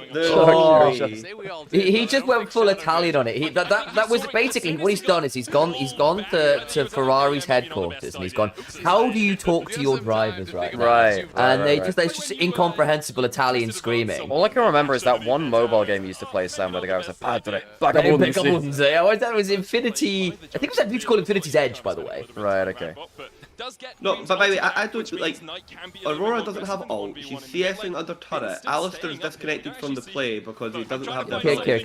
None of this. You don't understand the requirement of just aura farming by pressing R and scaring things. No, you can't get the CS because I will ult you for no goddamn reason, and that's a win in itself. Your flash is irrelevant to the terror you have instilled in that Azir. How's Cream going to recover from that, huh? Huh? Like collecting I don't know, but like TES haven't got a gold lead, and the clock's halfway through. Wow, yeah. Now he is just going to be chilling. Not really under too much. I don't know who I wanted to have a gold lead. I mean, typically with this kind of combo, like, well, you know, you've got Aurora next, and I kind of want to see them popping off early. But then again, you do have a Sivir. Like, the Sivir is scaling. And while I do accept, you know, Kirby makes the good point that actually, if you're DPSing Sivir to Azir within range of each other, then obviously Sivir gets kind of destroyed by the Azir. Yeah. If it's Sivir who gets to reposition around that, I think Sivir's pretty happy to sit in frontline this game now. My only problem this game, and I hear your point, is that you are still going to have to be a Sivir. You have to be a Sivir into Trundle Pillar, Poppy, and Xante. Like, you are not a long-range champion. If you want it, like, who are you ricocheting through safely here without someone threatening you with a fairly good old significant full bit of contact team fighting, just chuck your teammates at them. Yeah, that's the way. But I think like there is a real world where the Sivir actually struggles to find consistent team fight angles to actually get off like multiple ricochets. Right. Yeah, I thought that on hit Varus would be way better for that, honestly. Because like, you can kind of outrange, like you interact well under Renekton, honestly, better than what you do. Renekton wants to drain tank. I mean, I think AP Varus is actually really base, but yeah, a lot of times about ease of execution, and I do think it's great. I mean, to be fair, if you want to flex into it, fourth item, I'm not going to complain. Even third item, just do it. I was actually friends with one of the best Varus players on the server out here, Command Attack, who swears that Nashor's is the best first item on Varus, and like has and will forever. I can respect that, actually. He played Varus mid. Jackie love dives to this, it'll be hilarious. Oh, of course he does. He actually does the double pole after. Oh, and now you keep his verdict? He had to charge up a bit. Yeah. Of course he dies for this. Oh my god. I mean, on Alistair time Look, the thing, the reason On is still the best support in the LPL is the highs are still. Just making me eat it. Like the thing is, because the thing is like the thing is, On's highs are still absolutely sublime, and there's a reason why BLG won LPL is because On just hit every combo. But the thing is, the man has never seen a play Bin. International fans are seeing Bin be human. What is this? On. Ooh, get down. Actually, this is gonna be rough. Oh boy. Hang on, no, that's not bad. It's not as bad as I thought it was. Knight's doing a lot of work. I can get Cream can flash. Cream's great bar. Knight's great bar. Knight is just better. Knight's better, man. Oh my now he's got 3 Dark Seals back. I genuinely thought Cream was about to kill them all. Before Nashor's though. Like, why are they fighting pre-Nashor's? Yeah, pre-Nashor's Tooth on Varus, yeah. I mean, in fairness, it's only mask on Aurora, but you know, who the fuck cares? When it is down to the Was it? You mentioning like your international viewers saying Bin be human and stuff. Like, I feel like that because all 4 of us are watching an ungodly amount of LPL. It's actually quite hard for me to try because obviously the memory of the last international event kind of fades away, whatever, and you kind of forget the feelings of that time internationally. I find it quite hard to figure out what fans think of these teams, and people are like, oh, but aren't so coming into this event, people are like, oh, anyone's Legends, they're going to be fantastic. I'm like, well, Hong griefs it. You think that Hong got Hong had so many people who could have chosen to stun, and he got no value. But like, if you think of teams like valuing anyone's Legend coming into this event, and I understand if you looked at MSI, you couldn't. I don't think you could really rate them like that coming out of LPL. No, absolutely. They lost to fucking Weibo in first round of playoffs because Tarzan got out-jungled by Tien just randomly. You can't always have all that faith in them. He doesn't have all that. Delicious dessert topping. Just not bad. Ooh, Nash is there. Hang on, can they get they're gonna get Knight out of lane at least here. Pillar. He's gonna try and TP out. He's gonna TP out. Oh, that's slick. That's ridiculous. That's slick. I thought he had W, but damn, that's slick. Nice. Well, you know what? You're still gonna do you gonna plate mid? No, Honest is gonna threaten a Hex Flash. That's hilarious. Why? He doesn't have follow up. He's just there to hold the wave. Oh my. The Elk gets the farm out of that. You know what? That is twice now. Shadow was just ult with Azir and fucking ran it. Like that is. Dude, On is locked in. Let's go. He goes in. Yeah, but Shadow is not though. But Shadow, you just don't need to do that. Like, Shadow is unlocked. He has left the front door wide. This is one of the reasons why BLG focused so much on their 2v2s because is if you get on into a position where you can just move about the map and he's successfully being creative, he is a game changer. Yeah. Oh god, here we go. Well, Bin is being human again. Kanavi and 369's also like the moment I started saying, "Oh, 369 had a great tournament," he's having a great one. And now you have a Renekton that's not ahead of the game, man. Hey, Kira, do you remind me what you said about you saying my man Bin is back? What are your feelings right now on Bin? The gold lead on my Renekton. Yeah, Bin is back. It's been an 800 gold swing since I said that. Yeah, exactly. So this is how do you feel about that swing? He's away again. Yeah. Your Bin day is changing. Still the best tweet you've ever made, by the way. Thanks. I actually, my most liked tweet of all time is literally just listing out the Shy's KDA from World's 23 finals. He got like 20,000 likes. Legitimately. Yeah. I was like, the Shy had the he had the worst KDA of any player ever in a World Championship final. So they listed out the KDA, which is like 0.18 or something like that. It was the lowest KDA ever, and he got like 20,000 likes. You gotta respect how he tried. It was legitimately. Dagda had to sit there on a World's Finals and go, guys, we've not had to. Oh, Shadow, my dude. You don't want that. You don't want that. I said the Azir Shuffle is there with the Trundle. I remember Shox asking Dagda the questions like, wow, what's happening to Weibo? And Dagda's like, it's just Weibo. What can I say? This is the Shy. This is Weibo. Like, we've not seen it yet this tournament. We've not really had this conversation, but you need to understand this is not a surprise. I just realized the top esports chose red side. They did. I will be back in a couple minutes. No worries. Tubby's gone forever. He's dead. You have to just keep clearing this wave and keep the Azir away from just being able to PvE the turret. Really was anticipating. Gotta say, Cream's Azir has been not great late game, actually. He's really bad at placing soldiers and then moving to them and like moving to the wrong soldier.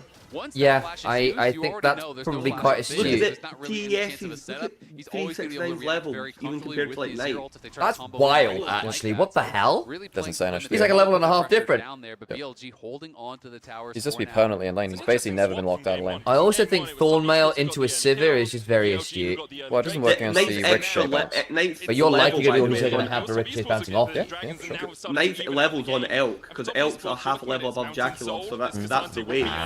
Right, yeah. That makes sense. Yeah, because he picked up the huge stacks mid-wave wave there. He picked up like the cannon, the double wave plus cannon in mid. Which is really hard because he's technically actually Bin's having the dominance to stay under turret and clear the wave. He wanted the empowered key for the wave. I think it's still turret dead on next wave. You can teleport they can keep. Does it matter with Nashes and 3 grubs? I think by the time he TP's back, it's gone now. Yeah, they're gonna see that, or he's gonna try and stop. He's got rage. Double. Okay, there's a soldier behind. He has to slice it us. 3 grubs, Nashes is here. Yeah, I know. He's gonna. Yeah. You can see Cream's just afraid of a potential shift forward. He's gonna stick around. Away from this. Anywhere else, so it's not like BLG are okay, grabbing a tower elsewhere. And top esports don't actually have that much ability to pick or engage. Feel like that's going to be feats going their way with the like tower as well. Sever does have like a decent amount of crit, and she has attack speed boost, so she has actually the worst. Yeah, I just don't know if she has a damage with that crit right now. Like her AD values aren't fantastic. 11's somewhat valuable for Sivir. I think it makes. That's true. They put the passive on the ricochets and stuff is always nice. Yeah. God, Renekton is 800 gold down. Yeah, and then Cream just picked up a turret as well. Like that's feat of strength as well.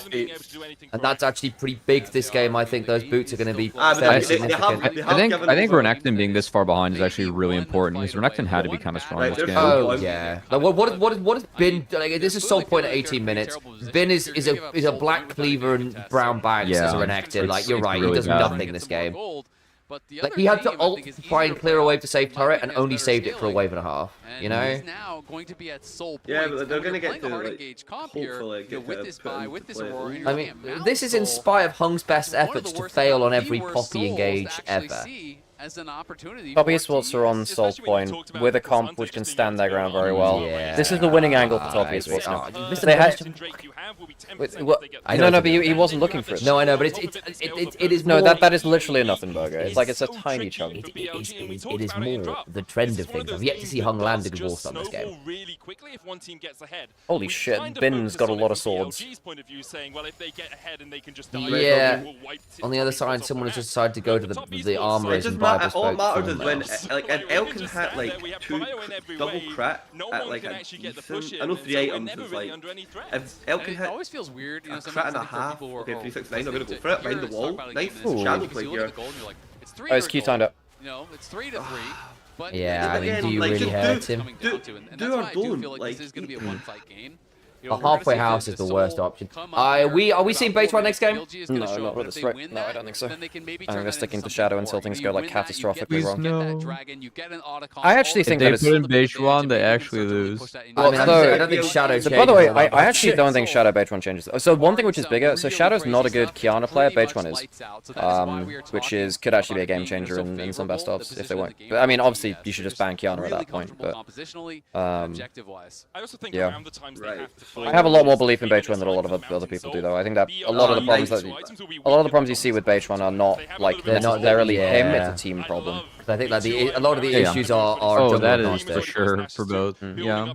It's not like, and I'm not gonna lie, I think Shadow's been very mediocre both games. So, Azir is going to be at 2 items, definitely at the next Dragon. Dracula is going to be at 2 items, Manamune at the next Dragon. Sorry, 369 is going to be 2.5 items at the next Dragon. Canary is going to be 2 items at the next Dragon.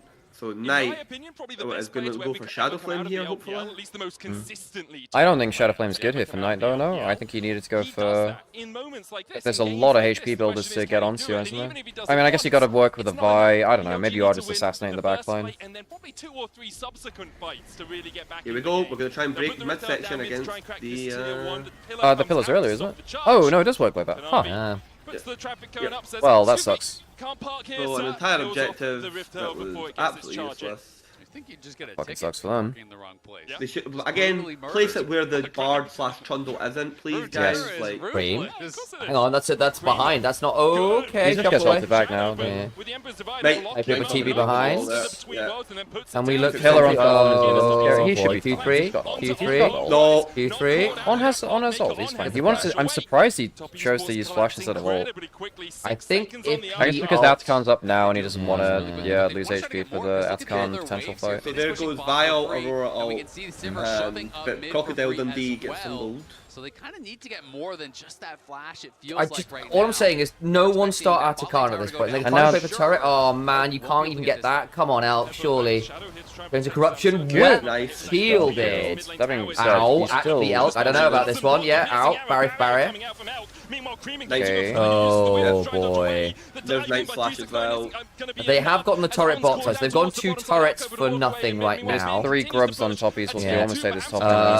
Renekton turning up. Okay, so you got 2 turrets for this, by the way. Slow onto Shadow. So damn tanky. Elk has no HP. Elk just fought. Elk just realized that you can't spell shield Trundle Q. Yeah. You can't spell shield Trundle Q, folks. Well, that was an absolute send. From Elk. He was already low from midsection, and then he just walked over. I think Elk was hoping for a couple members to be there that had been evicted by Judge Poppy as well. Oh wait, okay. They wouldn't even been close. Yeah, they're going to play that, like, regardless. They have to. Knight's ult's up in about 10. Does Shadow have ults? No, not quite. Has flash. Where is he? He's going over river. Yeah, he's across the wall. Shadow's going to try and get in for a steal, maybe? Nah, they're doing that. Nice. How many packs? There's got to be a ton on the floor, no? They went from 7 to 21. Okay, so about like 1,000 gold, 1,500 gold. That's pretty good. A soul in 20 seconds. They need to reset now. They're actually going to be late on the resets. But that team is BLG because they were top. So BLG should have given this up and been on Dragon. Let's be real. If you can't be one Azir, you got to ban it. I don't think it's an Azir problem this game from BLG. I think it's a play. I mean, you can't look at this game and not just look at Bin just getting massacred in top lane. Yeah, that wasn't on the Azir. Like, not that Cream hasn't found value on the Azir, but like, there are other issues I think that have been larger. Also, Shadow used his first 2 ults to get like nothing. Yeah, very true. Every one of those vials is like super important. Barely died. Oh, yeah. There is still a... Diddums, and then shoved into the Trundle pillar afterwards. Diddums. Oh, that's gold. And the light go off. Yeah. Well, this is the problem with top Esports getting to an objective first and then holding the area. And now you're playing without an engage. So let's see if we can play without Alistar and see how much the back for carries can do. You might as well just send it BLG. Not bad. Jackie is getting some good poke down there. Ooh, Ben actually gets onto Jackie. That's not bad, you know. Hang on. Okay. Oh, they do get Varus, but at what cost? Yeah. Oh, Knight's out. Knight's out. Is he for how long? Yeah, he's out. Knight's out. But Ben's so not bad. You know what? Ben played that so well. He gets the stride breaker onto Jackie, and they managed to get 2 out of that. I mean, it sucks that they have 0 damage on anyone, really, but yeah. Yeah, that's a good try, yeah. Can Knight get an E over the wall? Total prayer over the wall. That's actually pretty close. That's actually pretty close. He did almost get the full combo. Oh, that was close. I've seen junglers miss. I've seen junglers. I would have missed that smite. Now you just have to try and hold the ever elusive phalanx. And when Elk goes it down, who's going to kill the front line? Thank you, Trinity, for looking at the chat. Oh, master of the predictions. He got the stun even after the flash. That's, see, in a game where they weren't significantly behind the key members, that would have been Elk just gets like double whammy by the Bash Bros. 369 is such a great game. He has. Him and Kanavi have Bash Broed this game very well. Well, his Kasance is legendary for a reason, you know. That's actually on the dot of 970 as well. At 970 is enough damage to get the kill. So well done all round.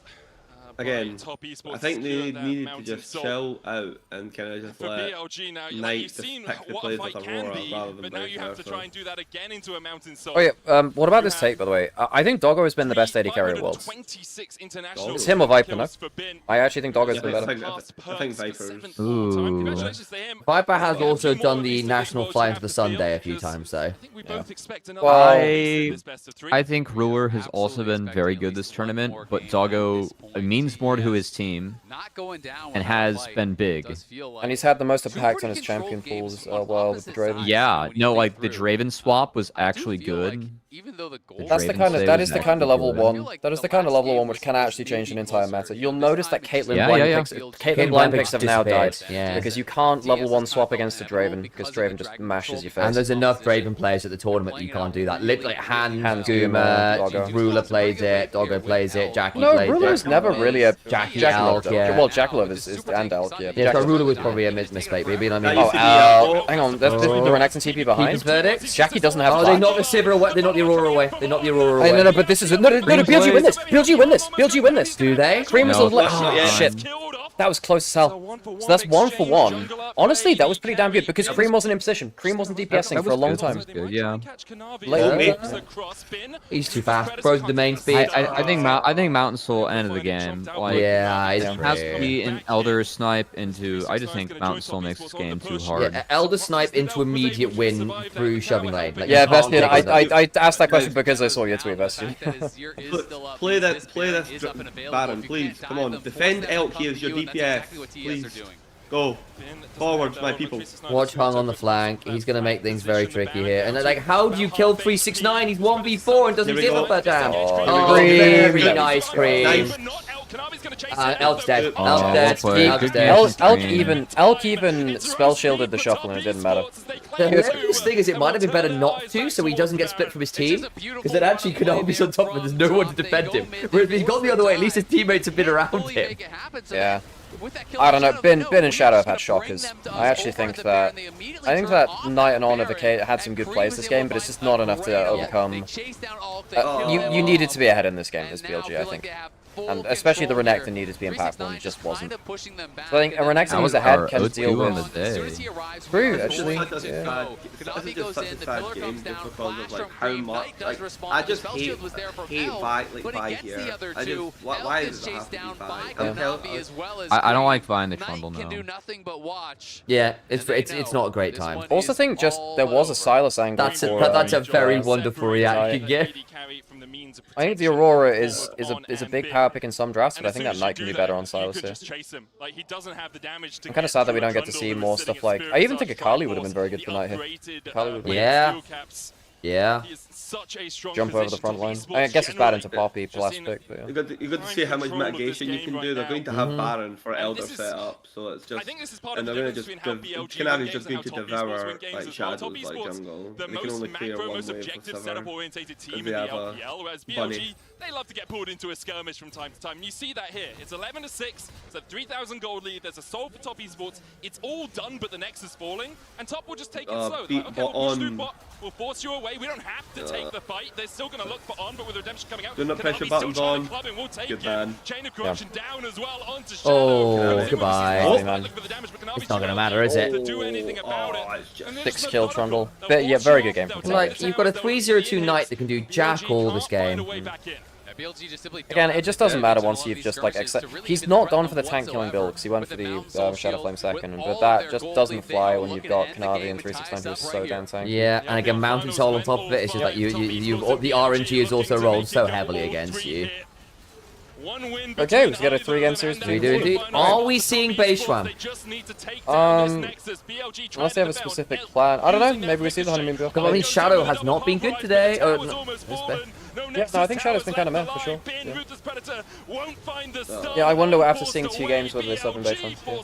Let's get the honeymoon buff active. Polyamory gaming. Polyamory gaming, come on. Yep. Go to your second lover. What a wasted game 2 that was. Yeah. Okay, I'm gonna go quick break as well, and I'll... Would they be able to bounce back and hitting the amp button just before you leave, thank God. For Cream to pick. He had a great performance all round on it. We're going to hand it over to the analyst desk to break down that game 2. Thank you, guys. Honestly, I don't know what to think about this series anymore, because coming into today, especially given the 2 teams' performances, I was expecting the biggest fraud-off ever. Turns out, we're getting game after game the best performance we've seen from both these teams so far this tournament. So, what do you have? I feel like this was a great representation of the team styles. Guys, I cannot believe that Red Side is 2-0 in the LPL versus LPL matchup. When I think of BLG, they have superstar moments. Yeah, they have I mean, there's no other way it's going to be. Love to fight, and they kind of use their I swear to God, I was fuming at like so many LPL teams because I just hated how they drafted on Red Side. I just feel like so many teams signed up for like dumb stuff or just losing matchups. They're just like, we're going to take this OP, but like it's just not well thought out or like used creatively ever. But I felt like that every single player had key moments throughout the game. Also, Cyan was just OP all year, and it was a blue side only champ in LPL. Talia was a blue side only champ. Azir was a blue side only champ. Those champs were all Thanos. It was like, why are we letting these champs through? We know how this is gonna go. Or trade more. Yeah, and I think a little bit it starts in draft. I wouldn't say necessarily. But it's actually so funny, like how biased you get towards blue side when you watch like Split 2, and you see like FPX and Team WE playing the way they are, and just like blue side is like at a 63% win rate. They're super comfortable with. I wasn't surprised. Or whatever it was at like one point in the regular season. I'm not gonna say I liked it necessarily, but was not surprised by it. Right? Was not surprised. Yeah. Okay, Cubby. These first 3 picks. How are you feeling about Team Liquid tweeting out Quid? Champions to deal with what. Well, APA still took the roster, and APA's just tweeted thumbs up, having quote tweeted the Team Liquid tweet. How are we feeling about that dynamic right now for you LCS fans? Across the year and across last year. The Trundle deals really well, and then this is such a great Poppy angle. It leaked that he's out. Yeah. And so I'm not surprised, and it's created some other good media / tweets because like G2's tweet is a banger. They put up. So it be what it do. When we look back at how things were going in I would call that a risky brand maneuver, but I don't think it's actually nefariously that bad. No, because I think both parties have like I suspect we'll see it in the farewell videos and stuff, but right now they're kind of playing with it a little bit. We'll see whether they play too close to the sun. Quid is playing well, so respectable result. Like I mean, yeah, that's fine. I mean, it's funny. Like I was with Flyquest. For the LTA finals week. Top Esports played their own game, and as we see these early type of controls, the only one they lost was Herald. They were able to stop staff there was saying that like they thought he could even go to like JDG because he was teammates with FaZe. They're like, yeah, like he's good, like he's gonna be looked at like everywhere, right?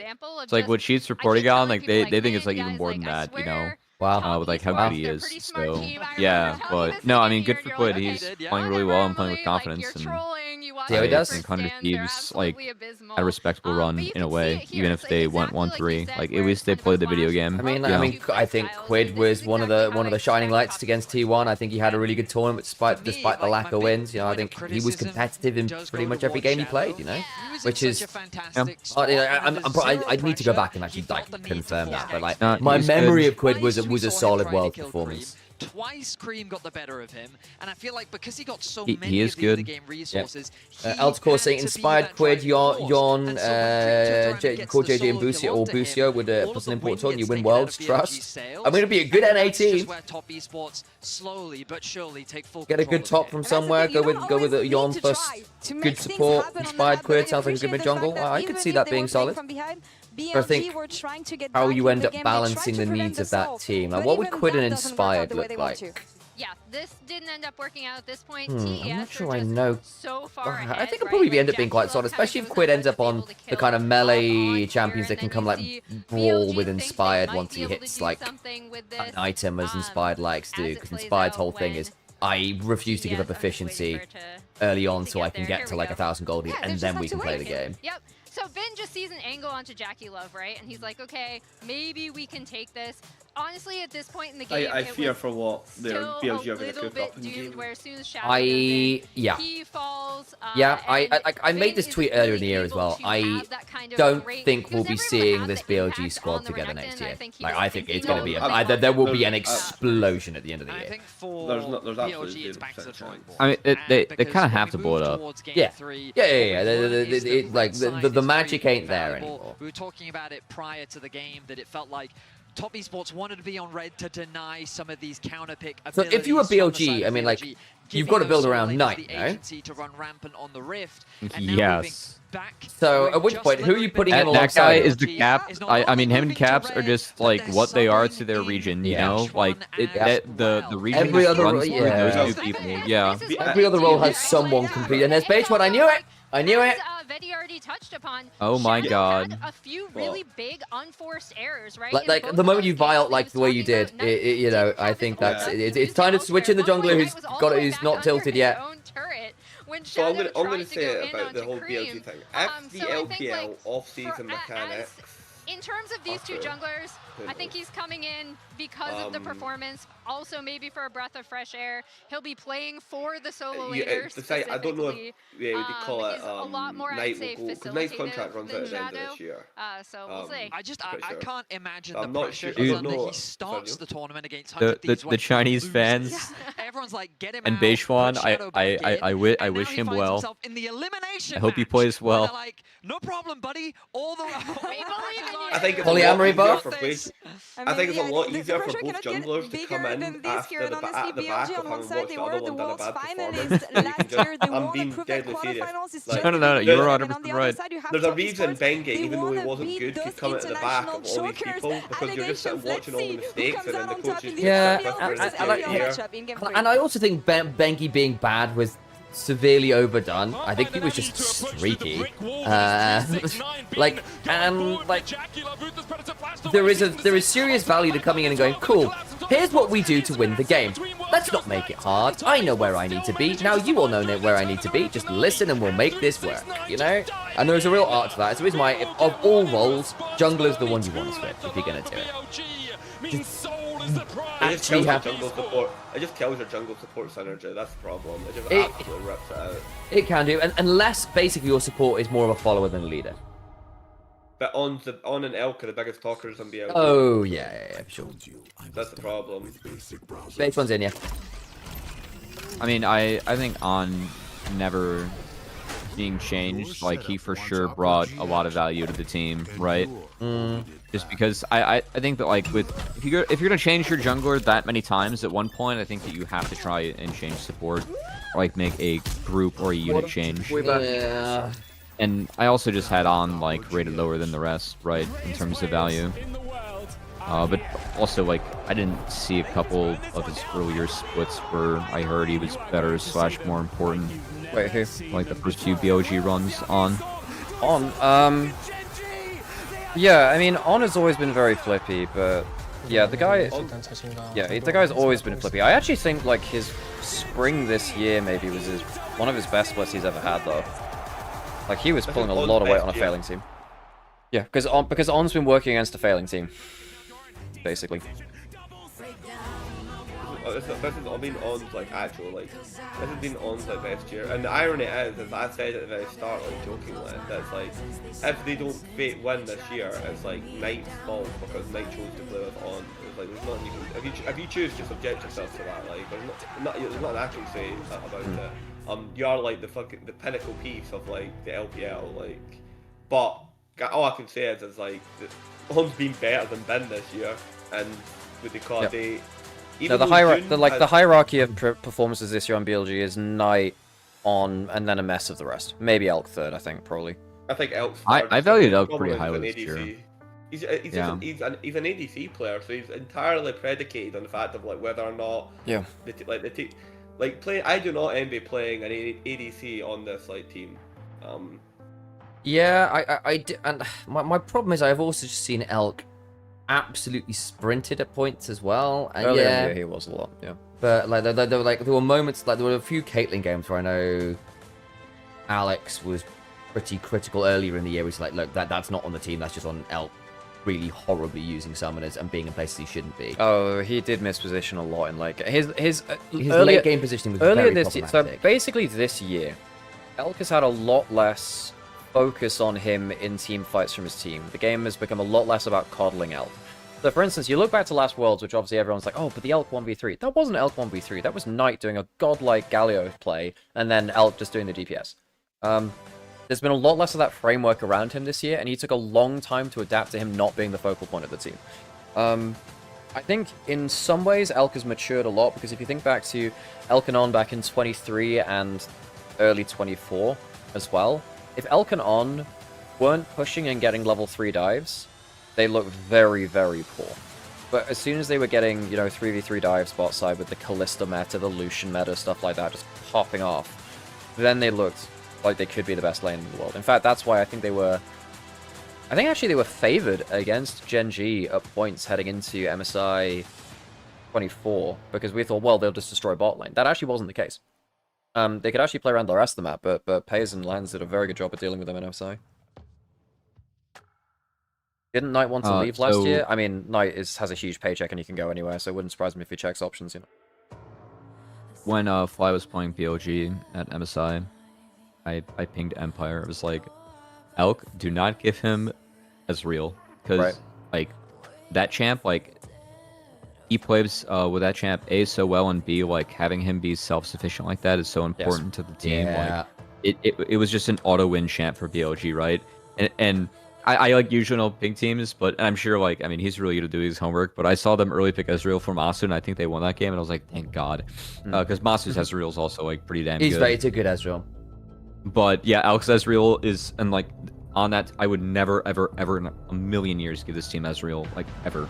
So, funnily enough, the play which everyone refers to with Elk as well, the crazy teamfight versus BLG, if you slow versus G2, if you slow that down, he like mispositions, misses 5 Qs and still carries the fight. It's such a funny thing, because clearly he does carry that fight, but I'm also like, Jesus Christ, he made that so much harder than it should have been. Hits 1 out of 5 Qs, still wins the fight. But there was a better teamfight from him later in that game actually, where he gets caught out, Ease hits 2 Qs, Ease again, and the fight's just over. Because when you have Shojin, Winsman, yeah. But if you hit 2 Qs on Shojin Ezreal, just the champ gets E back up, and it's just not fair. Needs some work. Hand painting everything in the map itself is Do you see that? Yagao said he would have played for another year if he knew that the meta was going to be a Zero Orianna. Please don't do that to me, just Face. You left me on nice memories. I don't know if we're going to be able to pull it off. I don't know, JDG20... I actually think JDG24... I think Yagao got a bit of a hard rap. He, towards the end, actually, he was pulling his way pretty well. I think it was just Yagao. He was Yagao, I think correct. His later years, like, were some of his best. His 23 was his best year. 23 was insane for him. I would have good years as well, Cubby, if I got to play with Kanabi every single year. Mate, whoa. They played well together. Kira, he beat Faker and Chovy in best of 5s in MSI 23. Like, that's a good fucking year. It was good. When he was on BLG, he had reached the peak of his powers, and you know, Chovy decided MSI, he was a bit tilted, decided to TP into Baron Pit as Annie and kill himself. His Faker series was the best. Yep. I remember watching. I can't remember who it was with. I was watching Genji. He was playing Nico mid, and Chovy's on you, and Yagal walks up with Nico ult and completely mistimes it. And I'm not even angry. I'm not even surprised. I just know my man. I know Yagal. Like, once you know someone, it was like when I was watching it and the Whoa, BLG choose red side and sub Batron instead. I don't know about the red side pick. They just want to give. I think reminder top Esports chose red last time as well. So I wonder whether they're just saying actually we really value the counter picks right now. But Sion's available, Kiana's available. Trundle's not. You probably have to ban. You have to ban Sion Kiana, no? At least the Oriana's down and the Azir's down and the Poppy's down. What's the play? Do you leave both up and take the remainder? Do I trust either of these teams to be sensible into Sion? Absolutely not. No, you have to ban Sion. So you have to ban Sion. No, but too much control of the early games. Yeah, but then why would you? I don't know. Hear me out. Yeah. Go on. In York for Sion. Do you think that managed it well enough? I mean, we haven't seen much York at the event. True. And Bin is Bin York was really good. He will deploy it. Good. But then I would just. We'll see how you want to come across? Stop it! We have to talk about LPL. Okay. We have to see how Beishuan is actually going to do here because it is a tremendous amount of you pressure. You can take Vayne and swap her into a 1v1 if you have Sion. Played a lot at Worlds, right? You played that yeah, I mean, if you get the right Vayne angle, that might not be bad. We were chatting a little bit about Vayne being a positive, especially if you do start seeing more teams up. I think Vayne, because one of the things is like it feels like we don't see very many ranged top laners picked for top lane players, really. If you know what I mean. No one really plays Quinn or Vayne or Lucian or whatever top really anymore. It's not very done in pro very much. But I think Taeyeon's up, you can kind of artificially get that by just switching it out of the 2v2 to try and force that if it's a decent 1v1 chance. Now, folks. So you have banned Sion on red side. Caitlyn's gone as well.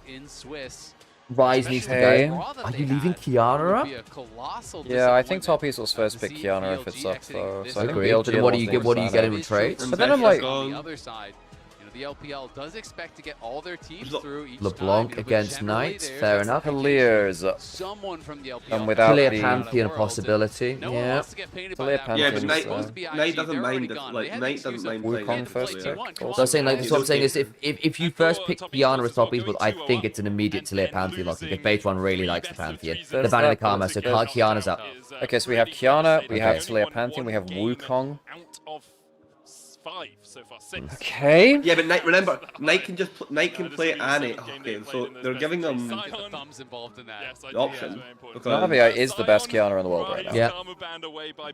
Okay, there it is. There's a Kiana. They're You're right, Bin hasn't had a haircut in a long time. I am now just realizing this. Right, so where do you go from here? I think you just take the most optimal jungle matchup for Baytron. Is Kanavi still undefeated on Kiana? Yes. You rarely get to see it on him because I think so anyway. Is that true? Actually, I think so. So the Wukong I don't mind. Wukong's fine. Any prior mid laners? I guess you can Taliyah here for Knight, and then Wukong Taliyah is actually, I mean, even though like the Taliyah is less damage, the Wukong Taliyah is high damage between them as a duo. You gotta go Taliyah for Knight, no? This is a very top versus BOG coded trade. I value Wukong so highly at this event. I think that it, like, once we found out J4 couldn't match it, it should have been permabanned. It has been permabanned. I think it should remain permabanned for the entirety of the event, unless people want to ball up and play Maokai into it. But that matchup is way too slow. It's just, yeah. What reveals Kiana's like invisibility? What's her invisibility rules for like her little? She has to, well, no. So it just has to be the grass blade wears off, or she makes an attack, or casts. You can use your W inside of it, but basically you can't auto attack or cast a skill and remain invisible. What about seeing it, like revealing her? Like what's the rules for like revealing her? Ignite will do it. Yeah, and he has yet to win. Yeah, so Ignite will far. do it. It's not like, yeah, it doesn't work if you're, if you're stood next to her in melee, you don't see her, but you can reveal with them. Corki, I mean, Corki Leon is a hell of a 2v2. Do you, wait, do you Xayah now? You actually use Xayah now? I think you Xayah now because... I think Xayah's fine now, no?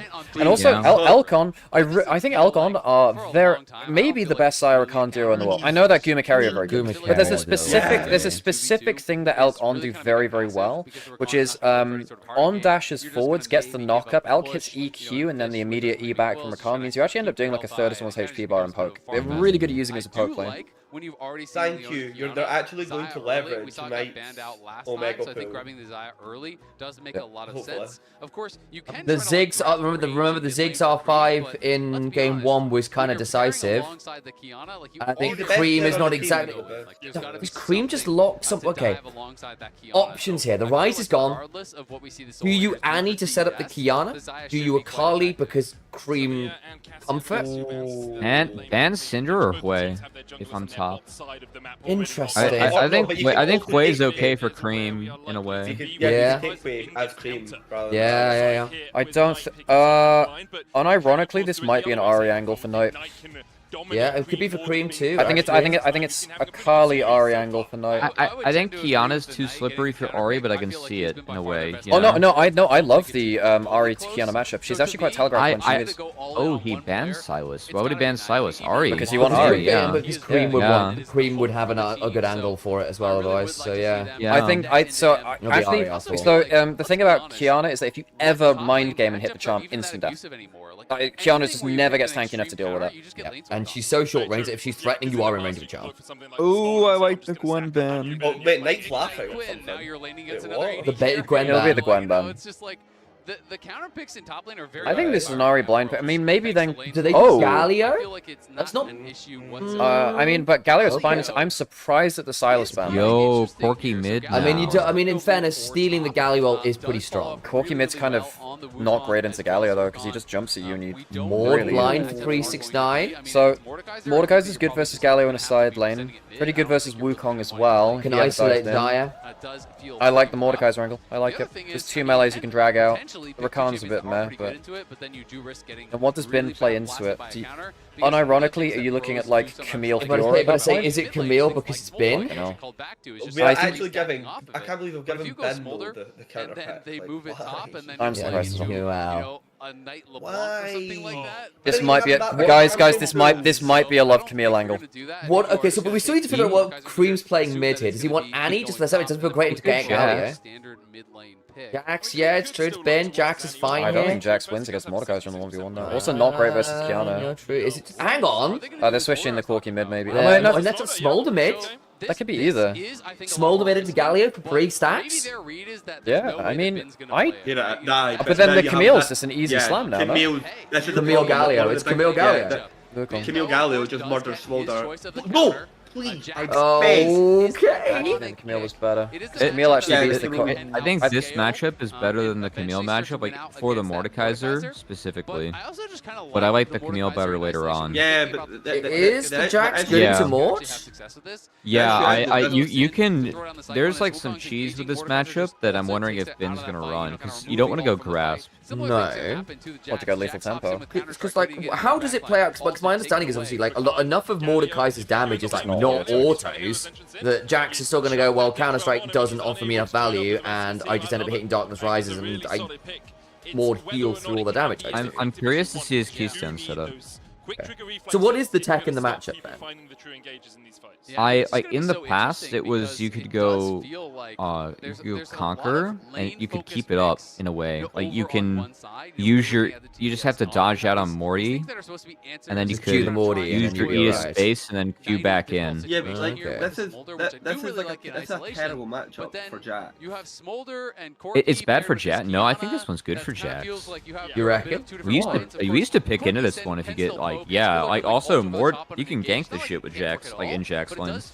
I think this has to be like this has to be a crazy Galio game from Knight as well. Because the problem is I just look at this comp and I'm like, whoever the most fed person is going to get dragged out by Mordekaiser. And I think Mordekaiser if Mordekaiser gets like to a decent point, I think top Esports have a great angle here. And I fear for snowballing Kiana or Smolder stacking for free, and you just hit a point where Kiana ult plus Smolder ult leads to someone dying, because BLG have like no range, by the way. A lot of it gets decent engage, but no range.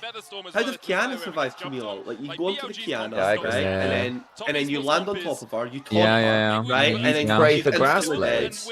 You also have Rakan as well. This season's insane.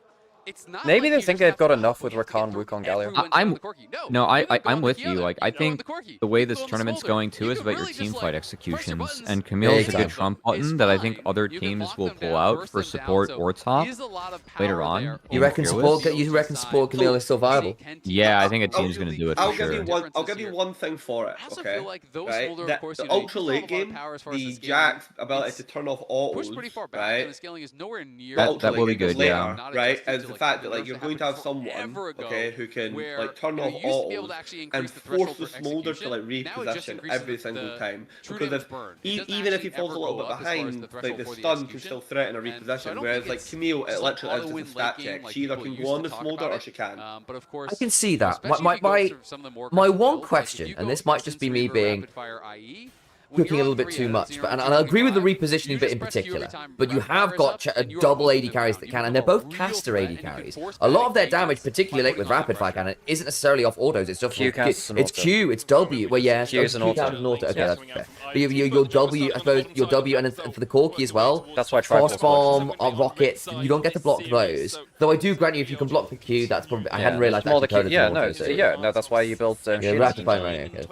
You know what, in fact, okay, I rescind the point somewhere. Nice. I wonder what Knight's build. I wonder what build Knight's gonna go. Does he go full tank and just try and? Oh god. Does he go Oh, what time's everyone up? What time's everyone? We're at 27, 28, 29, 30. I'm like a second ahead. Okay. What about you, Kira? What time are you up? I'm at 33. So you're about 4 seconds you can go up 5, sorry, 9, 40, 41. Yeah. You're about a second behind. Okay, that's fine. You're good. Cool. That's close enough, I think, is the answer. This is 2 separate blankets, not one mega-sized blanket. Although, yeah, no, they are slightly different. I wouldn't put it beyond myself. I can get a third blanket in. Yeah. Do you want a third blanket out? I have enough, so that's fine. Okay. That's the greed they talk about in the Bible. So. This is how we end it with like the blankets of Babel. No longer will we find comfort in this world. Why are they speaking Italian suddenly? A couple steps ahead here, medic. It means you can no longer have mixed fabrics. You've all got to be one fabric for the rest of your life. Yeah. So nice keeping up with CS in mid lane, which is fine. Okay, interesting. By the way, I just realized this is the first time I've ever. Wait, I don't think Cream's the goal, but one of the reasons that Knight has actually started Bronze Shield. Oh yeah. Jackie. I think it makes sense for this. Okay. It makes sense for this small. There's the Alkan on combo you were talking about, huh? Oh, bitch, one is crab. Yeah, so Kanavi's done the thing you do on Kiana, which clears so fast you can get back to the kill maybe. Oh, hot and fleet. No, he was safe there. Beitron never had the kill angle there actually. And now what that means is because you've used flash, you might lose top. No, but the problem is now that you might end up losing top crab for this. Okay. No, we need to see this matchup here now. This is going to be like should smite it. He's fine. Oh, he got pretty close actually. That went to like 19 HP or something. Jesus.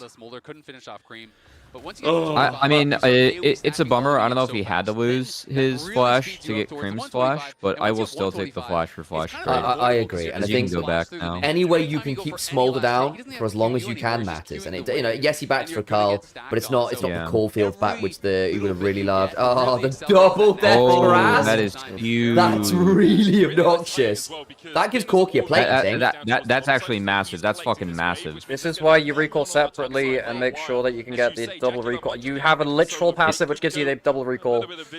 This wave It is That's a late. cannon wave. You're going to lose 1 minion, probably the cannon, Okay, and another, so- maybe even 4 minions off this wave. I mean, that's That and Valkyrie as well. This is brutal. Because he's actually stopping the minion aggro as well by killing that is actually big. Do you actually get the wave? You deny the cannon. Three melees on Oh, he doesn't even get the fourth. He's in base now, and Oh, then just he's about gonna gets to do- the queue. That's Yeah. brutal. He has better base now. Is that like 100? That's like 300 gold that Jackie just got off that play. And I think that's often earned by 369. Like, he deserves credit for that. He did a huge job in that Okay, bot side. Hans It's a just whole doing level of experience lead as well for Yeah, Jackie. you can't. I mean, Rakan's coming down, but Don't know whether you play. I mean, On's here now. He's still just small enough to spare. Hey, you take what you can get. And again, this is Kanavi's Kiana. He runs first strike every time. There will never be a conqueror in this man's life. sometimes he runs electrocute. Yeah, but like he just really likes the first strike because he is all about. I want to Oh, I'm farm about two it. items as fast as I can get. My whole job is to snowball. I think if you have a level 1 plan, go Conqueror, because it helps you with the level 1 I can trading. agree with that. Kiana with the attack speed at level 1 W is really strong. TM was probably the one who changed keystones the most, I think. Sorry, Kiri, you want to go? No, I was just saying, now that I'm looking at this, I think BLG just has to have the lanes not go terribly from here and show up to the first like 2 objectives, and if they win those like 2 fights, I think they'll win this game. I can see that. I'm thinking about how hard it is for Kiana to enter and like play these fights. Now Kanavi is just one of the best players in the world, so like even if it is hard, he can still be done. But yeah, I think with straight 5v5s, I somewhat agree. I think the skirmishes maybe is different, and we have seen Kiana's be quite good at just getting Galio ult kind of for free. That's not bad at all. Gets the cleanse. So Tang's flash is down now. Jackulov used barrier. That's a good trade. Yeah. Again, they are very good. Oh, here it comes. Here it comes. Smolder's here as well. Galio's going the other way. There's no ult coming from the Galio. They should see him in mid. He's holding the wave. Knight has to run, Mr. Knight, run! Yes, he can get there. Now it's only a magic shield is the problem, not a physical. Yeah, shield. and it's like basically all physical. I think with the Rakan Q hitting, it's fine. To hit the Galio. Good flash, straight flash, straight flash. Oh, hero's entrance, Oh, nice! Oh, get him, my son! Fucking get them! Oh, Knight is. Hang Oh, hang on, on. Creed. Double lane, They nearly got 3 there with that rash. On's Q saves like 2 kills there, by the way. Oh my, like legitimately, Cream nearly got all 3 there. Holy shit, Cream was actually so close to clutching that out. That's insane. Oh my god, that was close. They still will have to reset. Elf's still gonna lose another wave, by the way. Yeah, but that was the acceleration play for Kanavi. Like that, not working for Kanavi specifically really hurts him. Yeah. Also, while this is happening, Baytron gets all bot camps, by the way. That Galio ult is so well timed, man. Oh, if Elk just goes forward straight away, they all die. Yeah. I can understand why he didn't, but it's still frustrating. And then Elk stacks for the Elk stacks for the smolder Q as well. That one's a bit harder to do much about that. Very close. You can see how nervous they get. They're like, good teammate Shadow. Yeah. I just kind of am shocked. They don't have Galio at all, but they do have thing ult. I'm just gonna say double grubs for double AD carries. There is the Mordekaiser. Yeah, and you don't have Galio ult. This is gonna suck. Okay. Pizza Warfare. They got the grub. No, they got the. What did they get? The kill? They got the kill. That's 2 for 1. BLG get the kill as well. Wow, I wasn't expecting Hung to just die there. Huh, okay. I should have done it, Hung. 369 might ult, but I think 369 was wary of ulting the Wukong clone. Yeah. You can sometimes mind game with the Wukong into the Mordekaiser and get him to ult the clone. So this lane is this dominant for Jack's cover. I'm very surprised. I feel like I've seen this lane play out other times in other places, and it was not this bad. To go full glass cannon if he thinks it is appropriate. For Mord? Yeah, for Mord. Because so Cubby, you were saying you actually used to track this fairly heavily and get a lot of success with it. So I mean, this is obviously dude. In this my college teams. Yeah. Oh, we'd play Jax, we'd gank that Mord level 3, and his life would be ruined. I mean, this is obviously grasp, and it's been lane swaps. It's not really been ganks. It's just straight laning. And it is Bin's Jax, to be fair, which is obviously legendary for a reason. But obviously, they've not gone the Conqueror, they've not ganked it. How do you feel about the 1v1 in general with it, though? Because obviously, Ben's boy. no flash. Even Galio still 20 seconds off. Conqueror War, Mordekaiser, like, he can't stop you from auto-attacking. They're not protecting on the crash wave. Yeah, he's so gone. Not bad counter-strike. Okay. That actually is very good survival. They don't take turret aggro for it, though. Galio Galio needs to play a wave. Maybe Galio can play a wave in the heads. They're giving Kanavi the plates. Yeah, well, he's the one that's hitting, I suppose, yeah. You don't need to force, you just need to losing like two waves here for this. Base one's going to look now, bot side and see no. Oh, he just got OG's wrapped just really slow on the play. He gets out, okay. Bot side. Jackie's alright. Cream stacking well. No, they're gonna dive him. Yeah, I think this is they're TPing in now. No, yeah, okay, they got TP. It's tongue. I've got Galio and Mordekaiser top lane matchup. Knight's going for a bursty build, he's got pen boots. Base one, yeah, again, yeah. And also that he has also, does Kanavi just lost another set of camps and didn't get to trade on the other side. Further and further on into the I mean, he got a plate and he managed to force Bin off the wave a little bit, but did that really change all that much? I think it was a bit of an overplay from top Esports. I get wanting to play while Knight's ult is down. I'm not gonna lie, folks, Cream is getting pretty scary. He's actually stacking very well here. That's a fair shout. Cream is having a great series. I did not see this coming. Yeah, no, especially given his worlds. His worlds has been very, very poor. Though in fairness, he has had good showings against Knight. At least regionally, he did. In playoffs, I thought he actually did a fairly decent job. I question the amount of champs he can play in a series. And they have picked champs I think he can kind of play. The Smolder is a nice reach for him. But like even the Azir, like I don't like his Azir that much. He played a very good Azir game. He's playing this game very well. Like this is one of his best series this year. You know? Yeah. Right, so because it's great, so important. BLG have to get it because you have to have something to fight against. Because again, like you called it out earlier, it's the first couple of fights. I think what it actually is the first two Galio and Wukong ults. If those don't get enough value, you are in danger. I think like Dark World in chat saying it's looking like a hang on, it's not a bad angle. Boom player talent. That is so bad. Cream gets out. No, that's okay. Oh Jesus! Scorch! Holy crap, that's close. Scorch pen boots on Knight. So bad for BLG. Drake now. Yeah, no, they can't. They get forced out. But Kiana has no flash. Kiana has no flash ult. Cream has no teleport. Go! You've got to just go. You've just got to go. No, I think Cream has to recall. Kanavi has to recall. This is. Oh, they got it. Okay. Yeah, because you don't have flash ult on Kiana. You don't have.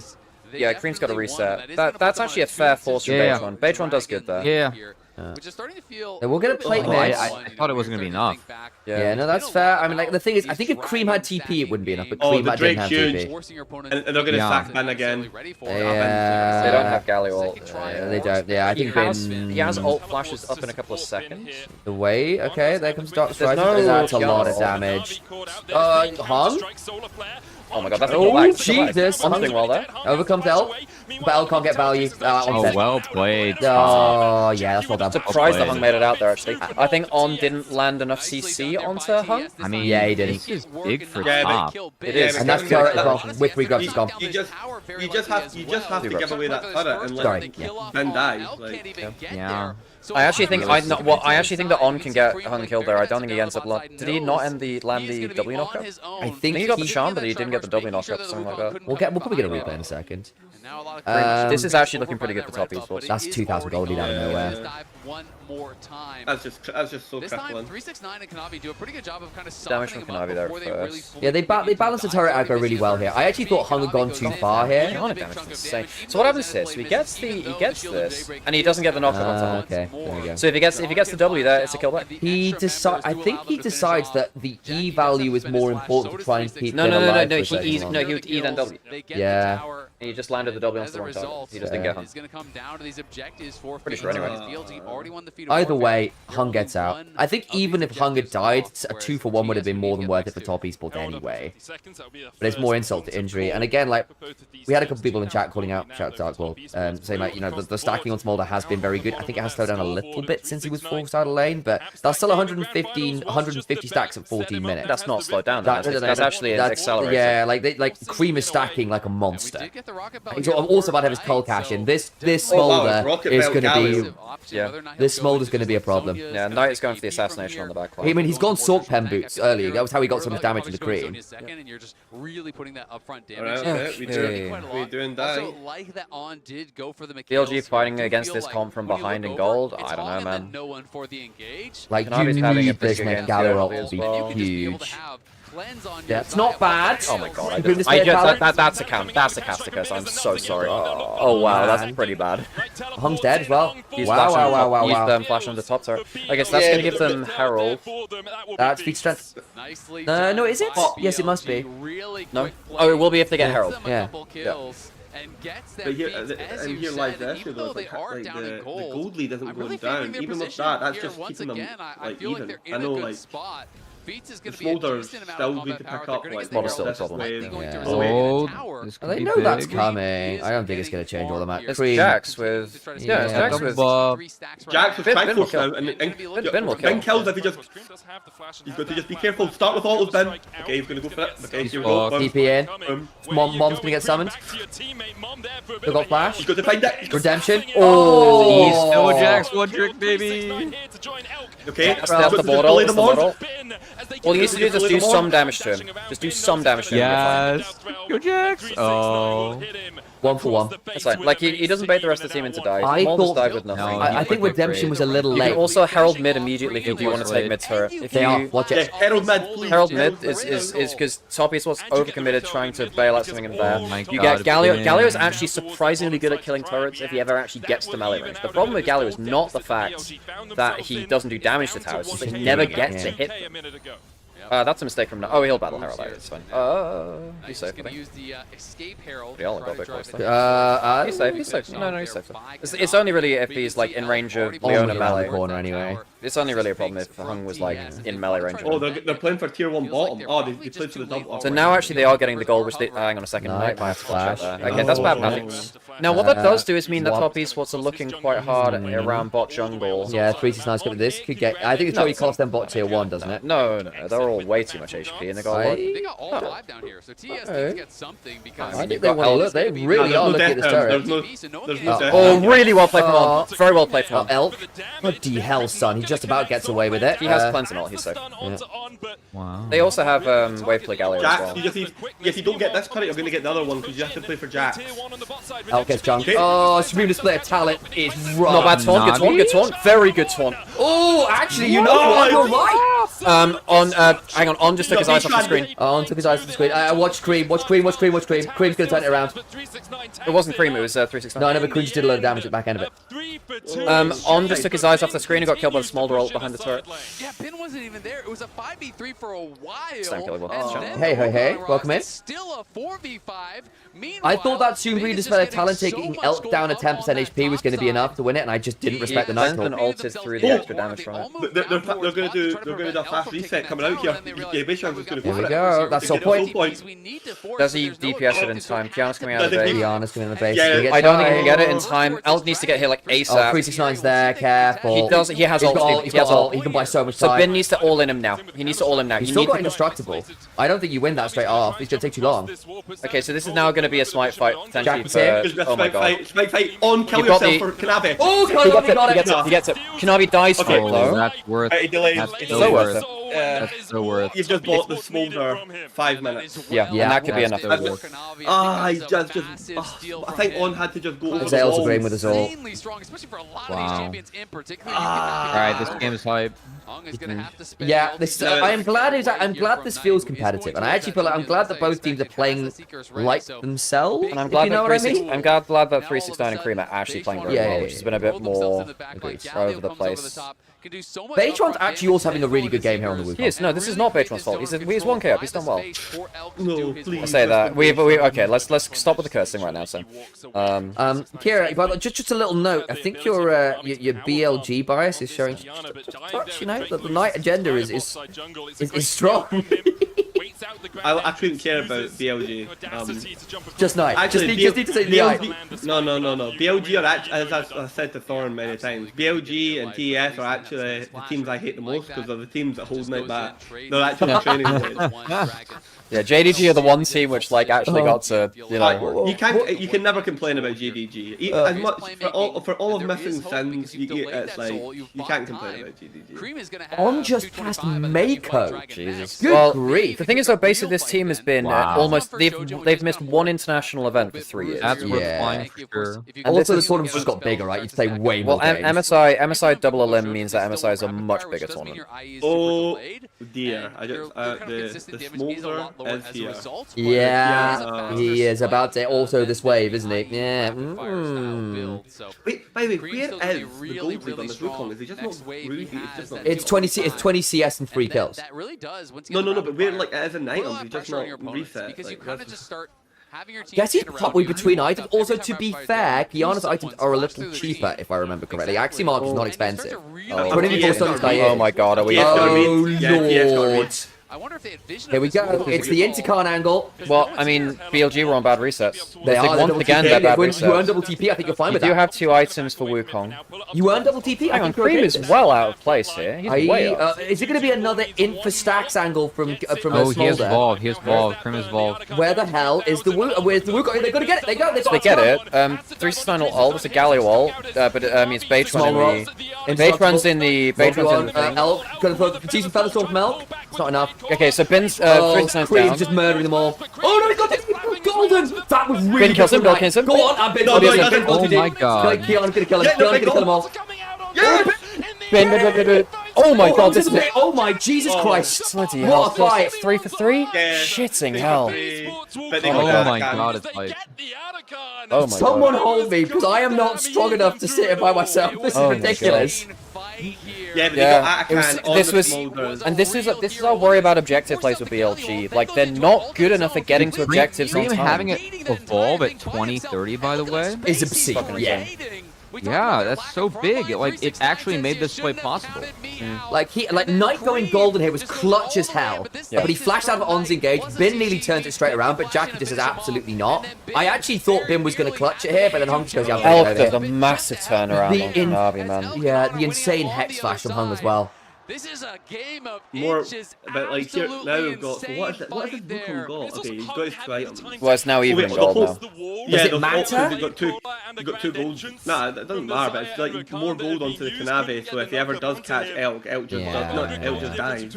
Yeah, like you might be 2 and 5, but your damage here is kind of dumb. Imagine top esports beat BLG, draw anyone's legend, beat them because 369 just destroys Flandre in the 1v1. What do you go second? What do you go third here on Kanavi? Without Rubicus, is he thinking Edge of Night? Yeah, he always goes Edge of Night third. He has done Serpent's Fang a few times, I think. He almost always goes Edge of Night third.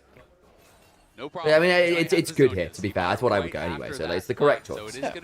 Should always do it anyway, really. Definitely the danger of using a defensive ult. They just have to try and kill the smolder a little bit earlier in the fights, man. The problem is now that you have a Mordekaiser with Hex play, it's really, really annoying. He's going to take part of your kill combo away from killing the smolder. So unless Cream...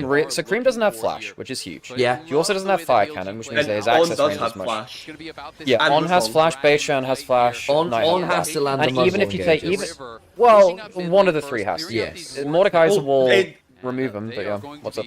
Knight has, could he use the broken Zonyas? He has Zonyas again for this fight. That's a big one. So quick. That's a big one. Yeah. I will say Jackie at 2 items can do a lot of work here. So once again, top esports end up getting onto the objective. Knight on a pseudo flank, but again, BLG is not good at getting into River. No, not nearly as good as they were before. Bin doesn't have a sideline push to work with right now. I mean, at least you've got 2 item Wukong and just say, fuck it, I W and have Guy on mate. Starts to get in the river though. Like the range disadvantage.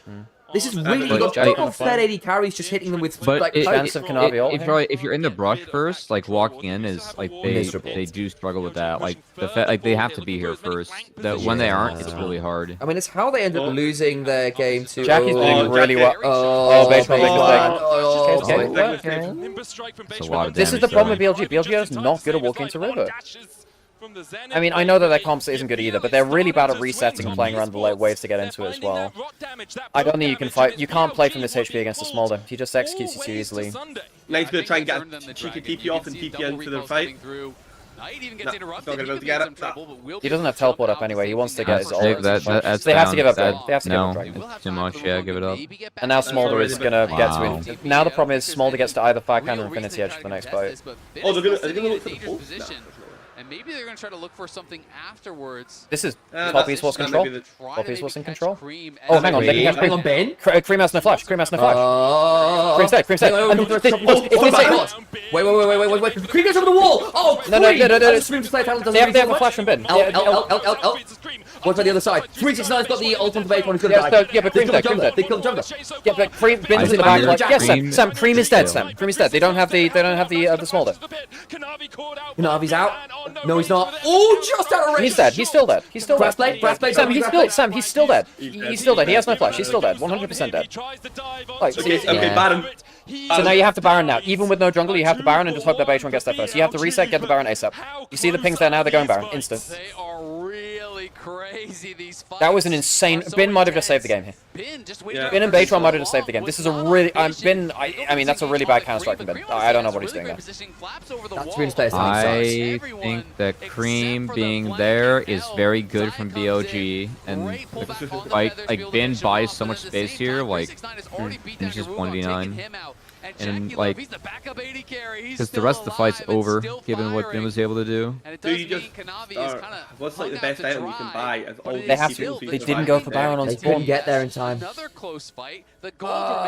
Okay, so now Elk has Lord Dominus Regards not Infinity Edge. Jaculov is going with LDR, not collected. Good on you. Cream's going for Fire Cannon. When he gets Fire Cannon, this game is so hard. And you're really seeing part of what top Zonya's from Bin coming in third. Good against Zonya. It's all just about how good your stand, you know. Because we talked about it in draft. They don't have this traditional front to back. We stand behind it. They didn't actually. They forced Cream to miss position, but they actually didn't get on top of them that quickly. Bayshran had the one ult, but then he didn't follow with like the next, and Jax literally didn't interact. He just forced the smolder. Well, Bin ended up channeling his counter strike too soon, and he couldn't get in time. Now they're going for it again. Double TP. Flank angle. On's on the collapse. They're trying to get out. 369 is warding one flank. Doesn't have flash. They could catch him into This is going to be a bit much. Bin. Not enough. No. That's too much. Bin just fucked it. Bin just fucked it. He got 2 Queen's Blade Talon out of it. He got that was really good for Kanavi. He had Zonya's and he didn't. Oh no, he didn't have Zonya's. Oh, hang on. Okay, that's one back. They get hung back. And that's not bad for Knight. Lady Character's still alive though. And Kanavi, I think, Knight's dead. My God! Hang on. Jack kill. And the Atcon's low. Oh my God, the last dance of Jackalove. Holy crap. Oh my God, that was so hype. Oh, Elk nearly clutched that. What the fuck is Ben? What is Ben doing? Because Ben channels his he lets go of his counter strike too late, so he doesn't get the multi stun. He only gets one. Yeah, and actually Kanavi literally ults him out of it anyway. Wait, if On can follow this though? No, he doesn't ult him. He doesn't ult him yet. No, because he gets hit by that. No, he doesn't ult him until way after. That was just a very bad counter strike from Ben. He puts it too late. Good escape from Cream, by the way, as well. Good flap. If he gets the 4, he just presses that half a second earlier. Yeah, and that's the one fight. He goes down on top of that and it's a disaster. It was nearly the clutchest Zonyas of all time. And Elk doesn't quite ult the damage to Jaculov really well too. Elk is just a little late on the auto attack. I think actually Elk could have outplayed Jackie there, but he ends up ulting like half a second late. Oh, you can see Shadow's despair as well. It's tough. Is that Baron? That's Baron. Yeah, I think this is. I mean, BLG have used a bunch. Cream has his flash back up because he didn't have it for that fight. And Top got the second dragon as well, so they're now on 2 dragon feet as well. They had that last time anyway. I know, but I'm saying because they've got, there's not even a threatening soul, right? Which is tough. Ben doesn't have Zonya's. He did have Seekers and he blew it. So he had Seekers and he didn't get it. Oh, fucking hell. Ben just completely messed up. Getting it. Which one's just an ability to like threaten? The story's the same. The book has been we need some miracles, Mr. Knight. I mean, Cream has been such a big threat, and Jackie played that last fight incredibly well. On the whole, Cream has actually played this game pretty damn well. He has stolen his life dearly, pretty much every time. Yeah, 700 gold for Ben. Ben's trying to, if he can get to Zonya's, maybe he can make another hero play, but Knight just hasn't tanked it, is the problem. He's trying to get damage down, and he's actually doing quite a good job. He's actually threatening very well with his damage. Yeah. But the tankiness I don't think would matter at this point. He would die all the same. It's double AD carries and a fucking Kiana and Mordekaiser. It's another champ you don't have to like move into space that can actually absorb the range damage. You know what? at least everyone gets to experience an LPL decider game. This is so on brand, isn't it? This is such a banger. By the way, for them to take the LPL title off of TES and for TES to send them knock them out. I mean, I thought it would happen. Like BLG has just regressed as a team too much. Yeah, this is the worst version of BLG we've ever seen. I would actually include the 23 version of BLG. I think that this is a much more fragile team. I agree. Also, as a side note, I really appreciate Azael calling out Kanavi for playing a really good game from a difficult position from the Kiana. Like, he has basically managed to full contact team fight multiple fights, and like, as a result, Cream and Jackie have been given so much space to clean up the end of fights, even if he's dying for the sake of it. And scoreline is indicative of how good he's played. Yeah. I think BLG have one more realistic team fight in them.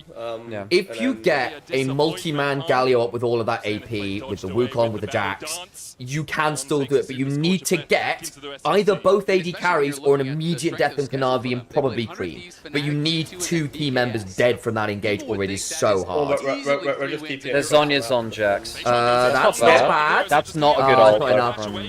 They didn't get on Cream. They don't get on Cream. They're not spreading Cream. On's dead, isn't he? Just about that last auto? No, okay. Baytron almost killed him by body blocking. Genuinely, yes. I genuinely thought Cream was going to be in range for another auto with that. That sucked. He tried to just hands check Elf. Okay. So BLG don't have cooldowns left. Yeah, don't have cooldowns left now.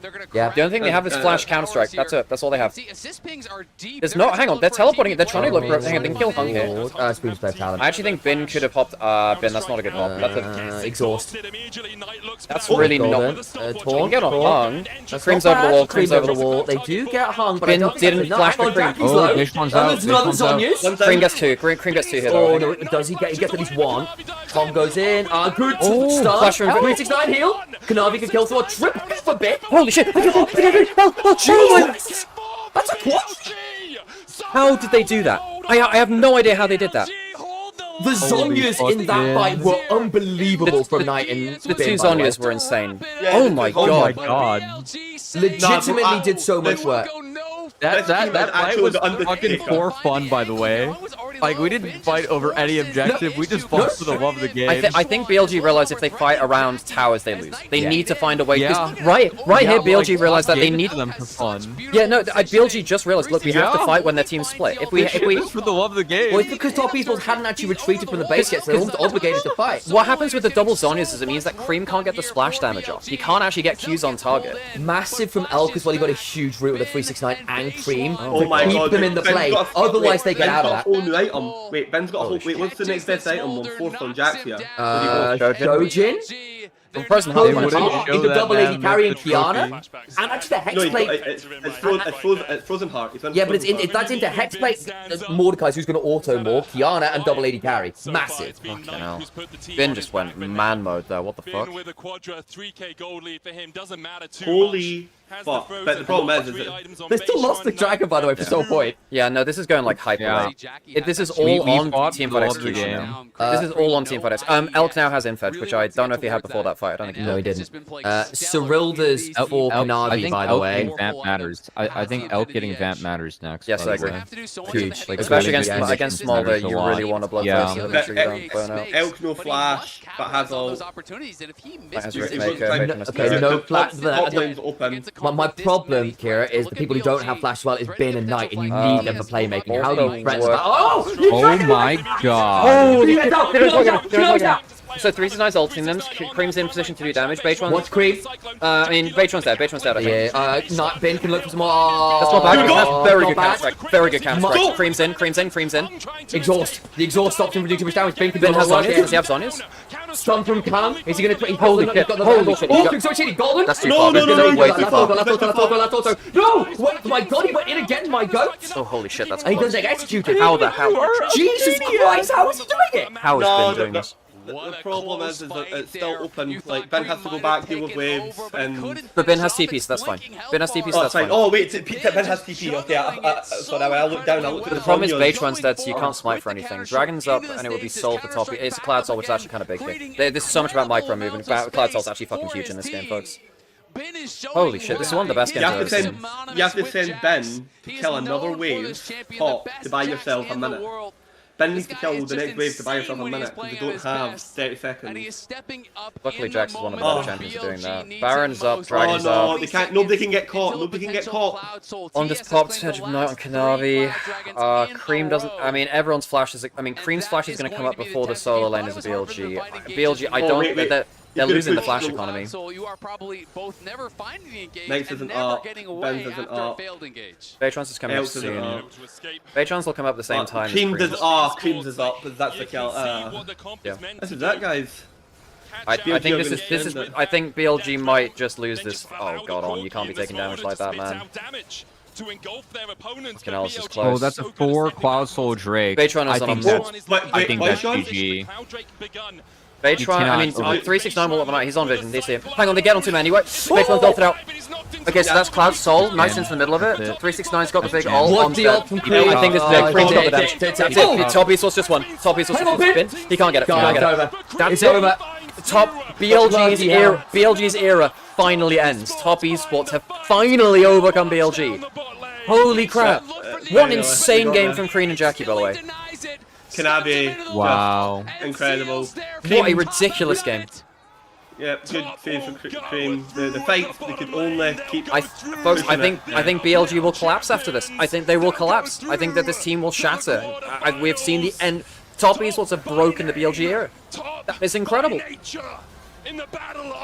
Oh my god. Incredible step up from Top Esports. I mean, the Smolder pick was insane. It worked, like, credit on that one. It was massive. But that was like a proper LPL game. I don't even think that's a huge underperformance from one team either. That was just an insane game.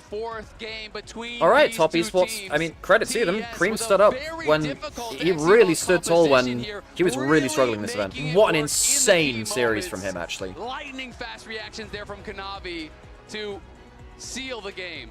Because that Cyclone, if that's on your backline for long enough for a counter, I mean, it was just on vision. Baytron tried. You are just all done for.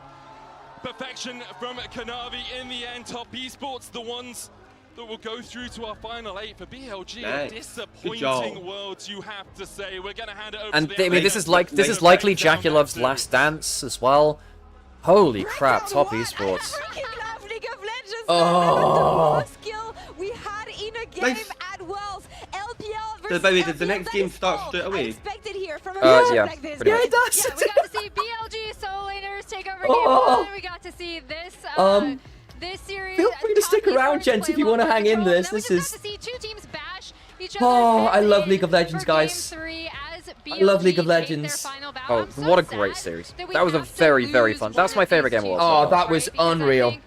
What an insane. That was awesome. That was an awesome game. They would have wanted in this. By the way, I don't see people blaming Baytron for that last game. He actually played a pretty good individual game. Like, that's not on him. And actually, that was some of the best team fighting that BLG have done, like, this year. Rough times Like, that they had this year. It's really, really sad to see them not Absolutely go back to very, the bracket very, stage to very try to happy kinda that like defend that Kanavi position. was It's in a terms of like the situation individual where press was able to BLG overcome at the end. didn't really The problem is, I show think I don't final think form up both of until these. I this think both of point. these teams. And The most my interesting goodness, matchup now what a is Top performance Esports it draw was, either like because in that game 3, KT, even when Anyone's their Legend, or backs are G2. pushed That's I agree. to the those Nexus towers, I wonder they where Knight goes still next year, folks. find I wonder whether those Knight incredible goes to Top fights. Esports I mean, next big year. I mean, on Top their Esports, but decks, Knight back to Top really Esports with showed this up squad today. would be pretty But again, sick. it also just shows the Might retire. resilience of Top Esports. The Knight was caliber talking of about that these in terms of the players. schedule and stuff, yeah. 369 bringing Please, Yeah, in he's, man. so like, much of he's Mordekaiser, 25. He's basically like making had it he's had like this is impossible like for his Baytron 6th to run at ever it. look Remember, he's right like to get from onto the back 2020. line. He's been But making these runs at fights Worlds. Like, I God, watching Elk in don't these want to live in a finals, world where Jackie Knight doesn't Love's get at least one world positioning, championship. He is like, far we know that the too LPL good is to known not get for their that. And the team problem is, well, fights, but this was because just a beautiful the demonstration LPL of what this region has is, to offer. at least in terms of the international right? Because when their backs up are against mind, the wall, LPL teams will always default for kind of like comfort, you right? don't That's how we the got knowledge Bin of it Jax, is that's why always we get secondary to the LCK, which has always had like that kind of the 369, premium like, if it English doesn't make sense broadcast to our that goes viewers out at to everyone, home because who we all have remember the watched OGN days and how LPL, incredible it that definitely broadcast was and how makes they built sense up the English in fan terms base, of and the fact that comfort. LPL You ran can at the see same it time and took a in these long time team fights to get from fully both of English these coverage. A top lot of it was laners, done right? basically what we're doing now, China right? top. Yeah, And China it's also, top, and it's just, coverage. and it's also just an insane amount of games. So actually, the depth of knowledge and kind of like institutional knowledge from anyone who's not an LPL aficionado is just so limited. And I fear that as a result, Knight's unbelievable level of skill, if he was to retire at the end of this year, might end up getting kind of dismissed in about 2 years' time. You know how it happens with certain players? Like, there's an argument that people like Smeb and Marin and some of these other incredible top laners, like, you go, they weren't that great. And you kind of look back at the games at the top, like, they were just better than everyone else, best player in the world, for like a year. Yeah, but like Knight, I'm going to say and I know, Marin's not a good player, but Knight's a better player than Smeb. Well, you know, and I'm aware I'm picking like, I'm cherry picking a little bit here, and I think Knight is obviously better than him, so I think he is a top 3 mid laner all time, period, right? It's him, Faker, Chovy. Right after this, speechless. Yeah. Absolutely speechless. You know, and there is a world where in about 2 years people go, yeah, I'm not sure about that. Which is crazy. I mean, in any conversation when it comes, in any conversation that what do you call it, around like the LPL, like majority, remember, everyone's opinion on an LPL player is entirely reflective on how well they do at any given international performance. So like, yeah, and majority of people just watch like Worlds. That's why like IG is famous, and FTX is famous. But so just kind of like capstone it off in terms of the conversation. If you seriously want to try and win Worlds from the LPL, you have to have Knight play with Kanavi or Tarzan. Yeah. That's the problem. Like, there is no other.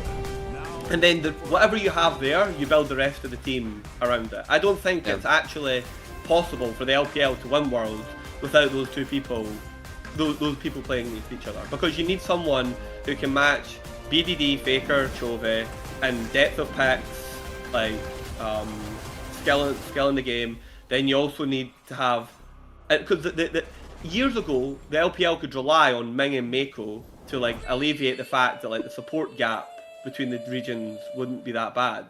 But now it's literally just On is the best player and his like entire thing is engage. You know, so yeah, that's kind of the hard part. Is like you're very limited in like your top end. So, but a sad year for BLG, an absolute what a waste in terms of like the context of this team. I don't know. I think you're going to have all the players are going to have a lot of decisions to make in terms of where they go again. Yeah, they do. And the thing is, so many of these players we know are great, but the chemistry has gone. It is inert. Like these players are anti-synergistic in so many ways now. And for the rare game ones you get where everything clicks, there's a lot more games like Game 2, even a Game 3, which I think was actually really competitive. I'm glad we got that Game 3. But Jesus Christ. I wonder if Top Esports can finally get rid of some of the international bugbears. The problem is this was the regional matchup. What happens when they go back to facing other teams, you know? Like, once they get into best of fives, I don't think they're out of the waters. No, beating BLG in a series like that, particularly with Cream playing how he did, is insane. Like, he played very, very well that series. Cream was very, very good. Yeah, he was. I'm just worried that they're not out of the waters yet. I've said for a while, I think that team goes as far as Cream takes him. So I just never thought Cream was good enough as a mid. And that was a really good series from him. Because I always just viewed him as a melee specialist. And like, if he wasn't on a melee, then his performance is going to be questionable or like champ dependent, right? And I think he's in a way grown his pool, but also in a way hasn't grown his consistency. Like, I've seen him win on more champs, but like still not be as consistent of a player like he needs to be on enough. Somehow people are blaming Beishwan for that game, by the way, as well. Oh, it's so stupid. Like, don't get me wrong. No, like, I would one engagement blame happened. BOG. Yeah. Just BOG's, like, how they view jungle. I blame them on that. I blame that. Literally, Beishwan got 1,000 gold ahead and was like the one solid part for that early game in a lot of positions. Like, I don't know. I think if you blame I think Beishwan was the least of the issues that game. Oh, remember the Lucian Braum game earlier? Yeah. That is the scenario, by the way, where I think we could see Jinx show up / emerge. As long as you can Like- get through laning phase. As long as you can get through laning phase, yeah. So I think Jinx and Yunara, there are a couple good lanes you can find. Because you can combo with stuff like Nautilus, and you outrange by quite a bit. Or you can take stuff like Tom Kench to get out of stuff like the Yunara R. Or like that Transcendence, like just try and, R out or like disengage during that. Because if you fight around those timers, then you're really good and really bursty to feed into like a lot of how teams are playing into Yunara. I'm kind of surprised we haven't seen Jinx, because your range advantage is pretty big early, and you can definitely win the lane. Well, Why am I seeing some people going, "Oh, fraud off"? Like, didn't like it was. I mean, it was the fraud off. It was the fraud off heading into it. But like, that you go last that game game- 3 is not a fraud off. That was actually both of them playing well. I'm sorry if you didn't enjoy that last game, if you didn't see the mechanics on play, then I don't think you enjoy League of Legends. And like I actually think on the whole, I wasn't watching loads of mechanical misplays. I was actually watching a lot of mechanical outplays more than anything there. On the whole. Yeah, I mean, the game 2, like the whole series you look across at, game 1 is very good, even with, some missteps here and there. Game 2, Bin and Shadow had some real shockers. In game 3, look, it was very close. I think Top Ears was outdrafted. I think they were way better around objectives. And that's largely what we've known the flaws to be for BLG. So BLG fell to the flaws which they've shown the whole year. I mean, guys, it was just a boost side game, no? Yeah, just Blue Side, yeah. Champions haven't Yeah. finished below semi-finals since 2020. They may not look dominant this year, but history says never underestimate T1. Will MKOI's tenacious hunger rewrite history, or will T1's legacy burn through? Honestly, BLG, like, regardless of jungle, taking a red side in an LPL game is a bigger sin. Into the fray at the Swiss stage Yep. of Worlds 2025, and what better team to close us out than T1? Well, I don't think BLG... I think BLG... Obviously, they're changing jungle for next year. Even if they keep the core together. I mean, what do BLG do? I mean, I presume Elkanon stay together regardless of where they go. Dude, I give a bag of Tarzan. I say, let's get real about this shit. I put Tarzan and Knight on the same team, and then do whatever I want from there. The problem is, I just don't know who has the money for that now. I don't know who has the money for it, especially with potential of random I hope weird free BLG agency does. coming in next year. I hope someone does. Let's get real and let's make that shit happen. Very difficult. Oh, have we changed titles? No, we haven't. And do we need to run Break the ads? news to you, but I think we can all be honest about it. I know when it comes to T1, the plot armor is just insane. This team always clutches up, particularly at Worlds. So as we take a look at MKOI, obviously I think have been a really interesting org to me in that they've both been fairly consistent in being able to make it to internationals while simultaneously struggling to really make a mark. Do you mean MKOI's been consistent or Mad Lions and getting 17th, 18th? What are you saying there, But they Mal? made it. But they're there! That's true. They're there once again. We know it's going to be an uphill battle, but I do want to give them the time of day, Emily, in terms of their story, because I want to remind people of spring in the LEC. It was a similar situation to today where nobody believed that they could take the title. Nobody believed that they could take the games, and then they had grown enough to show that promise. Well, I think here it is a story of can you do that again and overcome that even if you want to take down the world champions. Yeah, I think that's the big thing for watching MKOI this year for me is you see they have the absolute ability to kind of punch up and do super, super well, like you said, against opponents that you wouldn't necessarily pick them in those matches. However, we've also seen them fumble a bit at this tournament against opponents that aren't nearly as strong as T1. They had the reverse sweep versus Team Secret Wales, but it left a lot to be desired. They're up versus T1 Maritz, and now I gotta say, do you agree they've gotten a fraud draw, and why are they in this position? Okay, that is a loaded question that I will not answer as such. Leading question and loaded question. What I do want to highlight is that for T1, it feels like a retread of the last 2 years. And I keep bringing this up because I think there's a lot of people that will only tune in for Worlds and they'd be like, I've seen T1 win the last 2 times. Why do I keep being told? It's because it's important to know this team, even though they're the fourth seed. Someone had, Dogwell had a discussion about this a day or two ago. Unironically, Tien plus Flandre will be upgrade for BLG if you keep Elkan on. I think Flandre individual laning is a worry, and I don't think he adapts to every meta as well. Like, I like Flandre, but if I'm looking to win Worlds, I don't have Flandre on my team. Not right now. Yeah, and I think that's a huge... I say that despite the fact that AL actually might have a good chance with it, but like I think that Flandre falling behind like 30 CS every lane is just really hard to play around across all metas, you know? If you're building a roster around that, it's rough. Here is the dream. It's Tarzan, Taze, and Knight, and you go from there. You get the best support possible. I think Kael is actually the best support in the region. I do. He is for now, yep. Do you not just put Knight on? Do you not just put Knight on? You just put Knight on anyone's legend and put Ben on anyone's legend, and then just have. He can be the best player in the world. I think. I actually don't know if you take Ben anymore though, but I don't know who else you take. Yeah, but Ben's a different player. I don't believe in hope. Yeah, but Ben's a different. You call hope. But like Ben's a different player when he plays with top. When he plays with top, he like plays the game completely differently. Yeah, I mean, I think it's a little bit of both, right? Like, I think the problem is like when Flandre won Worlds, it was a lot of like science from him, but like he had to cover a lot of his flaws, which is not easy or consistent to do. I mean, he is a good player. I just think that when you look at like the caliber of top laners across the world right now, I just think that Flandre is a bit of a liability when it comes to individual laning. Like he's a very, very talented team fighter and very good like has a great eye for the game. But I do think that Flandre has some foibles, which, you know, you get like, I mean, the reason why top Esports beat anyone's legend in playoffs is because 369 just destroyed him in individual lane, and Flandre just couldn't provide value. And in fact, that's what happened in winter playoffs as well.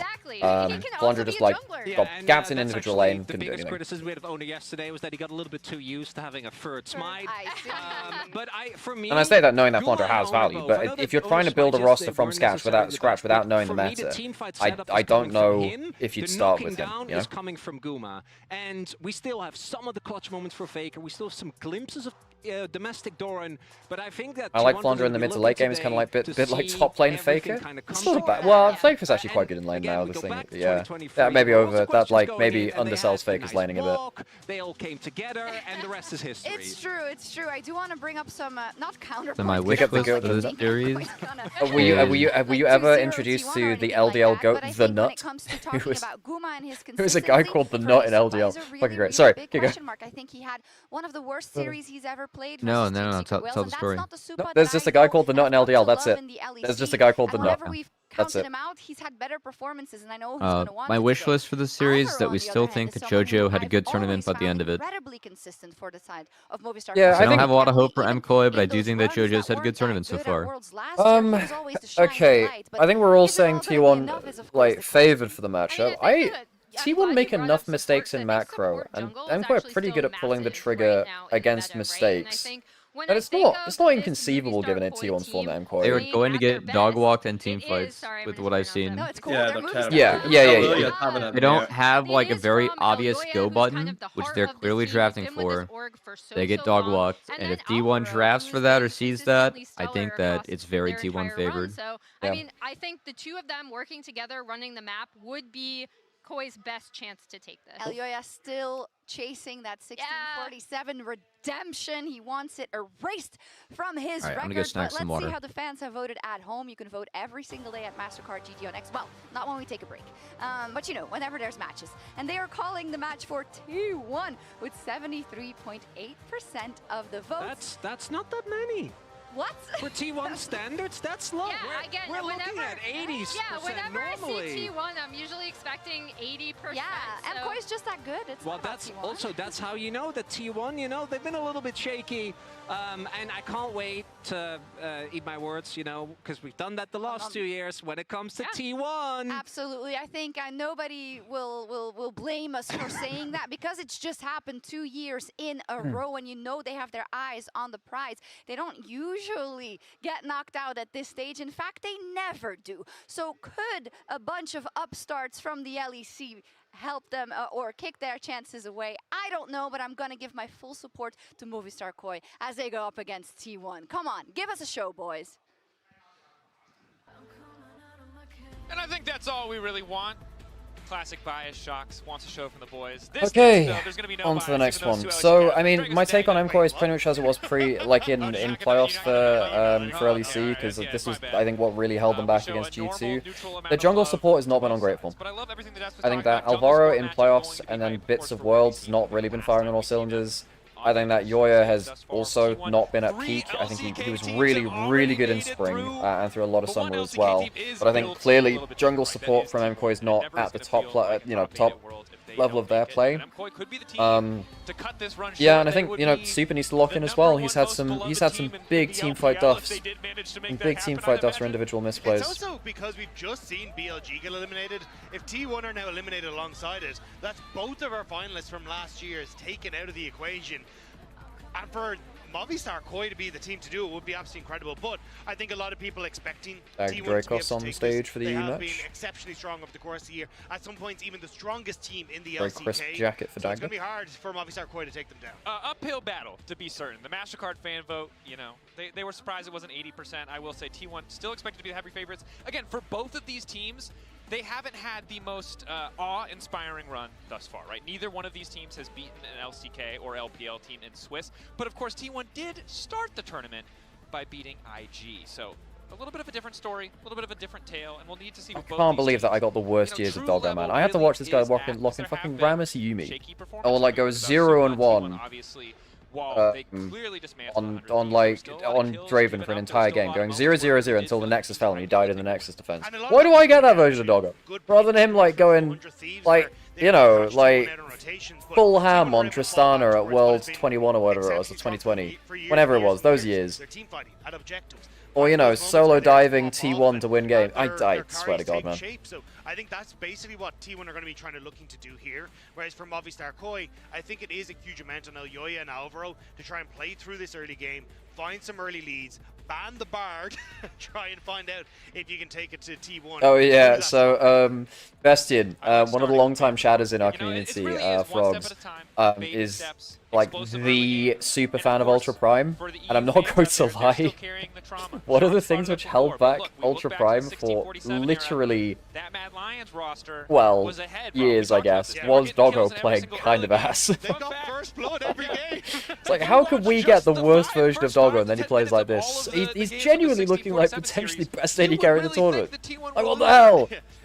And then Ultra Prime, a team which I was actually quite fond of. They were a good underdog team to support. They were very creative, very plucky. Doggo was so ass for them, man. Right? And we have seen for MKOI, that was the story in their first series against What Team the They heck? got those early leads. They could not close it out. They could not bring it home.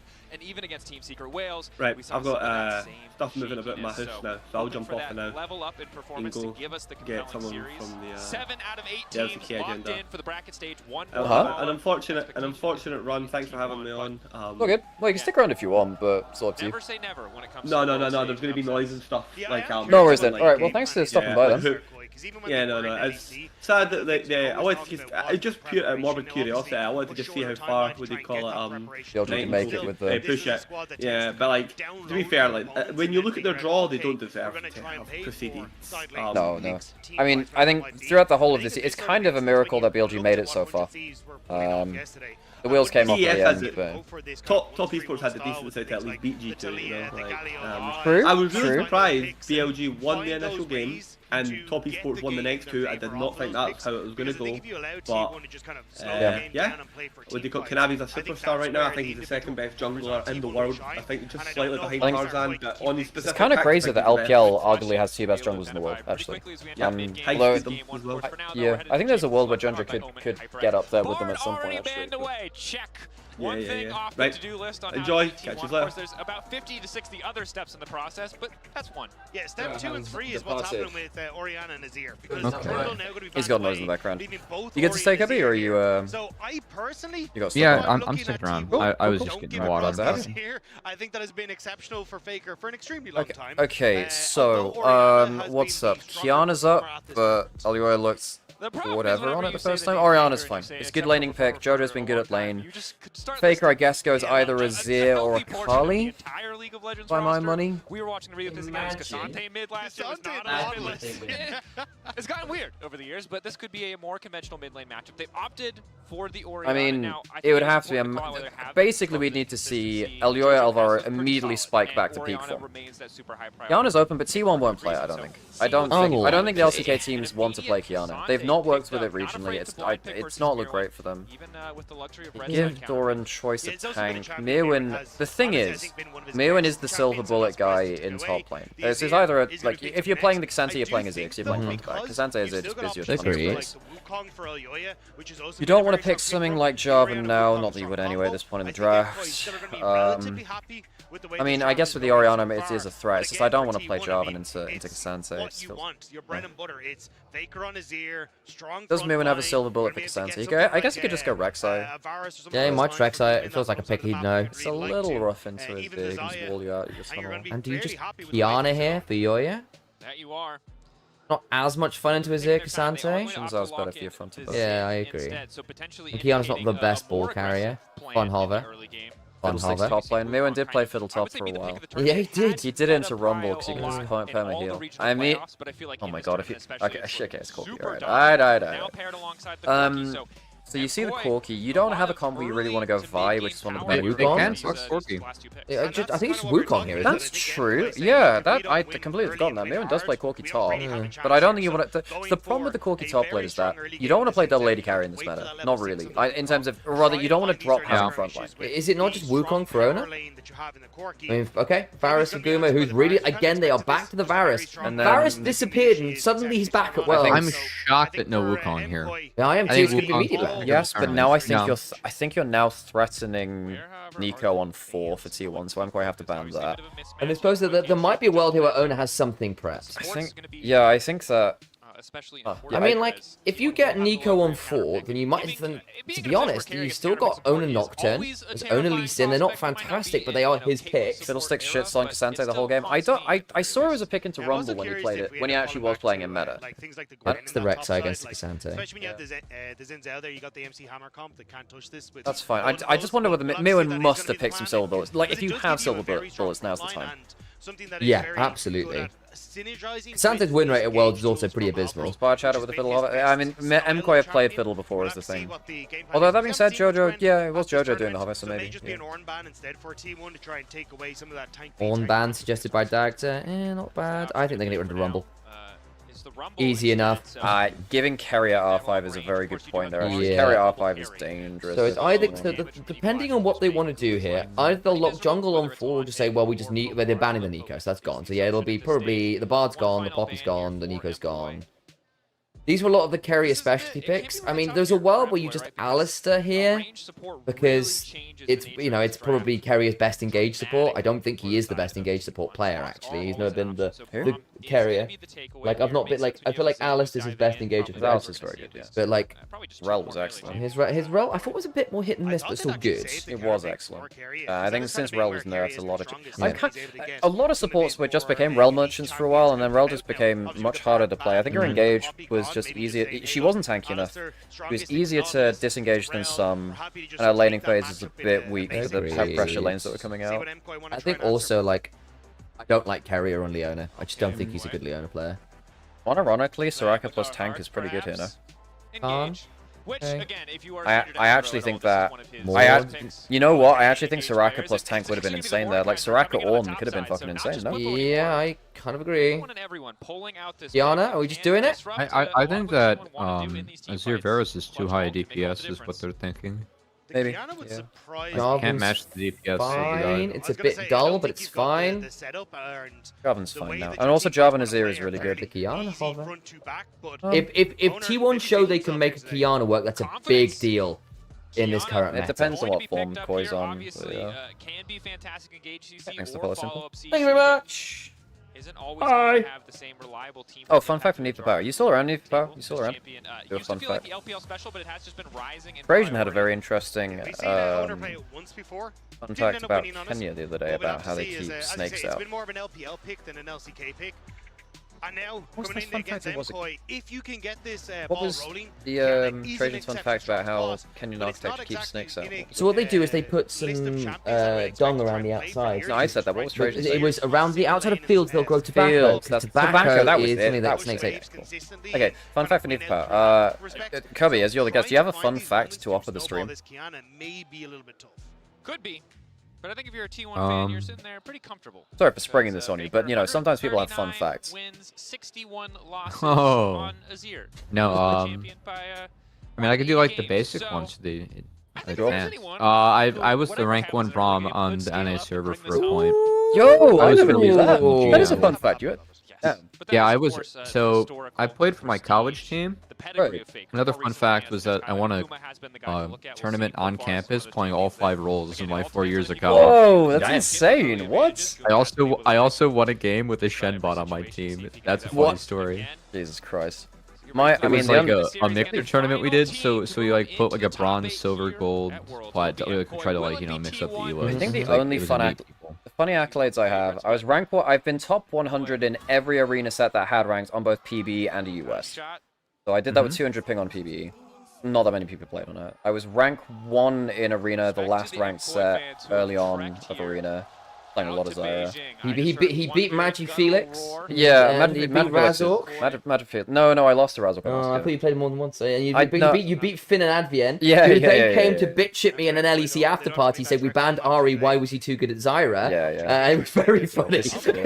And then I was top 500. I was top 50 Ari in the US at some point. That was my peak on that. Too many people played Ari at that point. And I got top 400 Talon and Zed in Season 8.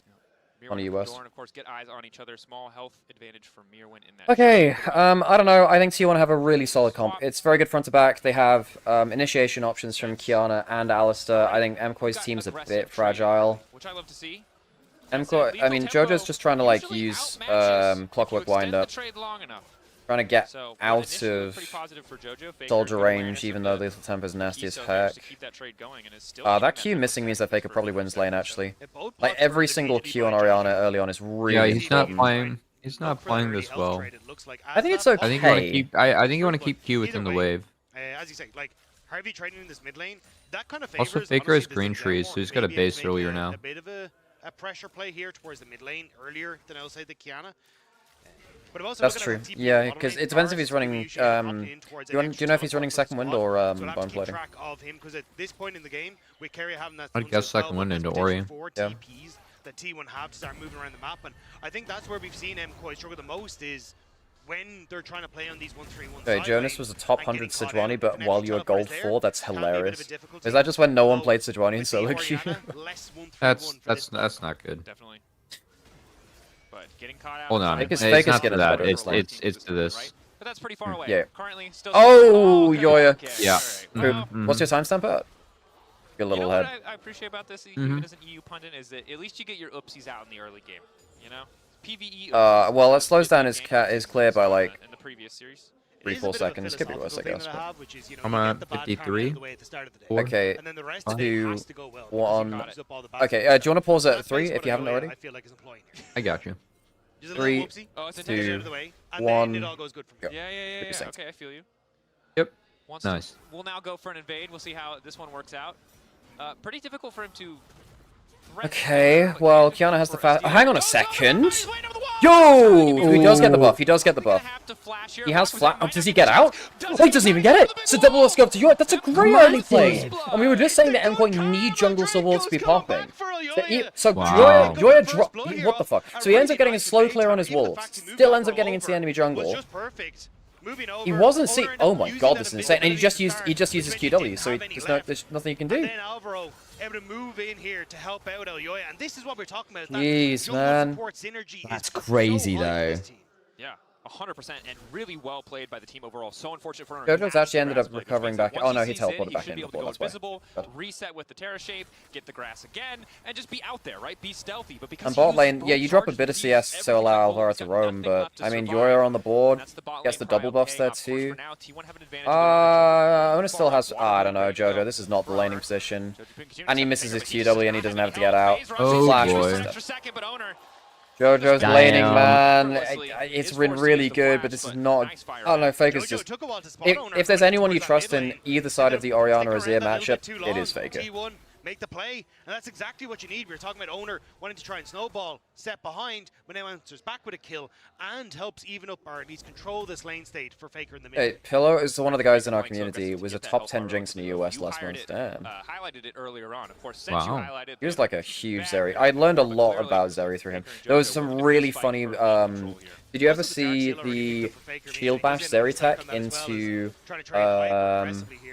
people who are going overheal and stuff like that. So Zeri could just get tons of shield bash procs because it's and then because you got the shield steal from your passive back then, and then people had shields, you could just get millions of damage on people. It's insane. Very good into Nautilus too, because Nautilus just W didn't do anything at that point. Of course, ultimately, it's still an overall gold lead to the side of T1. Good recovery there as well. What felt like a nice promising early From Owner as well, after dying, getting that gank mid is important. Yeah. That's the thing about this is something that was very powerful about old Olaf back in like season 6, 7, 8, that kind of time. When you have a champion that clears so quickly, you get a, I don't know, call it like a 15-second window of time where you just get to do something on the map because you clear quicker than other people. And you don't have to be anywhere, your camps are on cooldown. Kiana, Zed are kind of like that because they just clear so quickly, despite the fact that they're not, hang on.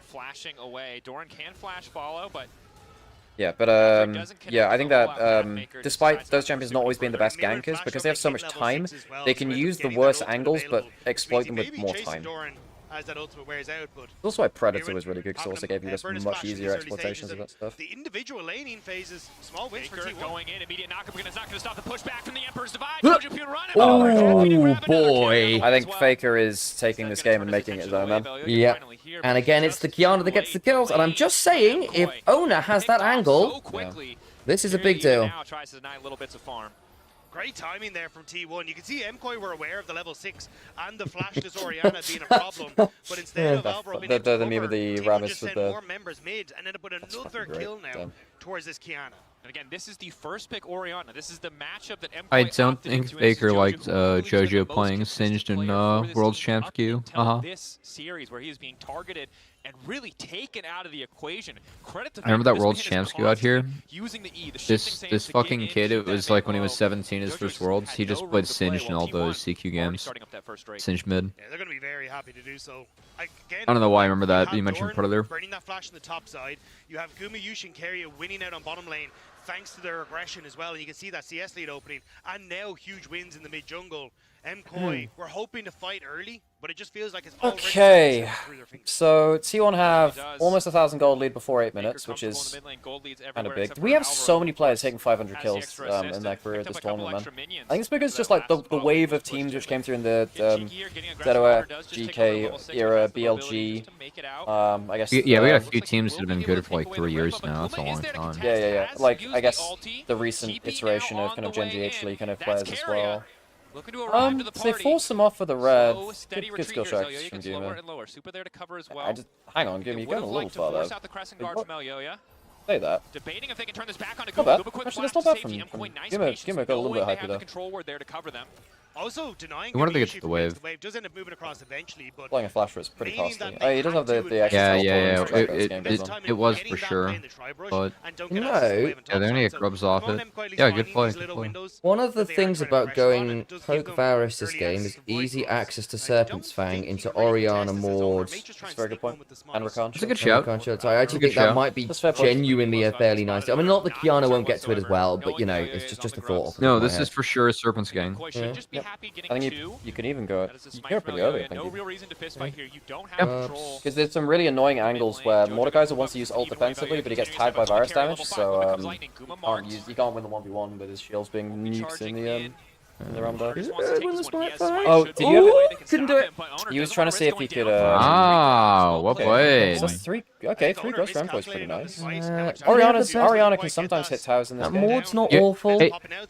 MKOI, nice little advantage for themselves. And even you know what a piece of content I enjoyed from EU this year was the MKOI split 2 win. And like that video they made and kind of like the coaching behind the scenes. Yeah, that was really cool. I liked how it was a lot of like one big thing, or like good combos going on. I appreciated it. One thing which I found interesting was KC's vlogs as well. They stopped them midway through because obviously things were falling apart, but the KC vlogs were actually very informative as well about the team atmosphere. I'm glad we're actually getting some decent content out of EU teams, because I think part of the problem as well was because the fans were so regionally tied, it was actually quite difficult algorithmically to have a lot of the content go out to broader LEC audience. Where it's like, actually, this content is just going to this subset of Spanish fans or this subset of French fans. And I think actually we did start to get a bit more stuff. Keria is here to cover. Level 6 before Alvaro. But no yeah, I access to the appreciated quickness like the quite one yet. big thing, and Overall these guys gold has definitely evened play the out. game 3 for better or coaches to break worse. the biggest difference. And we used to appreciate that from them in 100 Thieves, because I think that's the way to play the game now. And they didn't let like Worlds get in the way of that, even if they're going to go out, most likely, you know. So nice job by him kind of solo contesting. Because we've seen past iterations in teams that just kind of like, An owner is very scary I don't right know. now, Rob. I mean, obviously Fly went out on a pretty uninspiring note. Ready to get in there with the first strike. But also like teams like lose their identity at this tournament are just like, Pokes his head out I don't know, they get like 2, we can't fight that. Sometimes. I saw this take around, and I vaguely. Sorry, I'm sorry. I'm sorry to keep going. No, I'm rambling. Yeah. I saw this take, and I want to get your thoughts on it actually, because I think at this World, no team has been. Okay, I'm not going to say that there have been no good teams at Worlds, but I don't think there's one team which has clearly got everything sorted. I think actually every team. I mean, looks like congrats on I think that's 100%. Congrats on Fearless Draft accomplishing its goal. You know, this to me became much more like less of a solved product this year and more of a like, all right, like hedging our bets throughout a series. Who has enough picks and enough good angles, and can we play well enough? Like, can't run the simulations enough to cover everything now. Yeah, I mean that's part of why I thought LPL like would be nerfed this year early at internationals, and kind of why it. I think Fearless like really took away their superpower of like, we can break the game with having like one combo they hyper specialize in. That used to be a thing for LPL. Less so since like 23. Like very core to the server's identity too, of like Leona, Annie, Lee Sin, shit like that. Okay, that's Varasol. Hang on, Mewin, I don't think you win this, man. Oh, close. Oh, he does. Wow, I am just completely wrong. Whoa, that was a bad TP from Guma. That was really bad. No. Keria now, does he find a way out here? There was no equal down for Wow, that's wild though. Keria's. Hang on, Yoya might be able to flash WR. But he's not used to running TP, you know, so not exactly. That was not. That's not a that's a fun escape. Yoya saved it. Wow. Okay. Smite slow. Wind becomes lightning. So Keria's now uses headbutt. He'll headbutt away. This is. Yeah, he will actually, unless it's shockwave. He's taking a long time to die. Okay, Keria has fallen. That's bought. I mean, it's not. It's. I mean, So it delays the dragon's start. It stops a couple of. Does it stop any reset? I mean, it's weirdly you would prefer a laner time to be bought there rather than a jungler. I only get one camp. Yeah, they do get a fair shove bot. Yeah, but Ori's there anyway. Ori was going to. Yeah, but Ori ended up losing about a third of her HP, or like quite a fair amount of her HP. Get a plate mid. But I don't think those plates mid and bot are because of the overchase. Well, not the extended kill onto Keria. I don't think that's the case. I think that would have happened anyway to the reset. Because Yoya and like Jojo basically just participated in that on his way back to the lane anyway. Oh, that's not bad. Wow! Hang on a second. Keria doesn't have flash. She's just dead too. Yo! Mewin's popping off. Did son? I mean, this is now a winnable game. I say it wasn't. I say a winnable game. This is now like you have some genuine power to play around now. There aren't that many people which deal with a fed Mordekaiser well here. No, really not. What happened to Guma and Keria? They've got. I mean, I think Mewin just hit an E onto Varus with no flash. I mean, genuinely, that TP bot might cost T1 this game. Legitimately, that was a very bad CP. A team run by BOG would have Smash Point in game 2 for sure. And now it's starting to feel less and less risky because. Shut up. It's really funny, but shut up. It's scary. I'm just, you know, that is a hard man to stop from getting into your back line. Oh, good flash. Hang on a second. There's. That's flash away from Faker from the shockwave. So actually, Jojo wins out on the trade there. Wait, Jojo. It's pretty hard to consistently flash a zero. I actually don't blame people for not flashing a zero because, you know, I played against Azir for like 10 years and I still don't consistently flash it. Like no one consistently flashes it. Jojo though is like the category in mechanics where he kind of does get a lot of that shit correct, like the vast majority of the time, which I appreciated about his play a lot. Because that's the shit that's not coachable. Doran and Mirwin continuing to trade blows on the top side, but it's Doran who's keeping the push up, so that will be a push advantage. for the team. Okay, so 1,000 gold lead, Dragon apiece, 3 grubs to MKOI. So if you do get that win in the side lane, you know, towers evaporate. Mewin's not going towards Hexplate. That is worth noting. What does he go towards then? Is he going Bloodletters for double AP shred? On the next objective, 5 seconds. Jojapune spots out Doran. Good spot out from Mewin. Tell you what, Doran's had a bit of a rough time at this tournament. He's an okay time this time, right? He's doing well in CS, but continue to tickle him, however. That is a worry for T1 going forwards. I think Doran's been about what I expected, though. Have established themselves here. I don't think MKOI can really contest. There's a big well, it's not domestic Doran anymore, of course. It's a risky bet. I think it's been better though in international. He's been kind of. I think MKOI could have held that current. Ow! That's a lot of damage. Whoa! Okay.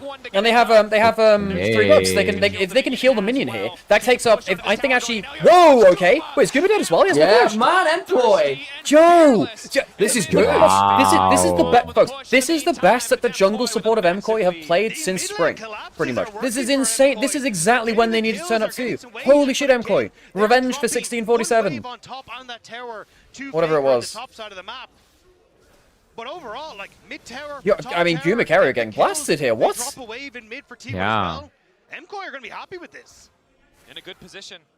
And again, the champions that they've drafted, the Xin, the Corki, you can see how they give them early control of the lanes, but they're not getting completely outscaled here. And Carrier, it's been a bit of a rough one this game. Yeah, and I think it's... I mean, Carrier is running it. Use that ultimate early. Like, there is no objective that you really need that ultimate for. They're like, genuinely, the bot lane is running it. Okay, I'm going to be fine, I can escape away to the tower. But instead, he ends up going down and... Really nice from Elyor and Alvaro there as well. Alvaro's Rakan is his best champion. Oh, yeah. This is his best champion. He's playing damn well here. Mewin's ahead, and I have to say, Mewin, my worry about him is early lane and laning phase, right? Once he actually gets ahead, this guy is pretty damn good at playing through win conditions. He's much better at that than he was. So this might have to be another game where T1 claw it back. I mean, they're a very clutch team. You know, you can't count them out, of course not. But like the fact that they're falling to this kind of deficit is a worry. Trying to put pressure now onto this bottom side. Use the fact that you've already gotten a good chunk of damage onto that. Good angle from Carrier. He has flash. This is maybe a dead Jode. I mean, Alvaro the Oi around the corner. Okay, good defensive posturing from Jojo. They still don't know Carrier's there, of course, but 1,400 gold ahead, but yeah, that's a 0-6-0 bot lane. Oh, single assist. And that's after Fake Winona did all this great work in the early game, and they got like, guys, what have you done? That's a really good play. It took a long... Hang on, you can maybe get phase rush out of this? Oh, he won't get it. He doesn't get rid of it. They just nasty. That is like a minute invested from Carrier, but like he doesn't get to play the game now. So long he waited in that bush. Yuma has flash again. If they can remove, if they can some dragon. That's the dragon now for T1. How many else did they use? Only the one. No, they used the flash. That was it. Yeah. I mean that's really good from T1 then. Yeah. Okay. All right. That ends some dragon. Do they lose mid lane in it? I think Alvaro can hold the corridor back to mid. I think T1 lose mid lane in it because of the 3 grubs. Can they teleport flank on? No, they can't. No, I mean, Fake is on bot. Yeah, they lose mid lane in it. That's actually not even that bad for MKOI, you know? No, it's not. And the gold goes only 1,500 gold ahead, which is kind of crazy. Yeah, Super's got himself mid lane. He's got himself... I think Doran's fine. They'll lose top turret for that, though, possibly. Holy shit, is this an inner and an... Hang on, Mirren gets the good combo. Mirren's okay. He has ult, he's still got bot turret, so he's safe. Ooh, that's a nasty junk. I think T1 will trade for this outer turret bot. Mirwin can very much survive against Ona though. I do like how Mirwin, a subscriber to weird shit top lane, did see Blippo, also a subscriber to playing weird shit top lane, play this pick, and was like, yeah, I should probably play this. Mirwin is the spiritual successor to Darien. I've been saying it all year. I'm finally convinced. This guy is the next Darien. In fact, I talked to Edward, because he was hanging out in CX, he's BDS Academy's coach, and he came to Has he played Warwick on stage? No, he hasn't. No, that's a BB pick. Oh. In fact, I think Oscar played a game of it, and I think BB did, but Mirwin's not. Yeah, I think that, honestly, I feel like Mirwin is just into so much weird shit, he is just the spiritual successor to Darien. He played Tank Vex top lane into Ambessa. Like, this guy's not normal. So, Zamudo out here, he plays Warwick and Udyr. if they can keep Right. that I momentum mean, going, Udyr I get can the vaguely most out understand. of the early Udyr I actually bars think there's a of, like, conventional training reason to pick him, force. which he is a tank which in a pushes very early lane, commanding which is very rare. Yeah, But he's as a good EU casters, Udyr player, and if yeah. there's EU fans out there, you might be starting to sweat, and you might not remember why. But it's that little timer at the top of your screen that says 10 seconds counting down. That buff is called EU Archon. people getting hope, but I've experienced the fall with T1 at Worlds. The thing is, like, T1 is still... They can play in this game, and, you know, they're very clutch. Artscon's up, MKOI are very good at throwing leads. But the fact that MKOI got to lead versus T1 because their bot lane has been really exploitable is a worry. So even if MKOI, you know, falter in the late game or whatever, and I hope they don't, because I want to see them take a game. Honestly, I want to see MKOI pull out a miracle win, because it's huge for EU, right? Not that the viewership numbers would be very thankful of that, but yeah. Does have the barrier to keep himself healthy, but a bit of CC. Yeah, no, I mean, T1 are very clutch. You can't count them out, you know. I'm still convinced this is about to look like, you know, one of those NBA games where one of the teams is very good and they go out partying too long the night before because they don't respect their opponent. We had a very they funny... actually start losing the game, and when they lock in, it's like, oh god. Whoa, the Forex lane! Hang on. I think Jojo should have flashed to kill Kiana. Oh, Varusol kills, yeah. Oh, Yoya. Super double just... kills. Okay, so I mean, Super just completely fucking threw this game, and that's what we're saying. MKOI good at throwing leads. Super just had a ridiculous throw there. That's ridiculous. And this is what I'm saying. Like, MKOI good at throwing leads, T1 a clutch. Yeah, this is exactly what I was saying. And like, for all you picked off Goomer and Carrier a fair amount, you start to remember they were only actually up about 1,000 gold. Like, it's a lead, but you need to convert it into more. Super powerful individually in terms of what Oh, super. The thing is, I actually think Jojo could flash to kill Ona, because he flashed for the ult there. I think actually that's where Jojo needs to flash forwards and just be like, fuck it, I can get phase wreck. Yeah. I think he makes a mistake there. Super was 1,000 gold ahead at the start of this. And that's the So, downside for MKOI. I mean, you have... The fact that you couldn't Oh, he... I mean, I don't know, man. You have flash, you never Valkyrie there. You have to flash first. Flash first, Valkyrie after. But I also think that Jojo can flash to kill Ona there. I think he maybe dies for it, but I think trading Ona means this is actually a playable fight. Gone too far forward. And ideally for MKOI, they play this slow. They keep T1 separated and they can actually Well, Super's lead is now gone, despite getting 2 towers mid lane. MKOI get caught and T1 find their T1 have 25 petals, which is, you know, a good chunk of cash.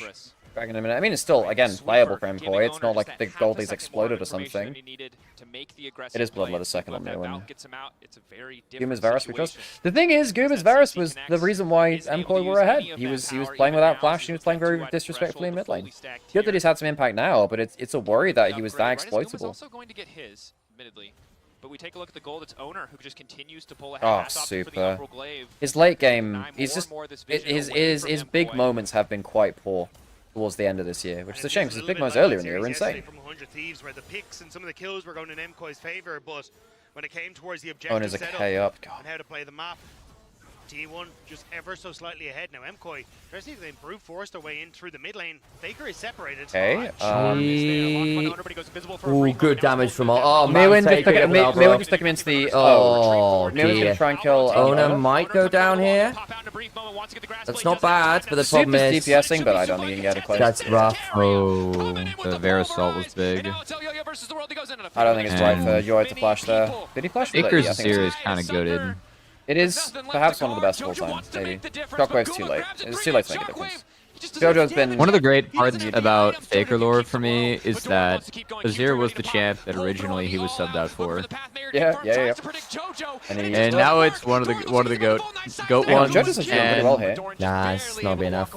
And the person that went on to coach that team in the LPL that was goated, he went on to Oh, man. Jojo's having a fucking stinker. And the Faker's on it at the minute on the Azir. He's still very, very good at Azir, Faker's guys. playing very well, and Jojo's having a stinker. Watch him give Faker Talia game 2. Yeah, watch him hit another 3-man multi-man shove, you know? Yeah, the game's just falling apart. It has. You know, it started with Super, but I don't know, MKOI just not clutch enough, man. This is not bad for Mewin. Like, he actually does a pretty good job at dealing with that. Jojo ends up on the wrong side of the fight. He can't do shit. I think he needed to back off towards mid lane, have threat with Shockwave. Oh, God. Well, things are falling apart. That time's MKOI, that times. I fear it's the most Jojo thing ever to be like, yeah, I can play Ori into Faker's Azir. As the Death Realm faded, making sure that there was really yeah, I can play that. And I swear to you, if you are just joining us, that 5 minutes ago MKOI had a 1,000 gold lead. 5 minutes ago, they were just face-checking a brush at Otacon, and everything seemed fine and dandy, and now here we are, and I think this is what makes T1 and teams at the top level in League of Legends so terrifying, as it is one fight, 2 fights that can shift an entire game in the blink of an eye. And it really does come down to like their ability to set up well around objectives in the team fights. Like looking at that Otacon, it was, okay, we can catch members of MKOI out where they shouldn't be. MKOI, Super and Jojo try to make that play, it doesn't work. And now, I mean, Jojo... Okay, well, T1 are on Soul Point, decent chunk of gold up. They have a very good team fighting team. You really need someone with, like, a huge individual play from MKOI to just, like, take a one-on-one somewhere. I don't think Miwin has the items for it right now. I mean, the upgraded Swifties from Mordekaiser do make a big difference, actually, the Swift Marches. They also turn move speed into adaptive force, which is kind of interesting. Although they nerfed that a little bit a while ago. To Super, but as you say, as they started to move on into that early to mid game, that's really where Kerry in particular started to get caught out. They went Shadow Flame second, interesting. Picks onto Gumayushi off the back of that. But now it actually makes sense, because Guma and Ono open up the fight, and then he can then kind of insta-kill later. And Faker, Playmaker, hiding in the shadows. 2.5k, just about individual gold lead. Shadow Flame, the Verdant Barrier. 10 stacks, he hasn't even upgraded to the book yet, but honestly, he probably could. That was a terrifying Guma's Varus is really hurting now. Faker's Azir gets another turret, so he's 3k up. Way happy that he's in the side lane and not right up in their face. Now they have to try and hold on to this. God, Jojo just doesn't do damage. He's got crippling in second, man. No, he doesn't. I mean, not that, again, that's not exactly his fault, right? He was really shut down on side lanes. The carrier play on turn side lane was kind of nuts. Yeah, I also just think at this point, the combo of poke Varus, lethality Kiana also poking, and then the Azir damage is just rough. That's a Shadow Flame second into the Banshees, and a 10-stack Dark Seal, and a needlessly large rod. This Azir I was mentioning the Shadow Flame. Good god awful nasty. Yeah. Faker's had a massive one. And I like, aside from the Mordekaiser who's gone Rift Maker Bloodletters, he's not actually that tanky, he's got HP. No one is actually tanky to the poke of anyone here, right? From T1? No. MKOI are too far behind now, and the problem is, they're so far ahead that MKOI are kind of forced to engage into them. Then how do you do that through a Cassandra Alistair? It's very hard to thread that needle. Also, from 0, 0, and 6 and 0 bot lane to 4, 3, and 4 and 0, 3, and 8. Not bad from Goober and Carrier to stabilize, but again, fortunate from Carrier again, isn't it? Just a little bit. Had to play that back in. Yeah, I think T1 had to. They had a play handed over to them, but now they're in control again. Look, when T1 actually get ahead, when they actually get in control of the game, they're obviously very, very threatening. But it's a worry that they fell behind in the first place, which does make me worried again for them in in the next stage if they make it. Have you never listened to her voice lines? She is very pumped. Yeah. Pumped up. Guma potentially caught out. Okay, well, they get a charm on Carrier. There's a flash off Goma. Faker flashes. That's a few flashes. Mirwin is now in a 1v1, but Carrier just ults, and Mirwin's not going to probably die as overcomes Doran. Oh, yeah, I mean... No, misses. A Carrier flashed out the back end of it as well. Oh, no. It's a wallet diff. It's a wallet diff.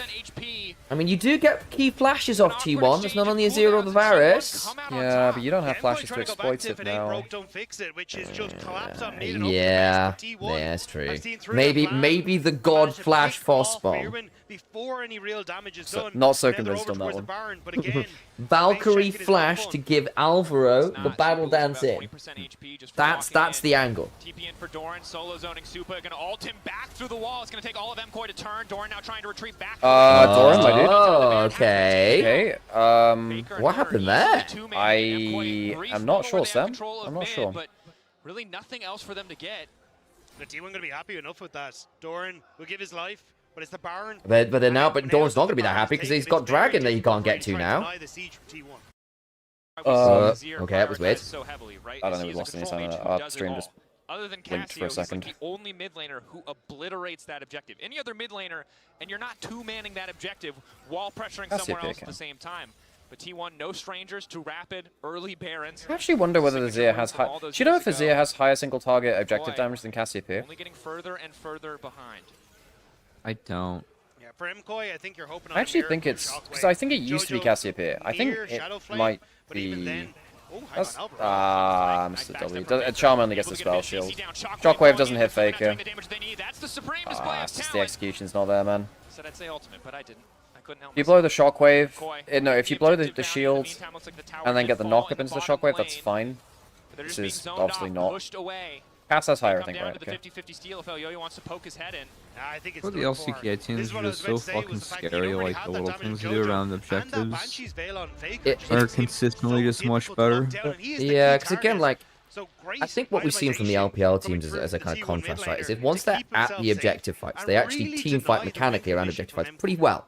But the setups and the extractions and the kind of like the boring bits of setting up or contesting objectives from when you're at secondary in, it's just not good enough. The breadth of champions they figured out where they can do it and how is much more vast. Yeah. And it's because the play's better and like some of the prep and the vision and stuff around that. But bloody hell, Alfred just about survived. But it buys a lot of time from MKOI, who have to start fighting by their base gates and are not defending their turret. Faker just doesn't give a damn at this point. And now, whenever you're kind of sat down, when you don't have all of your engage tools available and Varus is in the game, and Poke Varus is in the game, Varus just eats that up. Because then he just gets to sit back and say, well, you don't have enough to truly reach me. I've got a front line which can peel for me in this case as well. The gun is a tickle for Doran. The shockwave is a cattle prod for Keria.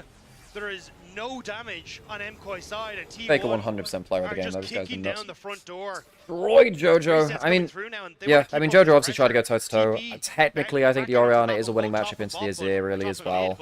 I think Orianna is still the strongest. It is the strongest, you know, hang on a second, Faker. Oh, bloody hell. Jesus H! Canal, he just came back with a death cap and just puts out damage. Bloody hell. He's 3 levels over Jojo, by the way. That was a display of talent. That was some damage from Faker on that play.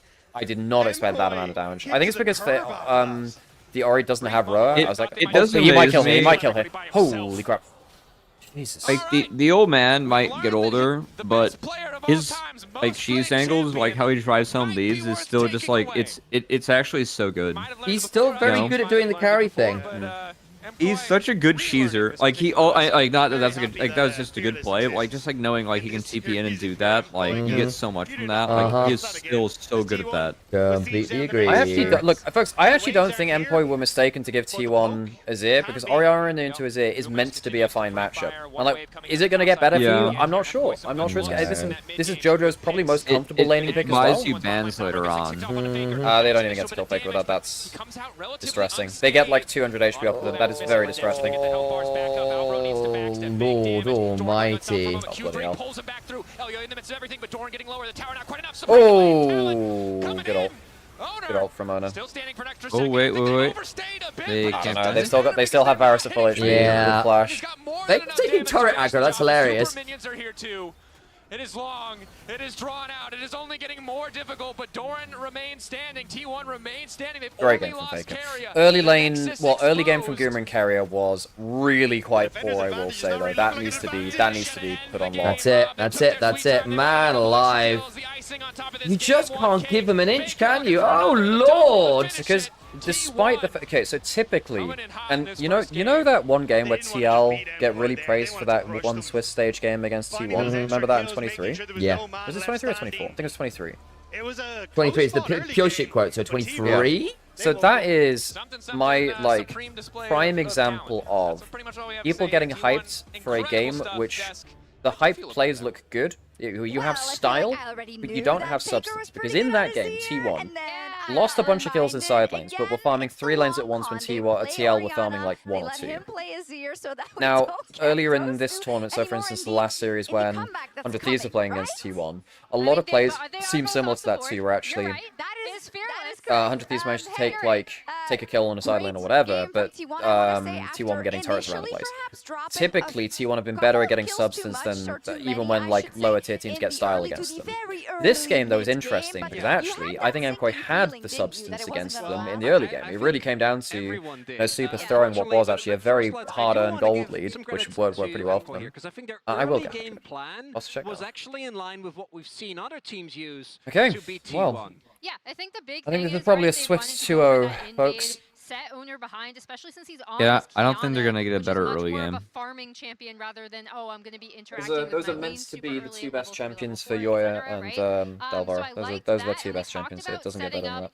everything for And in fairness, they did manage to get into Eleanor's jungle, get a kill on him early.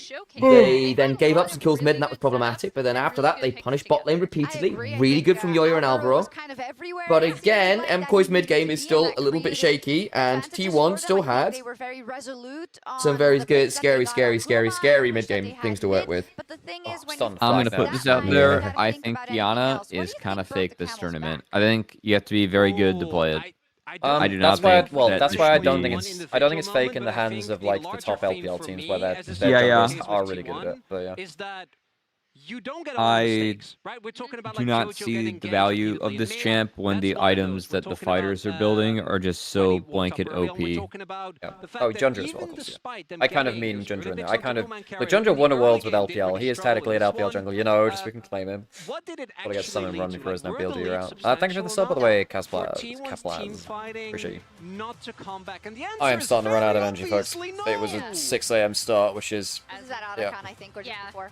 Yeah, this is just before Otacon, where T1 kind of find a Give some energy drink to the editor. We need highlights. They're working on it, I'm sure. I'm sure they're working on it. They were pretty much in the driver's seat, right? Because as you alluded to, Chronicler, after a lot of these fights, they were able to actually pick up a lot of objectives. And I will say, I had a big I just don't know what MKOI do different than that. that. I don't think you know, they had a Mewin with a huge lead, great pickoffs from him. Really saw a good early game. Joya. Finals being held. Really blame him for the mistakes Shanghai, isn't that it? they made Is it against Shanghai? a team of the caliber of T1, because they will I don't know close what the the door finals a are, lot but harder I than think anyone else, knockouts are in right, Shanghai. in their defense. However, Like I said, the if Beijing you're Arena's gonna be been a thinking good venue about to hold winning in. the series, the thing is, you can't make any single mistake. One of the great and things Mods, about particularly having venues like this, particularly the big one with the JDG Arena in Beijing, is that because they hold so many shows day in, day out across the year, the production is typically, well, a lot of the day-to-day production is very well handled here.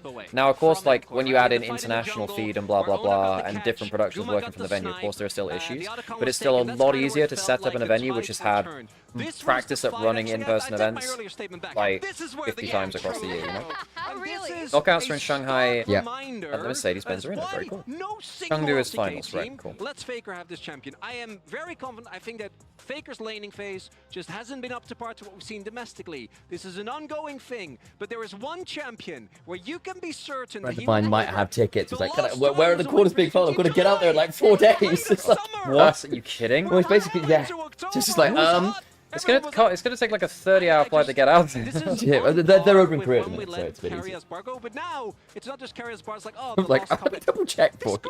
I don't know how many He wins world championships on this champion, like with this champion. He is currently in, I don't know, what is it, like the top 8 of It is the most JoJo thing ever to say. Yeah, I can play Ori into that, you know. Put it between like leaving Bard up for Carrier, leaving Draven up for Doggo, leaving a 0 up for Faker. Where this is the worst. Yeah. This is the worst? Actually, this is to me the worst. This is the most egregious. I mean, they knew, right? They knew. They must have known. Yeah, it's just his most iconic champion. It also just allows for Did you see amazing setup. You see that Baus is maybe like not going to play for Lost Returns, and Odo had a cryptic tweet. I can't help but connect dots of thinking Odo might return for a play.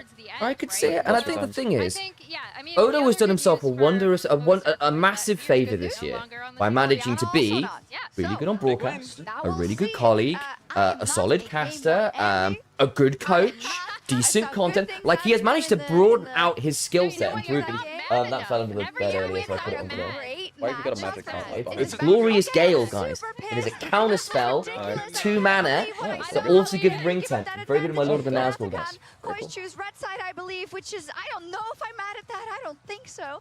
But no. I think it's a cool move. Like, I feel like when we see people swap to red side and draft, as we saw in the last series, right, with TES and BLG, it's because you want to get really good counter picks for certain members of your team. In MKOI's case, either they're solo laners, because we know Mirwin and JoJo can both cook a little bit in terms of champion picks, or support for Alvaro, right? So I do think it's telling that T1, despite I just don't.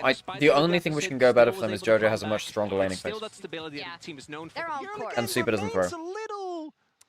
Questionable. And it might have been I don't know. rough, but still, This they're is like one the game away 4th from time being where in those Super's thrown at a big quarterfinals moment. again, If you and think then about what can happen then? G2 versus MKOI in upper bracket finals. I think it was game 2 when they had the Kaiser Yorick comp, where Super goes in 1v2 into the backline and ults into the Orianna shockwave.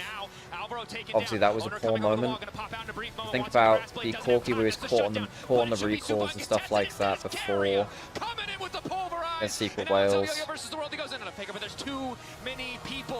I don't know. Super starting to really worry me in big moments, which is not something which I would have said earlier in the year.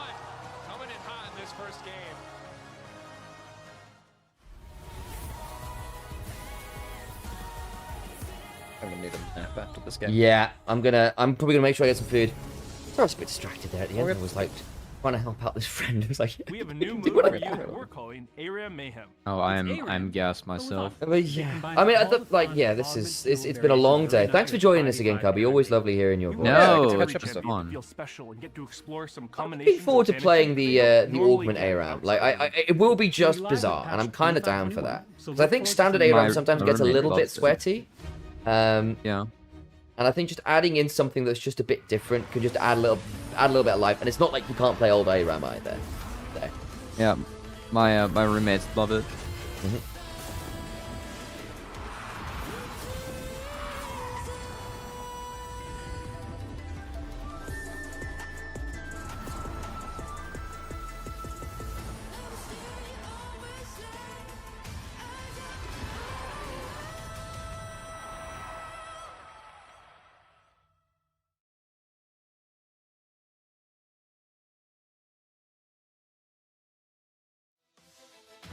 Well, at least we've had some fun games today. And I'm so glad, like, again, obviously I think for Flyquest it's really disappointing because, again, they came off a year last year where they were so close to taking series off Gen G, series off BLG, you know, very competitive series that gave people a lot of hope.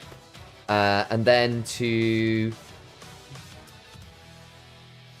kind of have this final roll of the dice here at Worlds and have that great draw against G2, like that is the team that's surely beatable, and then to not have it happen, then goes against CFO and get 2-0. Like for me, CFO were, I actually had them like slightly ahead of G2 and Fly coming in because I really rated that team. Dude, but, like, I mean, they're good. I respect them a lot now. Like, I don't get to watch as much LCP as possible, but I do chat to quite a lot of people. I do catch some of the highlights and stuff, and I was just like, Honky's legit. Roger is legit. The top laner switch has worked out well for them, and I still think Doggo and KaiWing are very, very good. And I'm like, you know what? I think, considering what we saw at first down, it's like, okay, well, it's not just regional. They did it internationally, and they did it again at MSI, and they're back again. It's like, okay, well, it's been consistent across the whole damn year. I think at this point, if you can't believe in them, when are you ever going to believe in them? Like, I actually had them going out 3-1. I thought they were going to be a 3-1 team. I think they had it in them. Yep. So it's like, in some ways, I think it's earned by CFO, but I think it is unfortunate it comes at the cost of Fly. But hey, Fly had their chances. They had the run was theirs if they were able to match up, and they were. They got taken out by G2 and CFO. I think were their kind of nearest competitors. I have to say, there is no more convincing way to rank those teams than we literally had GT Flyquest, then CFO Flyquest. Like, that is the best way to rank those teams. And sadly, Flyquest, I don't know what the hell happened to them. They looked so fucking mental boom. Their interviews seemed like they were well off. Obviously, there was a lot of controversy on the team coming into the tournament, and I can't imagine that's helped either. But yeah, I don't know. There's no... That is a definitive way to put it. They got 2-0'd by CFO, and they got 2-1 by G2, and actually, I think G2, honestly, in their wins, I mean, Game 3 was almost... Okay, I kind of cursed them a lot. I was heavy on the cursing bullshit there. But realistically, Flyquest are definitively the worst of those three teams, sadly for them. Which is, it's tough. And, you know, I think, Papa's tweet probably speaks to big changes. I know Cubby was saying, like, actually, he'd either build around Inspired or the bot lane. I think that's fair. Okay, here's a question then, Cubby. Assuming buyouts aren't an issue, assuming roster lock things aren't an issue and people want to go to Flyquest, what would be your dream Flyquest roster? You talked about it a bit earlier, and it starts with Inspired. Yeah, exactly. So, like, what would be the rest of the roles, right? Would you do Inspired or Masu and Busio? Your call.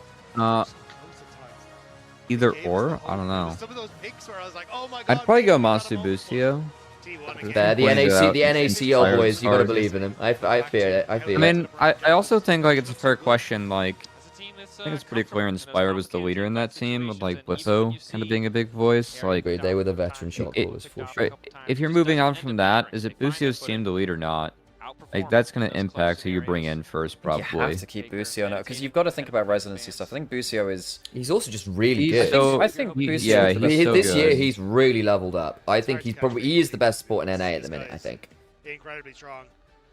When he gets his champions I think he's the second best player to Inspire. Like, sincerely. Yeah. That's not an unreasonable take. Best in the West. I think that he's been a European support that's outvalued him. Yeah, like he's been by far the most consistent. Well, I just meant like in NA. Like, like he's really good. Like he's the kid's good. So I'm curious. Like, Yon, by the way. I actually really like Yon.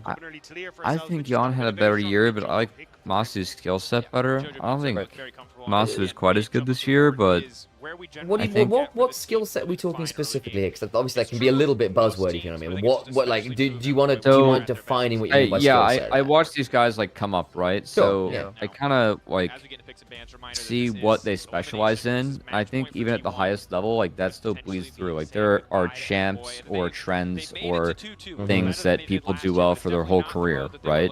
Yeah. For Yon, he's always been a really good laner. Like he can pull off a lot of lane phases. Like in that team, you drill with core as like both ADs. It was always the case. He was always going to train you up to be good, right? You know, like you look at tactical post core and tactical ain't the same, right? Yeah. Like core was like literally one of the coaches in the tryouts did for like the ones that they got APA from. Core's sick. Like he is an insane mind when it comes to the game. So he's always really good at that. And then I think sometimes in team fights he just played it too fast, but I think it's because he was always used to being like ahead. You kind of had to figure out like how to balance that out, because at times you got punished guarantee at LCS level, right? Yeah. I think Ona has. And I think like there are a lot of mid waves that he sees that like he thinks he can play, but he can't. Like that's a mistake too. Masu is like a very gifted team fighter. Yeah, and I saw him would it play. be if Dokla went to Flyquest, by the way? That would be pretty funny. I've seen him play like a really wide range of champs.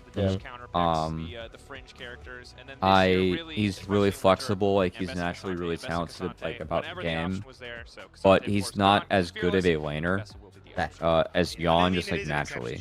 But like if we're playing out a do or die team fight, like I probably want Monster to take it. Yeah. Okay. Well, we'll come back to that a little bit later, but more we've got draft on screen. But thank you for your yeah. Appreciate it. Trundle and Bess is weirdly quite threatening because Pillar into Ambassador is surprisingly good. And I do quite like Trundle into Rise because you can interrupt the realm warp. He is still a short range champion. You're going to put a pillar behind. But Rise Wukong's dangerous. It's a very scary team fight comp. I think Ona's Wukong is horrifyingly good. And obviously it's Faker's Rise. Like, for all I just put up a tweet saying Faker is just Azir. Reminder who is the final boss in the Rise music video. That's not a bad cast pick, you know? It's good into the Rise. And Jojo's a good cast. So one of the problems about Rek'Sai is that if you press E, it's a stupidly long animation and you're constantly facing the direction of travel. So you get instantly Cassiopeia ulted if you ever E towards it. So while it does normally think like, oh, I can just ult on top of the Cassiopeia, well, can you? Really? Because if you're in your E animation, you just get ulted. Also just works very well with the M-Pesa as one of those extra backline threats. Yeah, calm for lane pressure. Follow up. MKOI have got this pretty weird kind of random blast you from mid to long range comp. Decent side lane threat in both the Rise. Ironically, Jin might be okay for super here. Start to snowball and I don't love it actually. Would be a little bit of an issue. Rumble's fallen through pick ban. I thought Rumble would be higher prior. Nymaera, if you were from CFO, would you have now in the top 20 in the world now and how high? That's a very everything. I'd put definitely Ginger Doggo. Those two definitely. Honky's actually in a weird spot because I actually think he's had some pretty tough moments. But I think that definitely Ginger Doggo. Those two I would. I think the other thing is Honky's very new. So if you believe in his ability to continue rounding out and growing as a player, then I think he's obviously you see the upside and what another year of training will do. And obviously this is likely to change when he gets to best of fives and we start to see like the real meat and potatoes of the crazy high pressure games. All right. I think Doggo I'd be having him for that playmaking. Well, I think Doggo's been like a top 10 player at Worlds, top 15, top 10. I think he's been fucking insane. Both AD carries T1 are hovering here, by the way, to bring back to the draft, are very short range into Cass, Braum, and Trundle. I think that their top side is really bad into what MKOI is showing. And Sivir does help with that, in a way. I'll go on, Carrier. So I actually really like Cassio's grab. I don't like Carrier's Leona at all. I think he's been running it this tournament on Leona. In terms of junglers, I mean, I think that Tarzan and Kanavi have been really fucking good when they've been on the game. And it's still a little bit off. Owner's been a bit off. Owner's been a bit up and down. I like being on this game. You just abused JoJo. It's just that Carrier has been kind of... Oh, God! It's really good into Sivir. I mean, it's really good into all of these champions. I mean, the only one it's not great into is sometimes Ryze. Okay, I like it. I like it. This is really good. Like, Wukong could theoretically mash you if you don't get a good condemn. You can condemn Leona out of Zenith Blade. It has always, ever since Season 5 when Sivir became meta for the very first time, really. Yeah. We saw Vayne into Sivir because Sivir can't spell shield silver bolts. Yep. So you just take all the damage. Your spell shield means jack all you can spell shield is condemn. Wait, I mean, the first person into the fight from T1 is getting shredded. I also think Rek'Sai just goes tunneling forward and Vayne just hits. I actually think T1 are going to really struggle to get onto people here. The only way that T1 win this game is a monster... Well, I cannot the only way. The easiest way for them to win is, one, monster laning phases. Obviously, that's a big thing. But I think that Realm Warps and Owner plays. I think if Owner has a good game on the Wukong, then obviously things start to fall apart a little bit. I also think there is a world where Vayne tumbles poorly, gets rune prisoned, gets cycloned, dies. Yeah. Like, you still have to play out these team fights well as the Vayne. And yes, there's a Braum, yes, there's a Trundle, miasma matters, you have got ways to try and keep the Vayne safe, but Vayne spotting is a thing for a reason, though I think Super, the other Vayne game he played was a really good one. I think this could be fun. Opting in towards these strong level, kind of 3, 4, 5 junglers that can really get access to the map and try and make things happen. And that's what I think he's going to be trying to do again here, trying to find those early skirmishes, look for these invades. I've been sitting and ruminating on the Halo campaign evolved screenshots. Yeah. And I'm a little worried that everything's too busy. It's not. It's moving away probably from one of the great things that Combat Evolved, which was liminal space with enough focus on the main characters, but nothing distracting too much from the background. A little bit worried. It's not that brutalist anymore, you know what I mean? There's a certain amount of like just really in some strange ways, Halo Combat Evolved things. somewhat benefited from the tech limitations of its time. In some ways, because it forced them to be very, very careful about their artistic choices. We'll see. If it's a better look than the original remake of CE, which it inevitably will be, because Anniversary was literally just like a zombie job of pasting together Reach and Halo 3 assets, which was not very good. So I also need to see what the lighting engine looks like. Funnily enough, one of the original architects of Combat Evolved was like, yo, what the hell have you done to my game? You're not supposed to be able to drive warthogs in the hunter areas because it means that just those encounters can just be smashed through. Yeah. And it breaks encounter design. What have you done? What have you done to my game, basically, which is interesting. Wow. Yeah, harsh words. Although the original Halo devs, obviously they didn't part on good terms from 343/Bungie. I mean, Marty O'Donnell's kind of gone a little bit. Well, he's that's the politics stuff, hasn't he? Marty O'Donnell is very talented. Very talented composer, Yes. Interesting matchups to talk about. Yeah. But yes. I think a large portion of it again is going to be on eyes on Elyoya. I will say, MKOI's not that T1's draft is long range either. It's two very short range drafts. And that gets spicy. I think that's pretty good for the Braum. I honestly, I just quite like MKOI's draft. I'm not going to lie. Yeah. Though I think the AoE of T1 between Ryze, Wukong, Sivir could prove problematic. There are some fights. fights. MKOI's very single target. There are some fights where Braum can win the fight by tanking Ricochet with the shield because it breaks them. It means you don't get the AoE. Yeah, but I'm a little bit... That was actually weirdly why Braum was sometimes very good into Brand, because if you block the Brand ult with your shield, despite the fact that Braum is kind of shit versus ranged AP junglers, occasionally you could break. So what you're saying is it should be more Braum jungle, and we need to bring Yankos back. You know, funnily enough, well, tunnel. Yeah, I had to do the fucking funnel strategy from mid jungle. Do you miss any of the weird shit funneling strats, Cubby? I think lane swaps are good for the game. I miss those, and I think funnel is kind of fun in because she doesn't get to stack up. Like if that final healing game on her appeared at some bar. point So this year, I would have liked that, from the MKOI side, unironically. nice swap The problem is, Even if once that that thing's probably strong, should everyone wants to just be use it as a earlier. cheat code for early game, because the Yeah. problem with games like that, and this is the problem with every kind of lane swap, is that just you if you don't know how to do the lane swap properly, you make one small mistake, the entire game falls apart from it. So this is the Tane swap. Rek'Sai can't play into AD carries at level 1. Super gets a free lane for the first bit of it. Cool, awesome for him. He's going to get like a free level 3. They'll swap back at minute 4. I think Vayne is actually very, very good with this. The reason why this works as opposed to... Because some people will say, well, why don't you just play AD carry top lane? Because it's really good at this. You don't want to end up in a position where you have 2 AD carries and no frontliner. Because AD carries need a pocket to play in, and you need someone like an Ambessa diving in and buying space for you. Which is why it's good to do this, swap it temporarily, and then go back to your 2v2 where you can survive at level 3. Yeah, because again, you basically get the advantage of having a ranged top like Vayne without having to deal with the disadvantage of a ranged top like Vayne.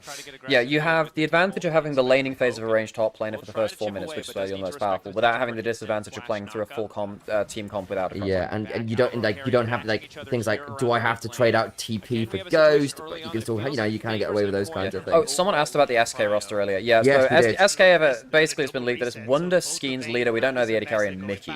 Like that's such a crack roster, man. What the hell? Where the hell did this come from? You know. And the other thing is like Mickey is big friends with Leader and has really championed Leader as one of the few people who can, and I think it's his words, disrupt Caps. Yeah. Not necessarily be better than Caps, but play in such a way that his psychopathic Zed Irelia plays can offer you a way to manage Caps.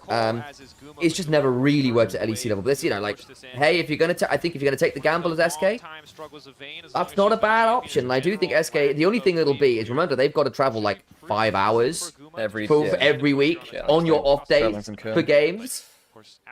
At least it's only one best free a week though this time. Okay, so what's happening with lane swaps now? And man, they saw the D shield and second wind nerfs, and they got real excited about Leader, you know? Yeah, you're not wrong though. Damn, let's get all of these champions. Let's get this player who plays all these champions. We can really need Fleet footwork Akali. Wave is kind of hot here. Does he have Barry? I think he was just dead. Oh, well, that's why you don't play Sivir into Vayne. I cannot believe that T1 chose to lane the Sivir into the Vayne. They had the longsword diff. That's why he thought he could do it. It really does. He had barrier and he had longsword, but like, genuinely, Sivir just can't play against Vayne.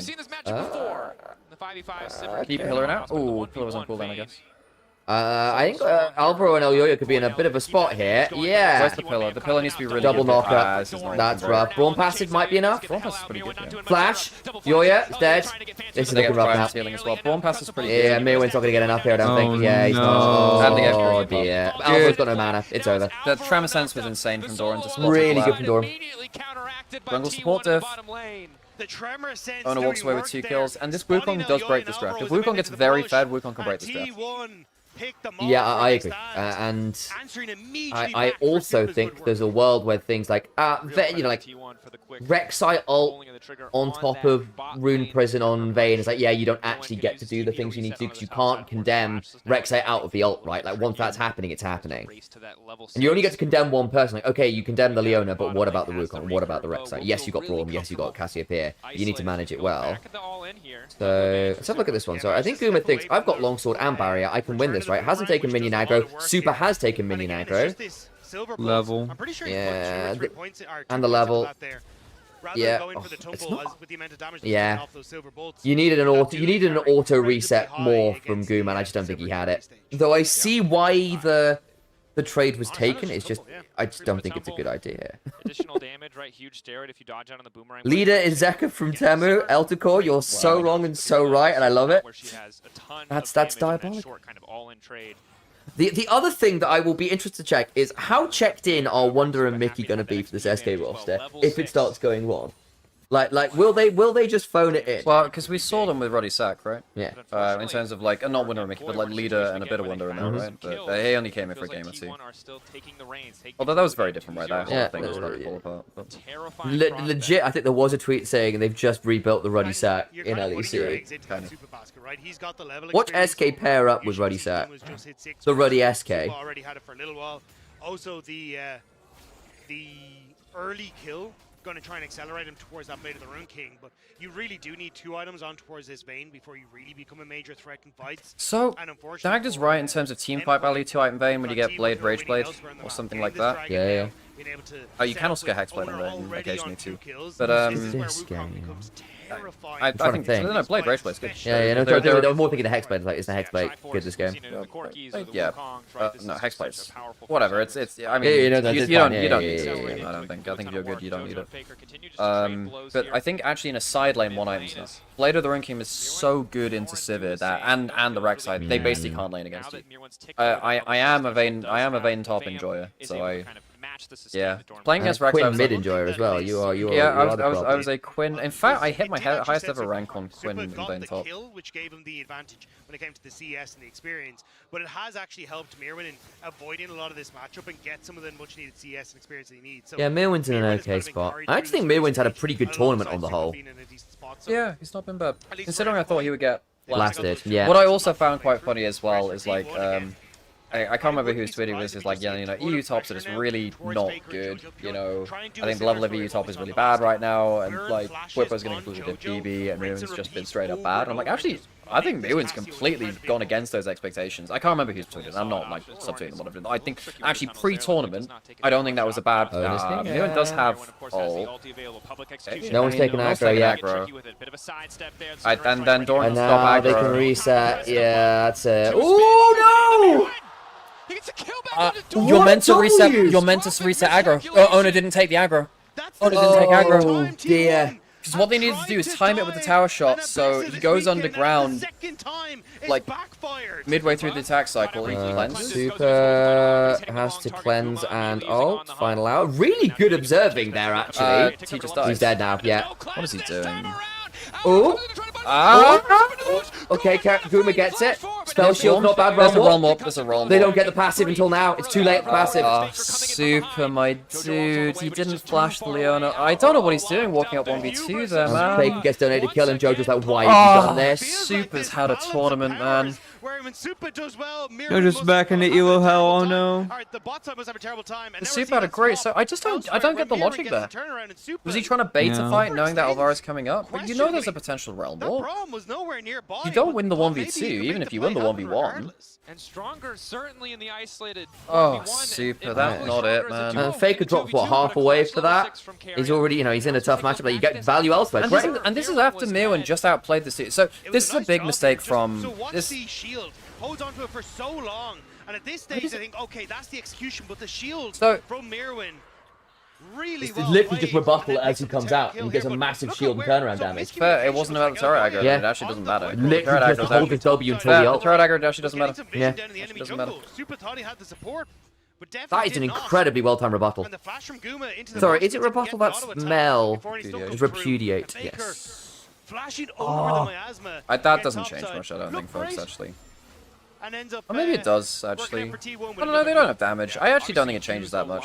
It still gets Faker a kill. What it means is that Cassiopeia doesn't get a good trade onto Rise, actually. It's actually better for Faker to escape that situation. Jojo's got like a 10-15 CS lead, which is just kind of half the trade. Super's in danger again. Doesn't have cleanse. Doesn't have flash. Tries to cyclone, or like cancel the cyclone with the condemn and just dies again. And Ona's now 3-0 on Wukong. Super making sure this Vayne cannot get ahead. The ghost through Keria puts him into the perfect position, and even if he doesn't get Alright, Clubby, what does your boy Jojo need to do to recover this game? Just be careful, pillar down, force to flash. Smite for a bit of extra slow. Ulti already down. I don't like the double tier build he goes. This is promising. Okay, just one. We got the kill. Yeah. I think that he has to just own the side lane. Because that's the value of Cassio this game, is that you win both sides, because you murder Rek'Sai later on too. Yeah. And then hopefully you actually have Vayne who can also randomly go into sides too at points if needed. You actually have very good side lane options for multiple carries, and T1 needs to be afraid of the lane assignments because if one of them pops out of one more. I don't know if Cassiopeia is not normally a great side laner necessarily, because she can be a little vulnerable until she gets her passive move speed up, but the individual 1v1 matches are pretty good. Bane's quite good against Ryze actually, because you can condemn to just point and click cancel the realm warp if he tries to escape. Or sometimes what you can do is you can also like cancel his like phase rush kind of combo by going invisible halfway through it and rolling out of the queue. A lot of his stuff is point and click, and you can't click on something you can't see. Ooh. Oh, Mirwin, I want to see what build Mirwin goes, because Mirwin has some weird shit builds. He goes for like Eclipse, Thunder Sky, Gorillas on Ambassador a lot. So your first hit is just a truck. They're diving this. Oh, flash and all. Got second, and he has built a subway system. Yeah. Is he going to Cockfosters? Great question. Maybe it's the Piccadilly line. He was going to Bethnal Green, so... No, maybe not. Maybe not. This game, but MKOI Who is am I going to know, to take Sam? away some of these plates on the top end of the map. In return, T1 going to be getting Mind the gap. these trades, but again, T1 Mind the bomb. Jojo? Oh, Pillar, that's a bit far, Doran. What is the plan there? What is the... Folks, folks, T1 cannot win worlds with Doran playing like this. No. I'm sorry, they cannot win worlds with Doran playing like this. Like, this is just... What is happening with this bloke? Yeah, like, I get the fake is coming up the lane, but that is way too soon. Well, this is what I was saying about the Rek'Sai's animations being too slow. Yeah. Like you have, you know where they're gonna end up. You have Miasma, you have. Didn't even need to land the ult. It's good at them. I think Jojo will be alright. Although in fairness, he doesn't have his ult. I don't know whether he wins this one with Carrier coming. Jojo's dead. Good card, good flash. He actually can take this fight now, I think. Few hits, he's got the music. Oh, that's not bad. Super has cleanse with the bomb shield. Yoya's gonna die for it. He has Subjugate on, so he's actually doing okay. No, it's a realm up. Super got hit by... Ono got stunned by something. Oh! Well, it doesn't matter, Super. Ono's trying to get out. Yeah, Super's down. Yeah, that's actually, it's messy, but it works out okay in the end. Super had flash and still got hit by the Rek'Sai knockup. So it's that 3 for 3 if you include Doran's initial death? I think so, yeah. I don't know about this one, Mirwin. No, Doran wins that trade. I don't know about this one, Mirwin is what I'm saying. Jojo and Mirwin hesitating for a second. You said you don't know about this one, No, Mirwin? Mirwin was what I was trying to say. Because I think Mirwin could win that trade, no? I thought with Guma around it might get a bit dicey. I don't know, man. I think Super getting caught by Rek'Sai to me, first glance, was pretty bad. Jojo actually misses a lot of Qs like Faker gets phase rush on. Flashes out, gets Qs there. I think at this point, Kerry knows he's not getting out, so like, well, we just fight then. And then you have Subjugate on immediately. Yori does a good job with that. Super makes a big mistake, like, he could have flashed this. I don't know. I think Super makes a bad positioning error there, where he ends up in a brief 1v4. Super ends up in a brief 1v4 there, because he rolls forwards. I think actually he can either roll back and play around Condemn. I can't remember if it's Condemn was up at that point. Or at least have flash away from Doran to get him out of position. I guess Jojo some assists, some stacks on his Dark Seal. Fake is 2-0-2 though, which is a little bit scary. And he gets Doran some gold back as well, which is quite nice. He was having a bit of a tough time, but he's actually still down 30 CS, by the way. Who played Rek'Sai well this tournament? Basically just Flounder. Yeah, basically. And even then, he's been being destroyed in lane. He ends up getting value later. Alright as well? Carry has flash. Shy actually had a very good game. Yeah, that's true. Oh, well, until he entered under mid lane. Yeah. Through one game in game 1 against T1. It was half a great game on Rek'Sai. So far have been doing this play of abandon sides, overload mid, and hope we can catch people out. Rek'Sai by CFO is good today. That's true. Yeah, was it Rust or Driver that played it? It was Rust. Yeah, no, Rust played a pretty good game with it. Yeah, that's true. I think more people are getting better results on it now. Alvaro's out of HP. I don't know if you can fight this now. The Cyclone as well. Alvaro with the blinking health bar is going to be forced to retreat. Does have access to the redemption, so it'll just God, be the he's still Herald 6. conceded. Are they going to spot him? Ooh, I thought that might be an interrupt actually. Well, Leona's only level 7. They were thinking the Q from Guma. No, we were talking about support level. No, I know. I was thinking so the health bar was really low. I thought there might be an interrupt. Sorry, you don't have one of the Pillar? This tower will fall with little MKOI can do. That's actually pretty good. I mean, turret's likely to fall anyway. Hang on a second. You can actually fight this, can't you? Into we go. Battle Herald is kind of mad. Battle Herald is kind of mad. That's actually kind of insane. Ono flashes out. Oh, that was actually really threatening there. Faker. Jojo's TPing out, and that means Fake gets top 1-2-1. Jojo just forced to TP out. He doesn't have...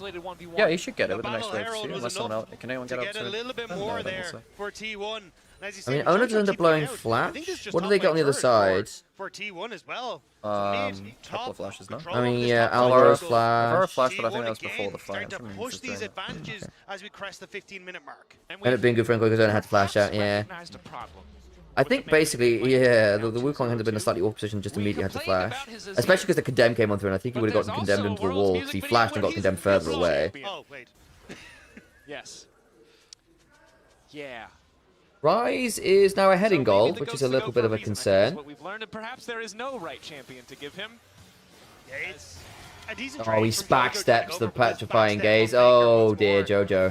That's unfortunate. Threatens with a realm warp. Sees the TP and goes, cool, I'm not cancelling that.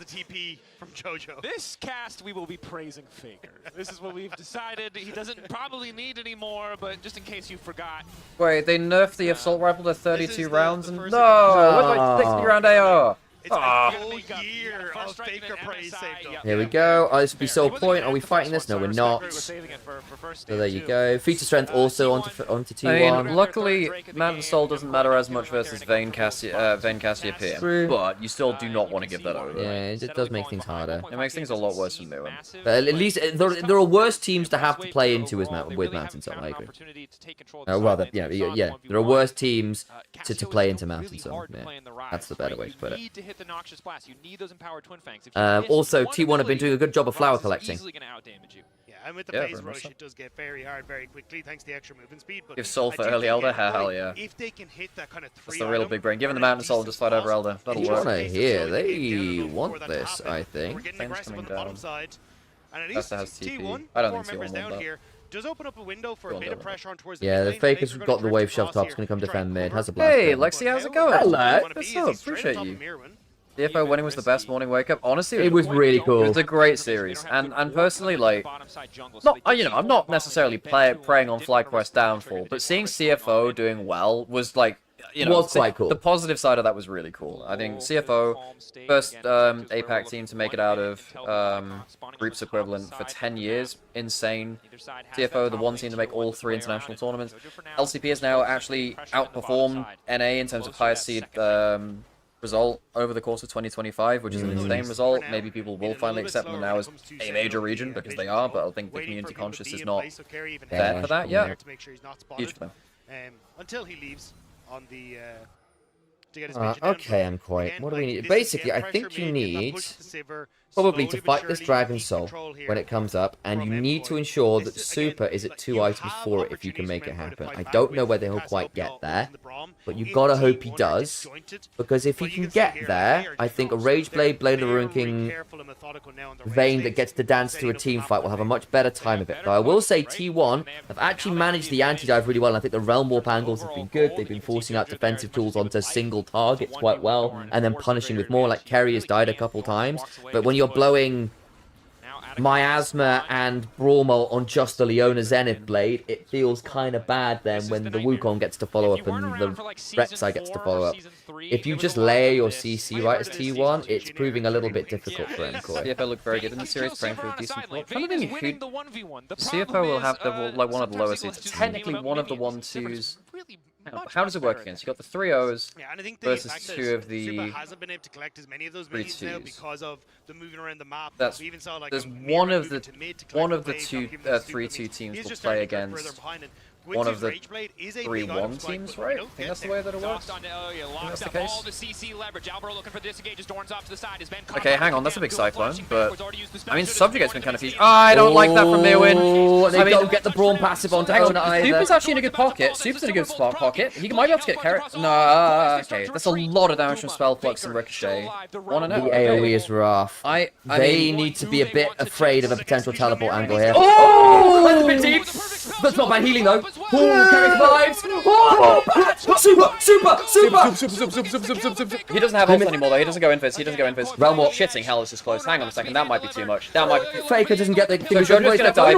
So Ona's gonna die. Ona dies for that because he didn't take it through. Fuck me. Jesus Christ, that was close. Goes for the kill on his mid laner, but leaves his jungle as and MKOI. This is messy as hell. Like things were going dire. Did Super get the 2 items off this?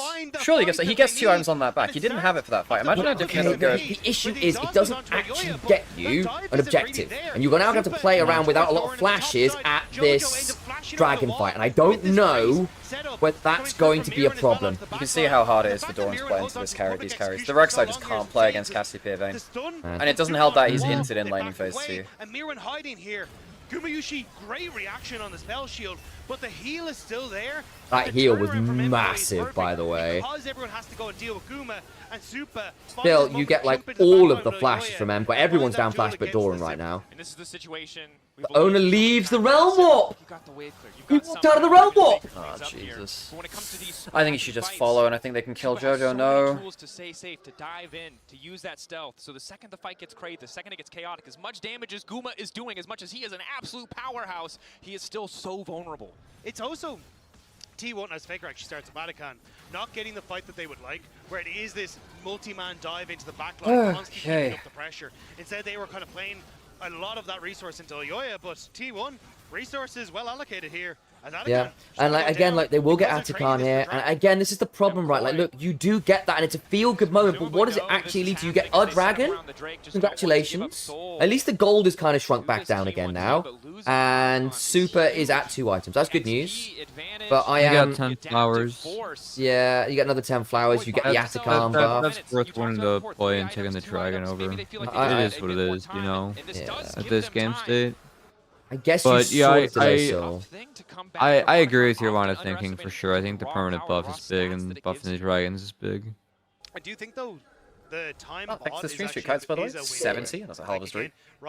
What time is it with you right now, Cubby? Because you are sounding slightly delirious. You have done a solid shift here, mate. 4:30. Oh, hey, nice. Oh, man. Matthew. Yeah, I'm probably gonna be out after this game no matter what. So bad. No. I am awake, more awake now thanks to this game being good.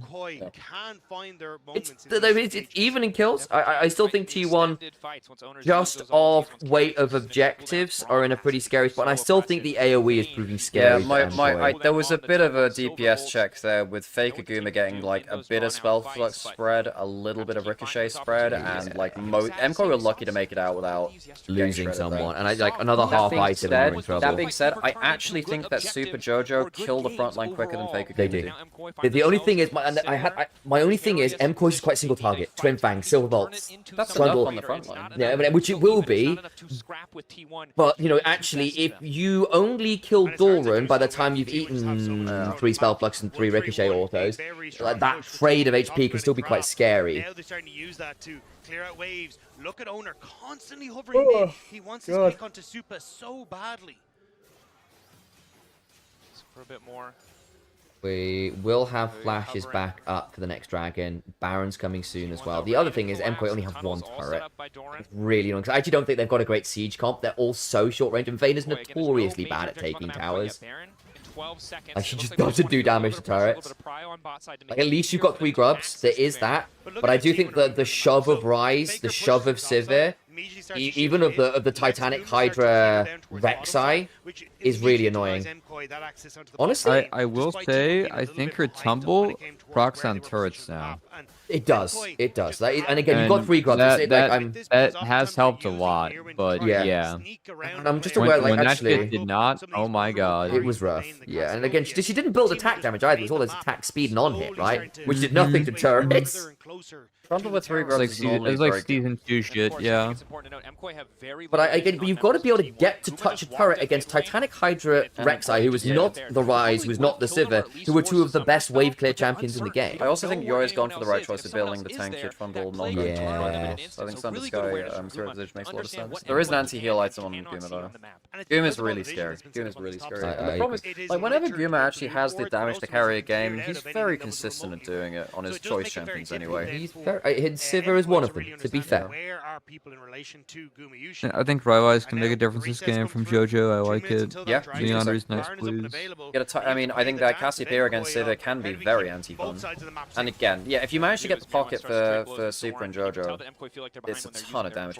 My problem is, you don't have a front line that builds something like Zonya's. Zonya's would be awesome in this game, but you can't do that, right? I mean, Cassiopeia can, but do you not want the Liandry? No, front line, not back line. Yeah, I know. I'm trying to think anyone else could do it. Not really. No. it's not really important for the backline to have it. It's more about your front line being able to buy time where the Sivir is not auto-attacking and not ricocheting through them. Agreed. I think I agree with you, Kobe. I think Leandri's would be really nice here. Just that extra bit of burn is just huge. And it's more HP, and you've already got 2 defensive items, I think. I could see an argument for Death Cap. I could see an argument for Void Staff as well. Also, fun fact: this is the skin which fucking Piglet used to use on Vayne, the Dragon Slayer one. Vayne. Pretty much everyone did back then. This is the OG Uzi one. Long cooldown, so really want to This is the one that I used because Doublelift used it originally. That's true. I used Soul Stealer because it's cool. A lot of people use Soul Stealer as well these days. Not everyone has it though, because the Mythic Stone one. But it's the same for MKOI if they can find an angle. Tumbling Vayne gathers no moss. True, unless you tumble into a Rek'Sai, then it's true. But it does give these little windows where FPX Vayne, like, it's a specific aesthetic which I don't particularly like, but if you like kind of Sentai, Power Rangers-y kind of stuff, it's not bad, I suppose. I don't love the FPX skin, so I think they got done a bit dirty, especially given how good IG was. Okay, 25 seconds on Soul. T1 are going to be in the river first, and they have got Shove, and the problem is there's no turrets. And the Shove has been very good from T1. I personally think Project Vayne is an overrated skin. It's too busy. Really noisy to play it. I do like the ult. Okay, hang on, they managed to brute force their way in here pretty damn well, actually. Especially given that this is Soul, right? Yeah. You need to somehow get past this choke. They get this, they get the brush control. Mid lane, you can realm warp around from Faker. I don't know, I think there's a lot of X factors for T1 right now. Solar player on Cassio. I don't think that's very good. It's not great. Oh, in they go. Oh my god. Hit me! Kuma survived. Kuma survived. They killed Jojo. They killed Kuma. Super's alive. Oh, no. Super's alive. Super's killed Ona. Super's still alive. They got realm warp.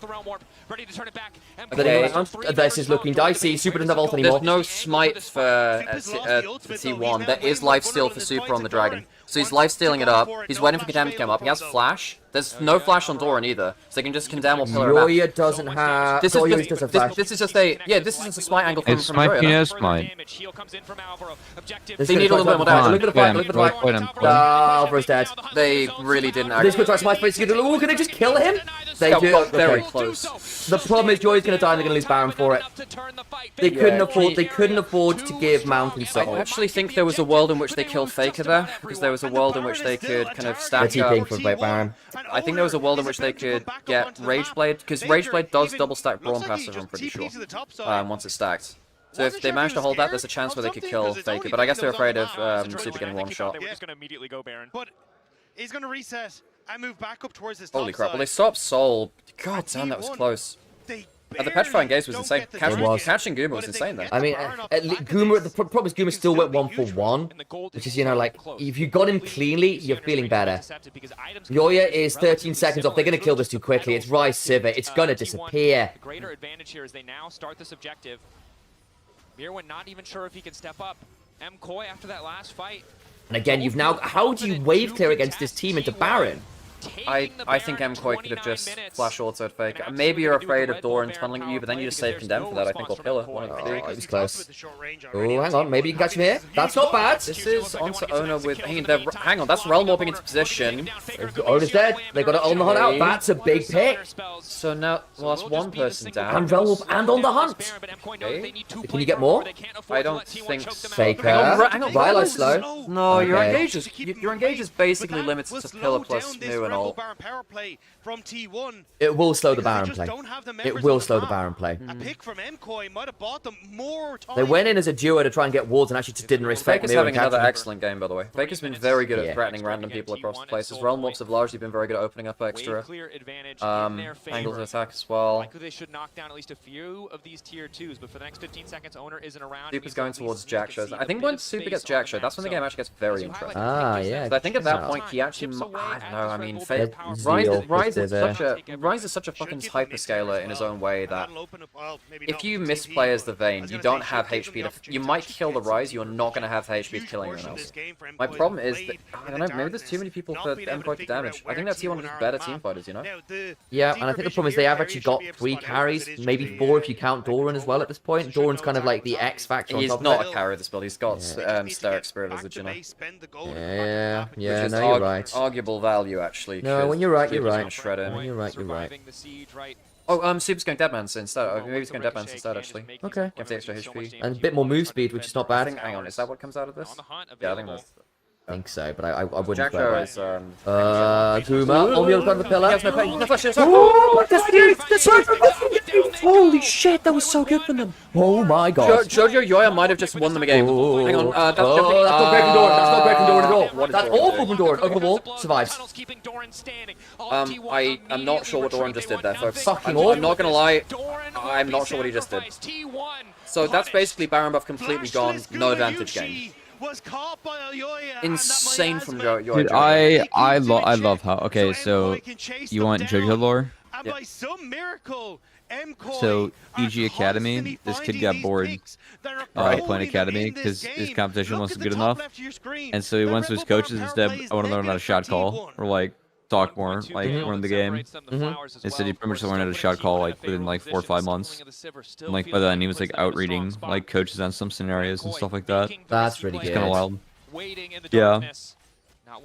I really like how he's playing like engaged / like following up with his team. He's playing his cast pick like really well this game. Yeah, he has. He's had some very. There was a bit in the early game where Faker got a better of him with a couple flashes that were a bit scary. Oh yeah. But actually, these late game scenarios have been really good for him. And to be fair, MKOI normally choke here. This is being very clutch right now. They might still lose this game, but they are in position to get to soul point. Who's not got flash? Braum doesn't. Everyone else does. I think No, Mirwin and Jojo aren't off cooldown yet. Yeah, they're just like Mirwin and Jojo not quite off it yet. So, sorry, it is Jack Chef Super. My bad, sorry, it is. I forgot I built that. So he has Jack Chef Thoughts, which is kind of insane. Like, now Super is kind of critical mass. To the point where I think that Super can... He duels anyone in the game pretty easily, actually. He's just got it. The problem is they just don't have any shove anywhere. So the thing is, even if they win a fight, it's not necessarily winning you it's not actually getting you that much because their waves are always like permanently at their base. Dragon up in 20 seconds, another chance at solve 2-1. I will say, we are actually at the point where I think that, again, Jojo Super do kill you despite man. It hurts Yoya. Actually, in some ways, weirdly, it's actually pretty good for Yoya because he has more stats to steal, but... Yeah, weirdly, sometimes it can work for the Trundle. Cast Trundle Vayne is about the best anti-tank trio you could ask for, to be fair. Yeah, it's up there. In terms of just raw DPS, Access is a bit different. Yoya? Oh, that's dark. That might just... That's dark. Hang on, no, Mirwin's ult just somehow missed that. Oh, I did as well. Oh, look at Fake. Super's still untouched. Super's actually very tanky. I had to look at the problem. Faker and Guma running over him. Super's trying to assassinate Vayne. Assassinate him. Oh, Flash on Burrow and the G8. Super's still alive. Oh, owned in the backside. Not enough. Doing some work. Oh, Faker just fell flexion. Oh, Jojo. He was doing so well until then. Honestly, Super did a very good job of finding the angle to assassinate. Super very... I mean, this isn't the end of the game. I actually think that this is still... Like, there's an angle here. Super did very well to assassinate the Sivir. Moment. T1 holding the line. MKOI so close. A few too many ultimates going awry. And it was Jojo who tries to make the play here, flashing forward to get on towards Kumayushi. That petrifying gaze not hitting. It's out of range, man. It's just well out of range. Yeah, it wasn't good. It wasn't good. But honestly, Super somehow navigated this pretty well. I mean, Guma actually 1v2s an Ambassador and a Cassia there as well, which is kind of terrifying. I'm very surprised that the Ambassador ult didn't hit Guma. Yeah. Was it a spell shield angle again? I thought he got spell shielded by something else, so I didn't think it was, but yeah. Nice from Dude, Ona. Faker is having a really good series. He's having an awesome series. He's had an awesome series. Yeah. On a 0 and Rise too, like that's a good sign. Those are his champions, right? Yeah, like that's the big DPS numbers coming out. Super tried his fucking better angles. Faker kills for free there, no? Yoya. Bloody hell. It's close. It's the Jack shot on Yoya now too. He's just going full tank. Super's going Bloodthirst the last, which is not awful, but there's anti-heal on the other team. And what else do you go? Blaze done for Guma now. I mean, this is all late game team fight, just monster stuff. The thing is, at this point, there is a world where just a big Ambassador ult still turns us all around. Or Ona just running it. No, he's fine. He uses this cycle. And the on the hunt. Yeah, they doubled that. Wow. Big. That is a lot for free because Ona misstep there. They can be Mountain Soul. Like their comp can be Mountain Soul. Because it's Casio Rain. They can. It's really strong, but it's not GG. JoJo's build is not helping, but it's really just about solar flare turnaround. And Moomin didn't pull the ult as well. I think if he pulls the ult, then you're in with a fight, you know. But my days, it's tight, isn't it? It is. And yeah, I mean, MKOI have some of the hardest scaling champions. Tremor sense value at this point is huge as well. They have to fight for vision. They can't just stand still. They need to go. Oh, Baker! On to JoJo. JoJo has Zhonya's. Doesn't matter. They've got Moomin dead below. Oh boy. Run up, run up, run up. Okay, so that's one dead because of a really risky path back. You just lost vision control in mid brush there. There are ways for them to cross the wall. That is very, very greedy from JoJo. How the Trundle doesn't have flash. He's got. They just take the blast gun. You can't get in. They'd have to look for a fight. They're not doing it. I mean, that's so risky from JoJo and Mirren. You don't have to walk through that path. They burn so many cooldowns in the setup, but once they get that pick, full confidence descendant on the objective. Faker not afraid to walk face first into JoJo, trusting his reaction times to just dodge the petrifying gaze.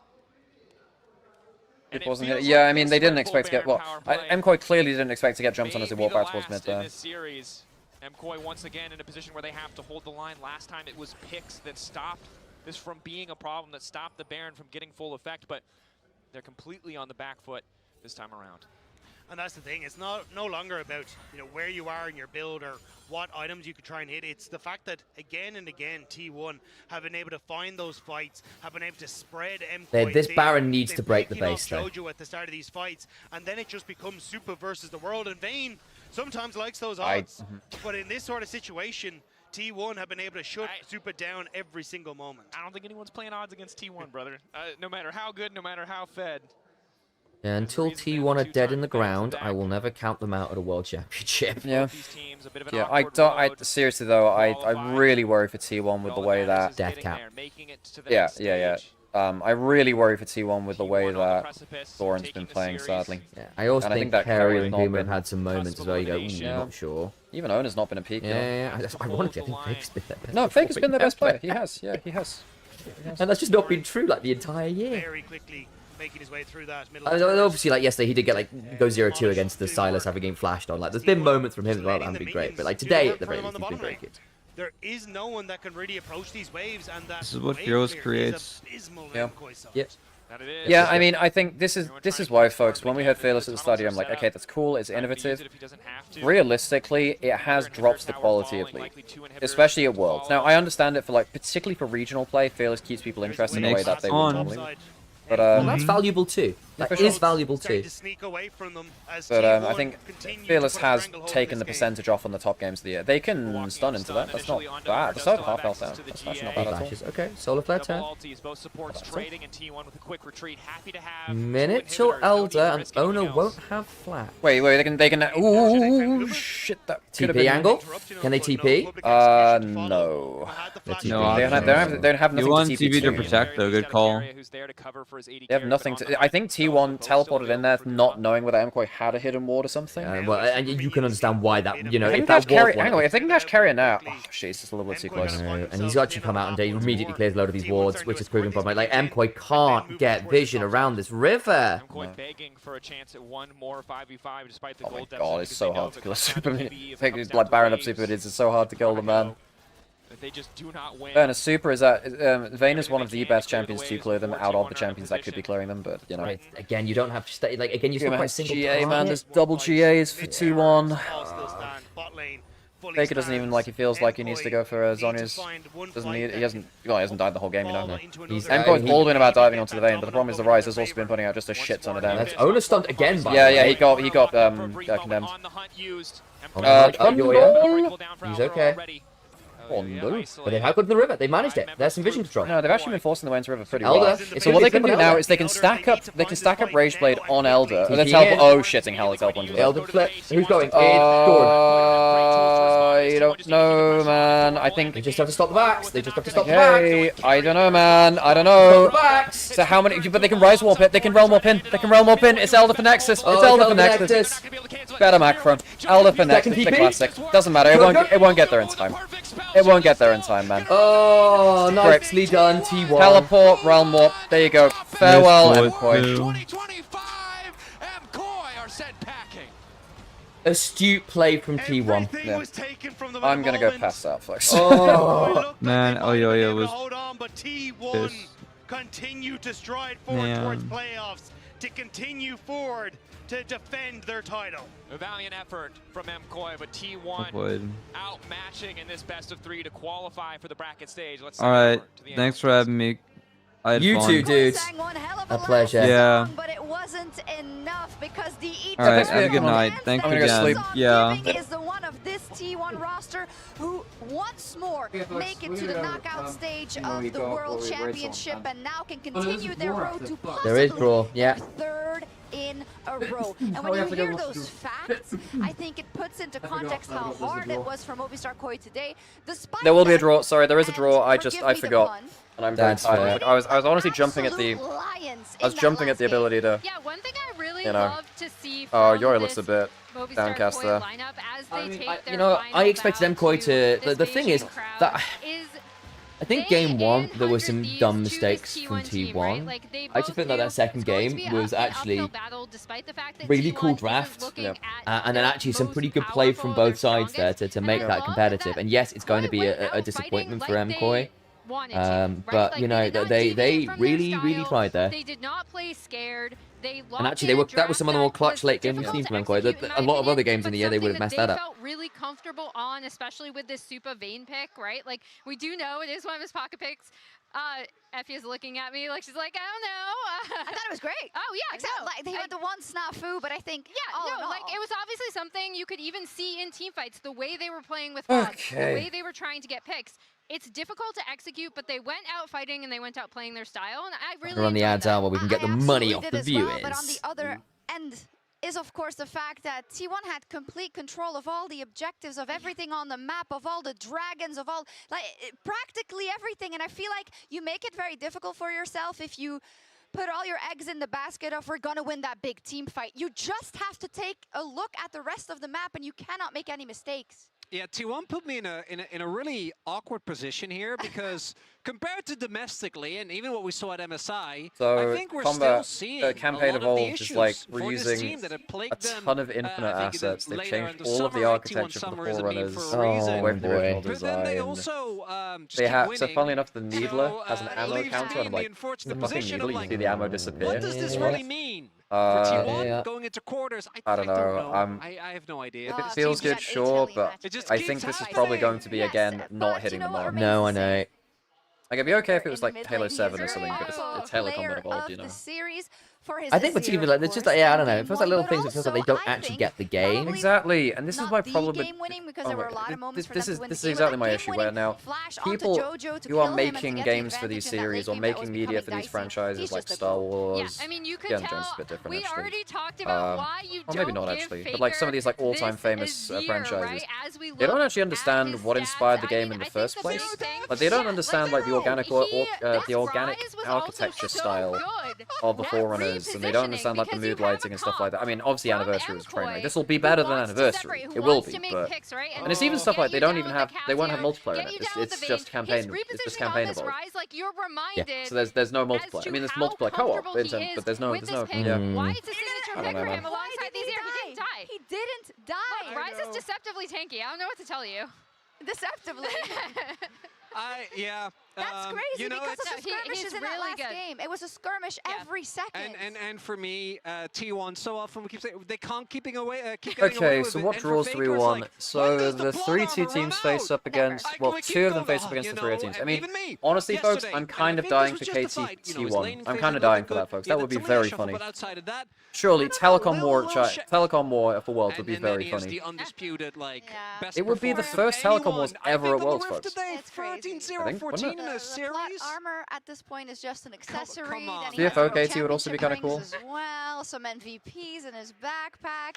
It's I mean, really, basically, really crazy. Not that this I mean, is, of course, also, it's not They went up Well, against one of the Movistar 3-1 KOI, teams who has to put up face against a 3-2 team as well. heavy We favorites, could get but Gen we G also T1 have to again. take into account Dude, if we get Gen G T1 in quarters. Gen G T1 in quarters. Imagine it being it could be the KTIG I mean, of this I'm year. not gonna lie, folks. I mean, I actually think the 3-0 team, AL actually looked pretty good, but we didn't really get to see them tested that much. Yeah, and same with AT actually in some ways. I feel like MKOI pushed them the hardest. Like, I don't want to see T1 versus LPL. We've seen that story before. Let's not see T1 AL. Let's not see that. I'm not sure I'm ready to see that happen again. You know? Although that being said, T1 G2 could be very fun. Yeah. They normally don't struggle this much. If you've watched this team domestically, you will know they are one of the teams. The saying is Gen G, you know, you don't really get to play the game, but you just kind of sit there and you watch the game happen in front of you. T1, they will chain dive you, and as soon as they get a lead, they are the most aggressive team by a far margin in the region. And that, I think we're still not seeing that form, right? And that is why, if you are an LCK watcher, I think there's still the trepidation, but the results don't lie, right? They are back at quarters again. Are you worried about Doran? Extremely, yeah. Because Doran, unfortunately, as we all know, I think actually had a solid MSI, had a really good ramp up to MSI. I think is also one of the big reasons why T1 is even in the position that they were in the first place, because domestically, he was their rock. But I was really hoping that we would get, you know, one of the flashes, or like one of the moments that we've seen have really plagued this player internationally. But it hasn't passed yet, and it needs to pass going into quarters, because against a lot of the teams, you do not get away with some of the plays, like going in on the top dive, or a top, was it 1v2? Yeah. Mbessa again. Again, Mbessa, annoying. Yeah. We are getting ready also to hear from, I believe, Elyoya later, so that gives us a chance to kind of close off the chapter on Movistar KOI and their year. And if we reprise their year, they had a wonderful championship that they won back in spring. They had things that they left on the Rift internationally, and I think they're going to feel similarly here, because the draw before Wait, they're this using for the them, Halo like, Infinite conversely, was Marines rather than actually using the not CE Marine? as difficult Come as it on, could the have Marine been, and design I was don't so think good in they Combat will be too Evolved. happy with that. I get that they've already done the work there, and like, No, I get that, but then why wouldn't you just make a new game or remake Halo 3 or something like that instead? I don't think they know where to go after Infinite, because the story was had to recover from Halo 5, and they've basically just decided, like, we're just not going to talk about any of this. They were the ones that were in full control, and they weren't able to make it happen.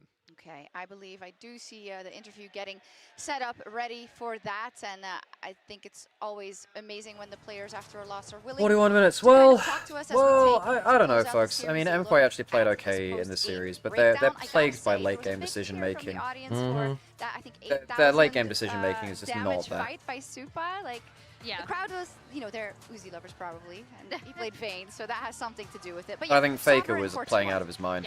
Yeah, the Hoopu ratings, by the way. For T1, Doran 3.8, Owner 5.3, Faker 9.9, Guma 3.8, Carrier 4.1. I think Guma deserves to be rated a bit higher. I do grant you getting called 3 times in game 1. Game 1, yeah, because this is a combination Yes, of it is. 2. Then what about MKOI? 4.6 for Mirwin, so just above Doran. 5.6 for Elyoya. Yeah. 2.4 for Jojo. A little harsh, though I do grant you he was kind of gapped. 7.5 for Super. And 5.2 for Alvaro. I'm surprised at that, given how bad he was. He's through game 1, you know. Yeah. The post game NC, and then we'll get Thank you so much for joining me after this one. I'm sorry we have Volume to up. meet in these circumstances, but talking about this series, talking about your preparation and everything, we know that when it comes to T1 especially, it's only going to come down to details. We saw that in game. What do you think you guys were missing today from the draft, and what happened in game? Yeah, I mean, I think game 1, we were lacking some, not sure what to say, if it was confidence or, I'm not really sure. As of right now, I think we were in a really good position. But again, when the Atakan came, we struggled for this sequence. They got some good picks. They got Atakan. Then the next fight, I mean, we got, I think, we misplayed overall. So mostly I think it came up to details today. So, yeah. It's crazy because you say confidence. I feel like you had that confidence, especially coming into this game too, especially with this Vayne pick, with the aggression that you guys have been able to put in game. Looking back at the Worlds run that you had overall, what do you think you could have done better as a team? Well, we can think of many things that we could do better, but I would say mainly was the mid-game sequence. I think around Atakan, around these moments, we struggled in the game into KT, in the game into G2 we also did, in the game into T1 today. So I would say for sure it's this one what we should have worked on more, I guess, because yeah, it was still not good enough. So I would say anyways these Worlds we did a pretty good job in terms of work and everything. I think we need to reflect more on the summer season that we didn't use as well as we could have used, and we didn't come as prepared as we had to. Something that I admire, and I told you this many times, is the hard work that you guys have put all year, the fact that this bunch of players, you believed in them from the get-go. You sticked with this team and you knew that you could take it as far as you could, and looking at the LEC, you were always a top team. You managed to win Spring. The improvements that I see from MSI to Worlds, they were there. What are you going to draw as positives for MKOI this year and the progress that this mix of players has made? Yeah, I mean, positives, I can think of many. I would say this roster has what it needs to win Worlds, and it's what we are gonna work for coming into the next year. I mean, yeah, I love every one of my teammates. I think I wouldn't obviously change anyone. I think the group of 5, if we get to fix some issues that we are having in training coming into next year, I know our time will come at some point.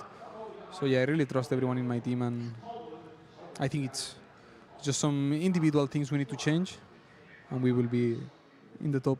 I love the fact that you know that you guys want to stay together. Any closing thoughts that you have for your fans, words of encouragement for Europe, maybe G2 being the last one standing for the West? Yeah, I mean,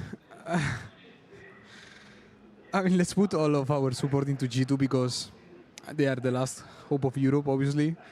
As of right now, I think they have done an incredible job.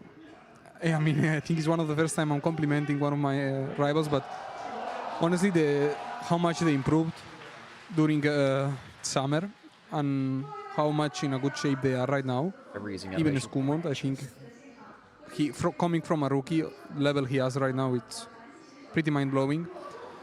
So yeah, I would say do as good as you can and make Europe proud. Come next year stronger, because we will challenge you and we will take everything if you guys don't. I believe in you, Yoya. Gracias por todo. Thank you so much for sharing those words. Shocks, over to you.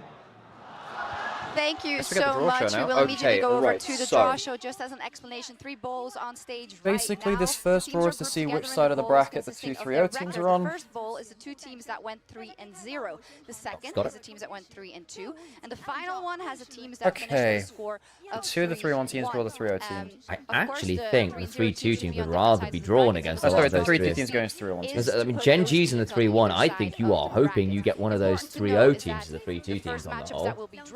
You don't want to draw. You don't want to draw Genji. And HLE aren't exactly much better. I think you don't want to draw AL is the thing. You don't want to draw AL, but you do want to draw. You do kind of want to draw KT. KT feel like they're the most anomalous, right? This is not.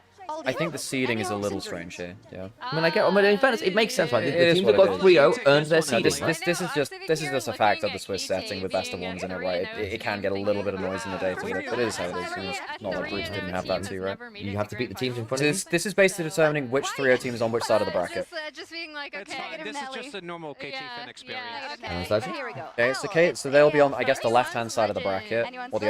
Well, I don't know how they're gonna. Shaping up to be the hope of the LPL. Yeah, I mean, I think they did look like the most solid and stable team, right? When I think of across the year, for sure. As a team overall. Okay, so this is going to be KT on the other side, and then who do we draw next? Do we draw the... It'll be the 3-2 teams, because again, the two of them have to go against the 3-0 teams, basically. And the final team will pull a... That's why they put the graphic the way it was. Yes. 3-0 and 3-2, yeah. Because basically, the 3-2 teams are getting pulled, they have to go into 3-0, right? Okay, so now... Are we getting Telecom War? First team drawn will go against AL. First team drawn will be against AL, second against KT. It could be an LPL team kill. So who's going against AL? Another LPL team kill. I know everybody here really does not want that team kill, so it's a tie. So who's drawing AL? Who's drawing AL? Upside down? Is it going to be up straight? What is it going to be? Oh, Jesus, ALT1. Oh, shit. Oh, T1 likes those odds. I will say, I think Tar's picking out jungle owner. I just don't want to see LPL battered by T1 again. Yeah. I don't want to see AL battered by T1. It could happen. So who's going against KT? CFO! Folks, CFO can beat KT. CFO can beat KT. Alright, technically we're semi-finals. Oh my god, CFO can beat KT. So that means we have top esports against potentially some top esports against Gen G. Oh Again, god. oh fucking hell, man. Okay, so now we get to see. G2 and HLE, which is So now you draw the 3-1 teams. insane, I have to say. Broken Blade Oh, so now you put it in there, right? Okay, that makes sense. And then the drawers. I don't want them. Okay, so now they're put into the remaining pot. That makes sense. I think that's the right attitude to have, no matter what. However, having Oh, watched a lot I of think Gen any G, team there is tough for think G2. you're Top taking esports, top esports at HLE, I think there are angles for. I really hope Tarzan doesn't choke, because he has done that in knockouts at Worlds before. He was actually good last year, he was, and I think he dispelled a lot of that. He's won a finals now in LPL too, but... Oh, fuck me, man. Okay, so this is just straight matchup, right? I think it is? Should be. There's no extra. G2 first. So who are we seeing versus G2? We don't want to see Gen G. I think the other two are okay. I think they can. Look, they lost against top esports in the best of 1, but I think their level 1 and their draft was poor. I think they can beat them. I think you want to see HLE. You don't want to see Gen G. That's the you only. don't want to see And Gen it G. also puts Gen G on the other side of the bracket. I think. I just don't want to see Gen G. I just don't want to see Gen G. I don't want to see Gen G. Oh god, don't be Gen G. Stop it. Okay, that's actually pretty good for G2. They are the best. And we get Helmo Gen G. Oh my god, man. it's LPL. Not CLPL. I got the wrong region. We get LCK finals again. Oh. Oh my god. So Gen G actually. T1's now on the opposite side of the bracket to Gen G. I have no. I think. Yeah, T1 drew against AL. So we got So T1. G2's on the T1 side of the bracket. So Gen G is man. So T1 don't face an LCK team until finals unless KT can yeah, they won't face an LCK team until finals. So there's 3 LCK teams on one side of the bracket, I think, basically. Gen G, HLE, and KT. But what you're going to do HLE Gen G. When all 4 of your teams make it through. I didn't want to see Gen G HLE in fact. I didn't want to see that. That we had G2, I mean, in Incheon. Here we go. See, T1, you got. I don't know, man. I think one of my problems is, look, I think AL are actually playing pretty well. My worry is. Oh no, the LPL. My worry is Flandre is not the kind of guy that will punish Doran for his individual mistakes in the same way. That's my worry. I think that, I think Flandre and Doran are actually quite similar players, but they drop laning value for teamfight value later. That's one of my worries. Okay. And that means that Doran is going to be less of a loss condition for T1. It was a 5-game series at MSI. I guess you can say that T1's gotten worse and then AL's gotten better. What order are we doing these fights? Is it going to be AL T1 then G2 TS? Is that the same? I think CFO is winnable versus. I agree. I think CFO can get semis. I think it could be CFO Gen G semis and then. Hate to call AL T1. Well, based on the plot armor we saw today, that's well, where both LPL teams go out in quarters here. That is the best draw that G2 could have had. Top esports are not looking for it. Agree. And they've beaten top esports before, of course, in international MSI and MSI. Not that's playable. I agree. It's actually very likely. I know it's kind of insane. I mean, having Kina or Chovy like out at that stage just doesn't feel right. EU could have done worse. When I say EU, one team region. Oh yeah. G2 could have done worse. Yeah, what was the result again for G2 versus TS, the most recent one? Exactly. What was the result when Fnatic played IG before the knockouts at that World Championship in 2018? They beat them. They beat them 3 times and they lost in the final. So, are you saying G2 can't lose to them and then beat them in the best ofs? No, because I'm referring to when they 3-0. Counting 3-0. They 3-0 TS. I was trying to throw you a phone. He was setting up. Jogs has completely misread what Maris was saying. Oh my god. I would never do that. That's so mean. By the way, folks, if T1 like make it through that side of the bracket, the finals are going to be kind of dead because all the Chinese teams are going to be out. It could be T1 Gen G. It's not the hardest draw they could get. It could be just 2017 all over again, guys. Rule of 3-0 in T1, after Faker drags their corpses there off incredible performances. The thing is, T1 looked mortal. And my problem is, I just don't know if AL... If they had gone up against T1, for example, I would have definitely called that I don't know. for T1 based on the way I don't know if T1 is a good matchup for AL, because T1 are the most LPL style of LCK teams, right? I just worry that you need to punish Doran to get a leg up over T1. And I don't... AL have not been a top lane punish team. They survive in top lane and bring value elsewhere. In fact, the team... Yeah, that's a worry. That's a worry. this tournament, though, we haven't seen the same highs that we saw from him. Okay, guys, it's been a very, very long day. We're both a bit fried. Al, do you want to pick someone to raid over to? We'll be back. We are going to be back. Actually, we'll do this before we do cut the stream. We are going to be doing our next co-streams live from the G2 office in Berlin. There are, in fact, free tickets to the watch party. Come watch us live. Come watch Worlds live. Come enjoy some Worlds from Europe. Doors will be open nice and early to come watch the games. It'll be happening all the way through quarters to semis. It'll be a great time.